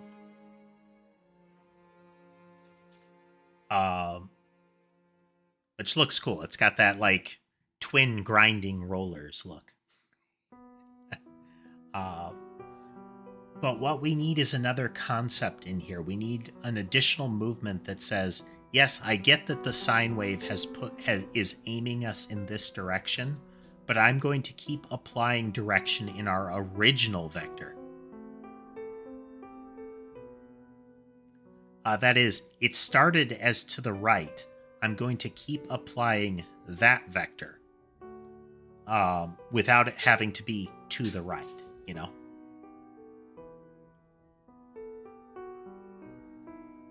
So what if we go into Targeter, and when we update target,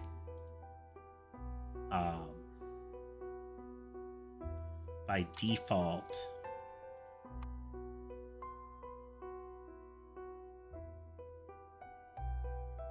each targeter needs to do this individually. Each targeter will behave differently accordingly. Okay. So we have target direction. When it updates, at the end of it,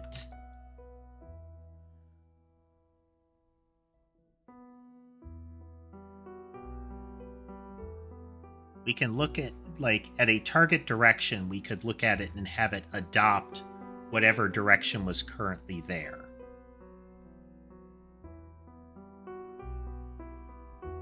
So if it's 0, if it hasn't been asserted,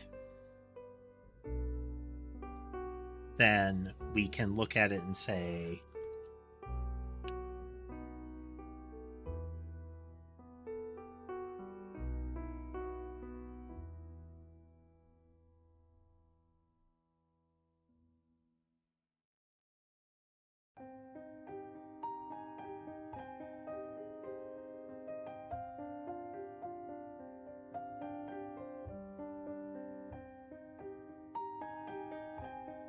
Sammy is demanding some attention, so typing is even slower than normal.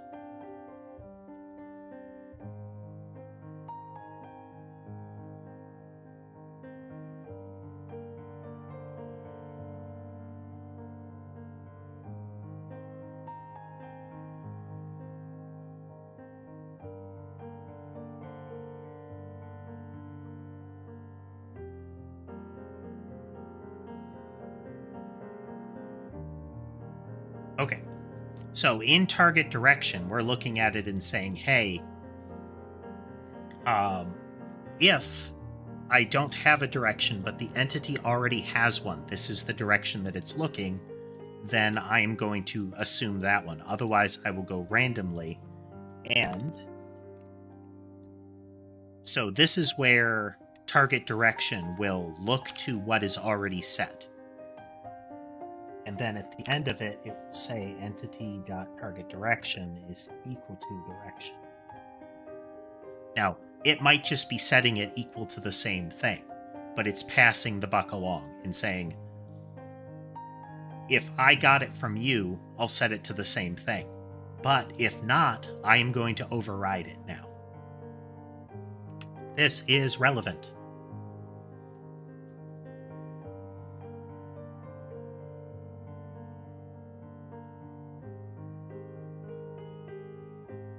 We're going to make these continues.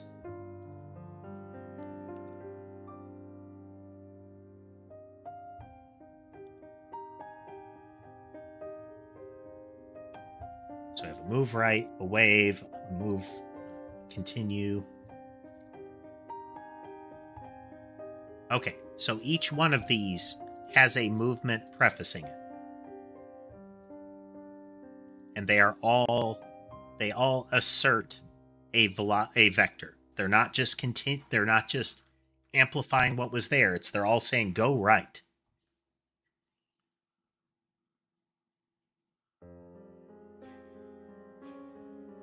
Okay.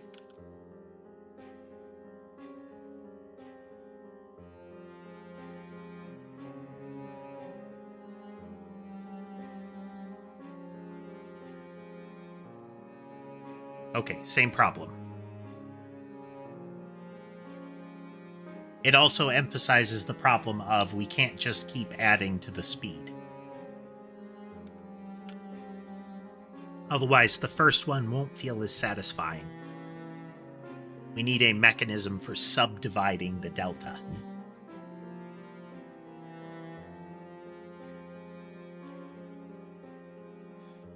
I was hoping this would help. But all of these are saying go to the right, or at least they're supposed to. Oh, wait. Target continue. It's not. It's using proposed movement. It is entity.target.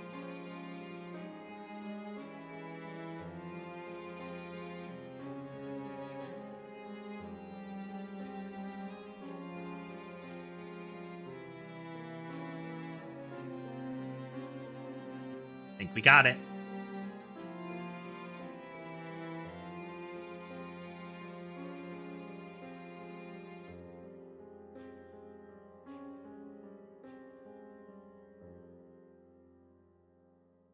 I think we got it.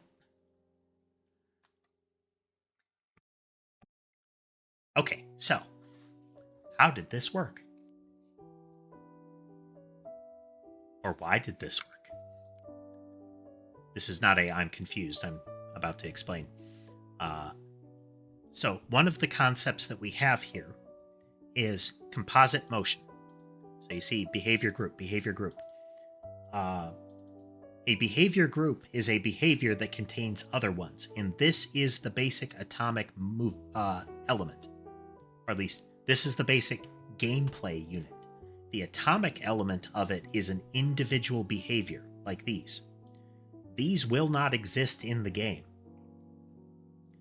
You would never have a power-up that says, hey, add just movement wave. Because as we saw, just movement wave can cause problems when it's stacked. But if every movement wave was instead a continue, then movement wave, then things should work out. So how do we... All right. This will be neat.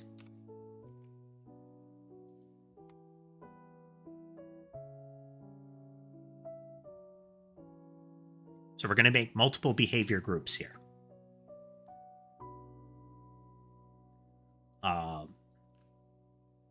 Just to emphasize what we're up to.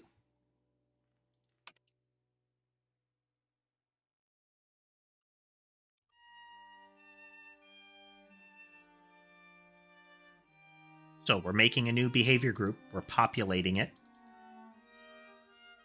and then we're adding it in. We're going to need to set a gate on them.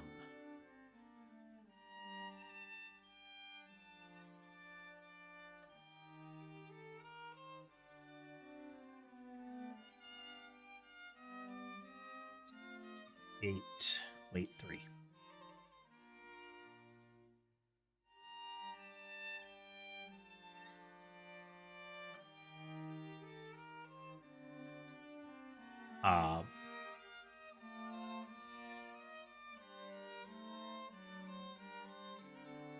Okay, we don't want the base behavior group here. It's going to do nothing.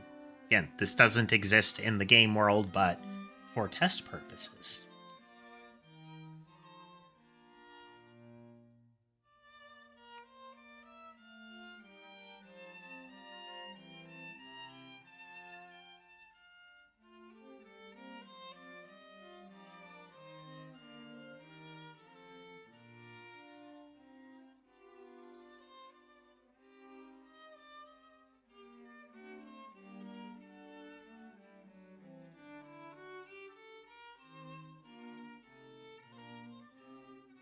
Seconds.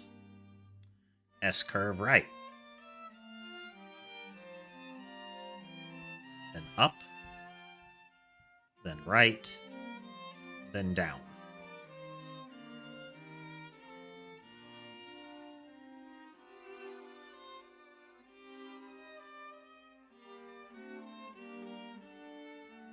And if we want it to be extra strange, we're going to have this motion always happening too. So it's always S-curving to the right. But then it will start to S-curve up, then right some more.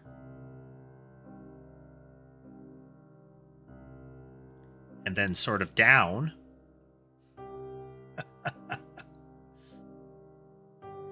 It's very wiggly and strange.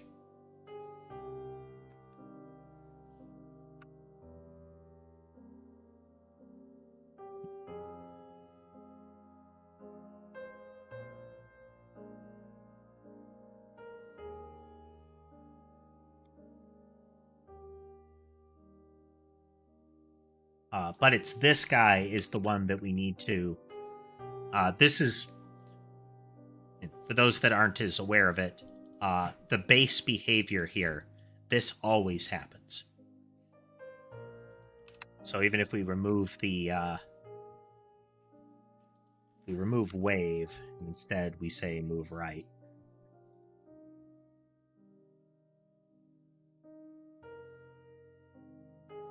So it's moving right, and every other motion that it starts to do will be influenced by that. It's always getting pushed right. But if we want strange, let's make it move left. Because we have right up, right down.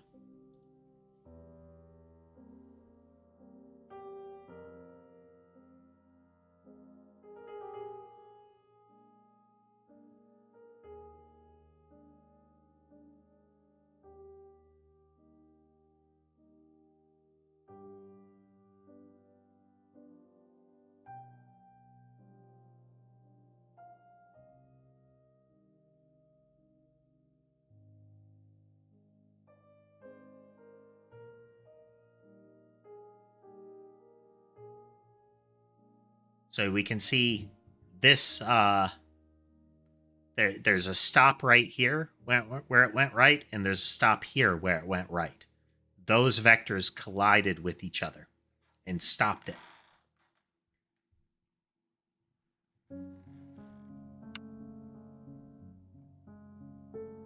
Yeah, it allows us to have some really, like, crazy results. And interestingly, movement continue is speed up. We have added a speed up now. which will affect whatever has happened up until that point. It will keep going in that direction. So I could put more emphasis on any individual part here. So this particular right, the second right, is going to have a speed up on its wave here. It's going to go 3 times harder on that.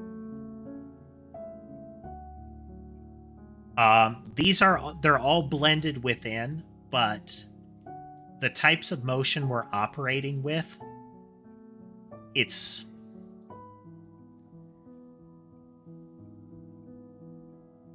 these are sequential. Within them, they're fully blended. So each of these groups is a different sequence step. There's a 3-second gap. So moving left, halt to move right. This is a conflicting move right. This move right should push. See?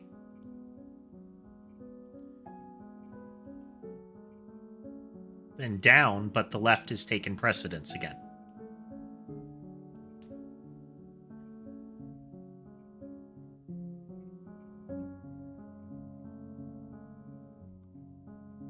So again, continue is impacted by any motion that sets target.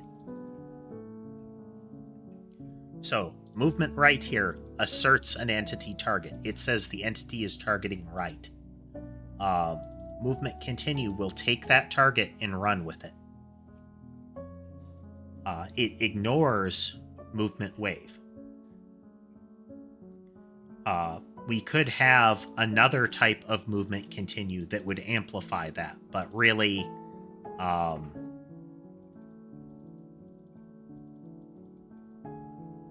movement wave being amplified is just amplifying this first one.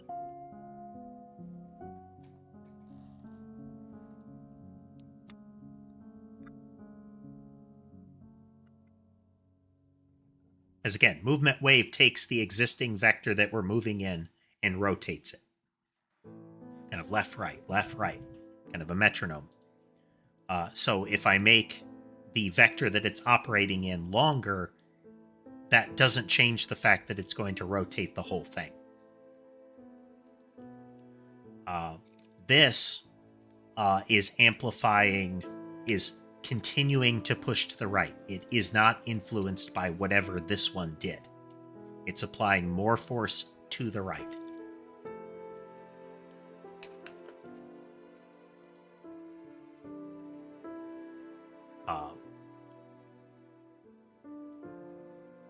So we're starting to get the layers of complexity here. We're starting to get a lot of layers of complexity.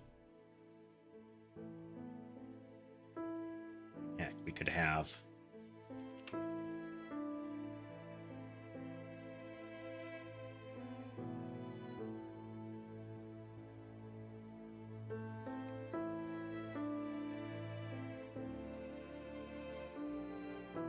I acknowledge you, Sammy. Trying to type and she walks across one of my arms and kind of pins it down. So we start left, 3 seconds later we try to move to the right, but we're blocked by the move left. We start to move up, we're dragged to the left, and then 3 more seconds we get pulled hard to the right, and now we are rotating out very heavily. We have multiple simultaneous rotates, so we've got a tight spiral forming here. But we are being steadily pushed to the left. So our rotation, the arc should drift left.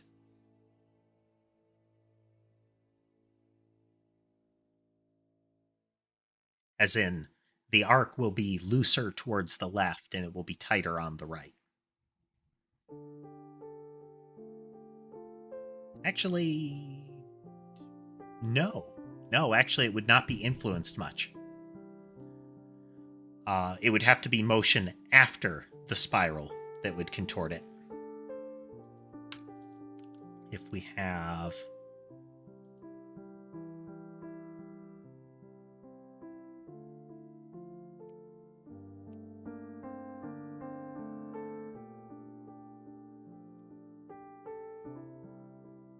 So we're going to push down further here.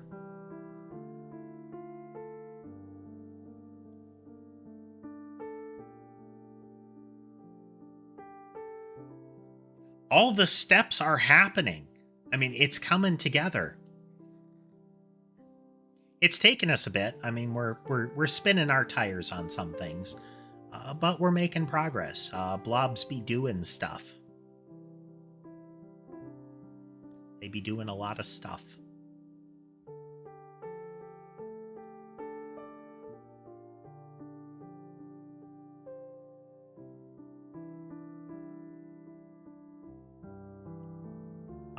There isn't a universal speed increase task, but that's one of the ones that we coincidentally made here. Or at least we can make another version of continue, which would be like accelerate. What that would do is it would take whatever the current vector is and add to it. What this one does is it's saying whatever, and I need to rename this. This continue isn't the same, necessarily the same. So this isn't target or continue. This is entity target, or entity direction. I think it'll also grab the entity's target entity. But what we could do is have one that says, hey, whatever the current vector is, add more to that. So it would act as a speed boost where it currently sits.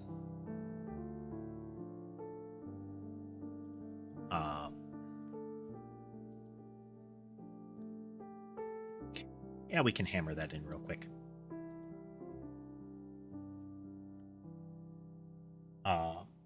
So let's see here. It's still going to be a straight line movement. It's the same thing, but we need a different targeter for it. We are going to rename this.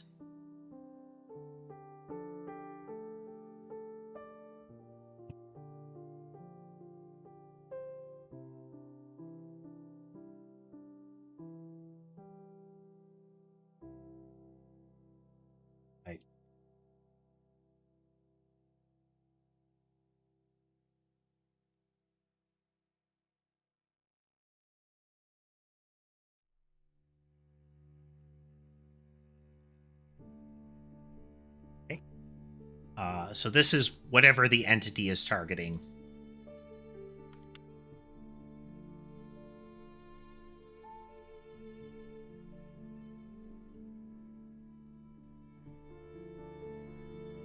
It's called in targeter entity. It's not great, but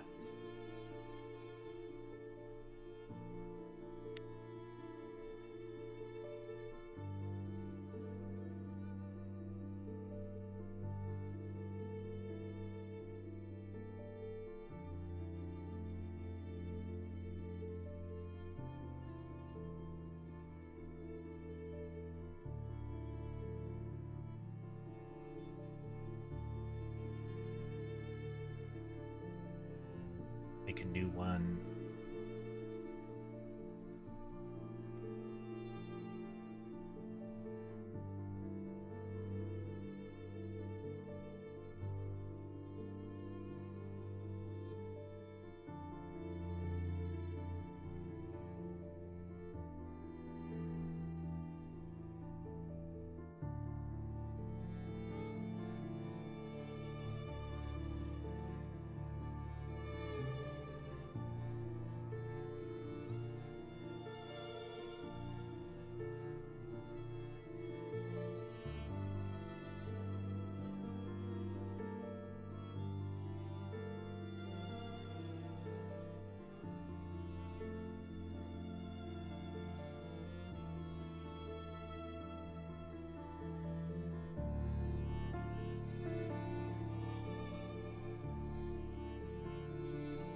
Entity. Closed movement. Normalized.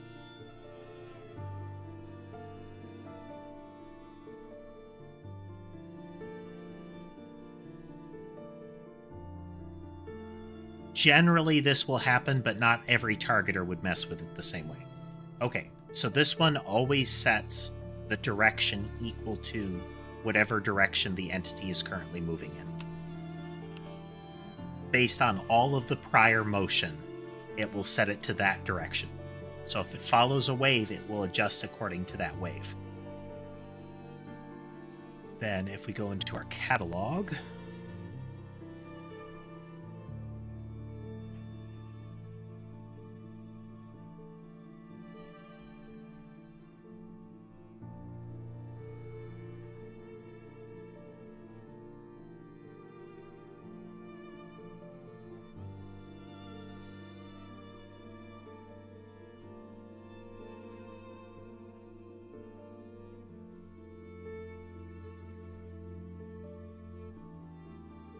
symbol.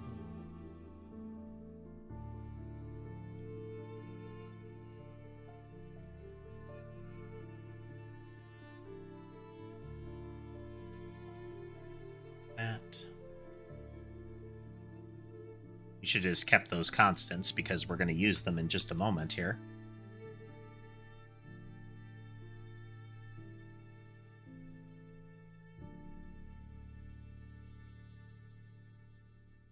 No, it'll be proposed direction.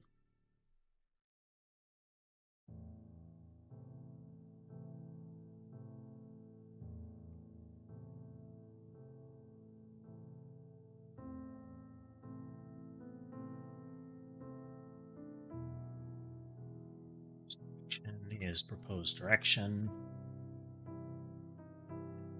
Movement.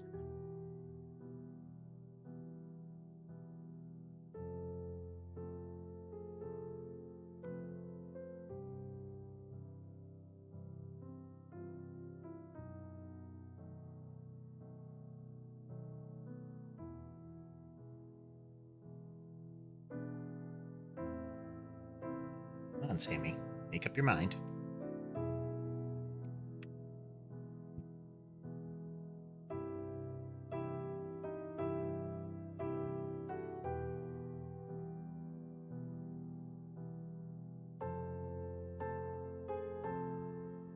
Okay, so move proposed direction is going to accelerate them. It's going to accelerate particular ones. So this is continue in the direction that we're already, that has been set. So if I'm moving right, these will be move right. But I can use this also for move proposed direction. So let's say we're going to keep just one rotate out. We are going to accelerate that one. So what this should do is the velocity along the expanding arc should be a lot faster. It should zip along there a little bit.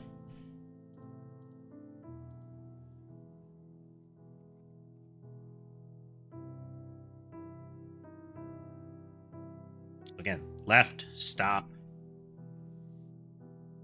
up, hard right. Then we're going down in this spiral, but the actual spiral part of the motion, we're getting a much wider arc here.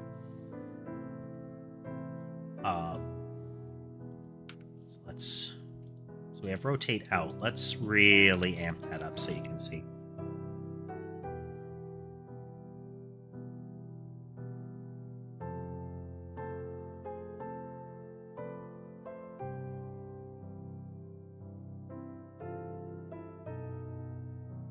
Up and left, hard right, starts a spiral going down, but it's zipping very speedily. So the actual size, the radius of the rotation starts out very big.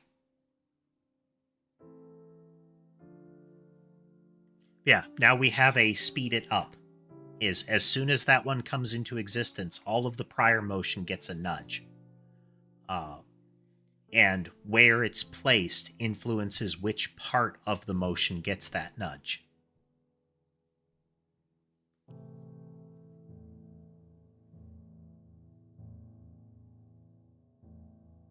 Yeah. Yeah.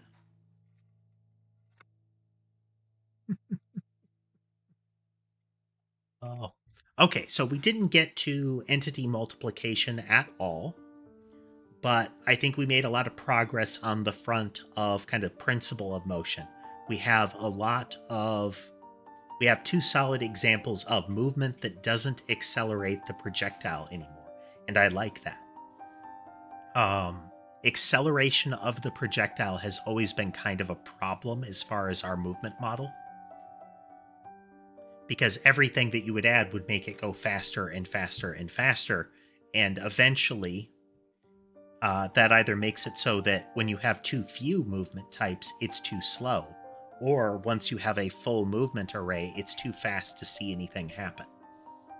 We don't want either of those circumstances. So when it's going to go faster, it's going to deliberately go faster. There is a choice to make it go speedier or to slow it down, that kind of thing. Which we could also do. We could take the existing movement thing and cut it by X or Y kind of thing. Like, if you hit this node, it slows the whole thing down by 10%.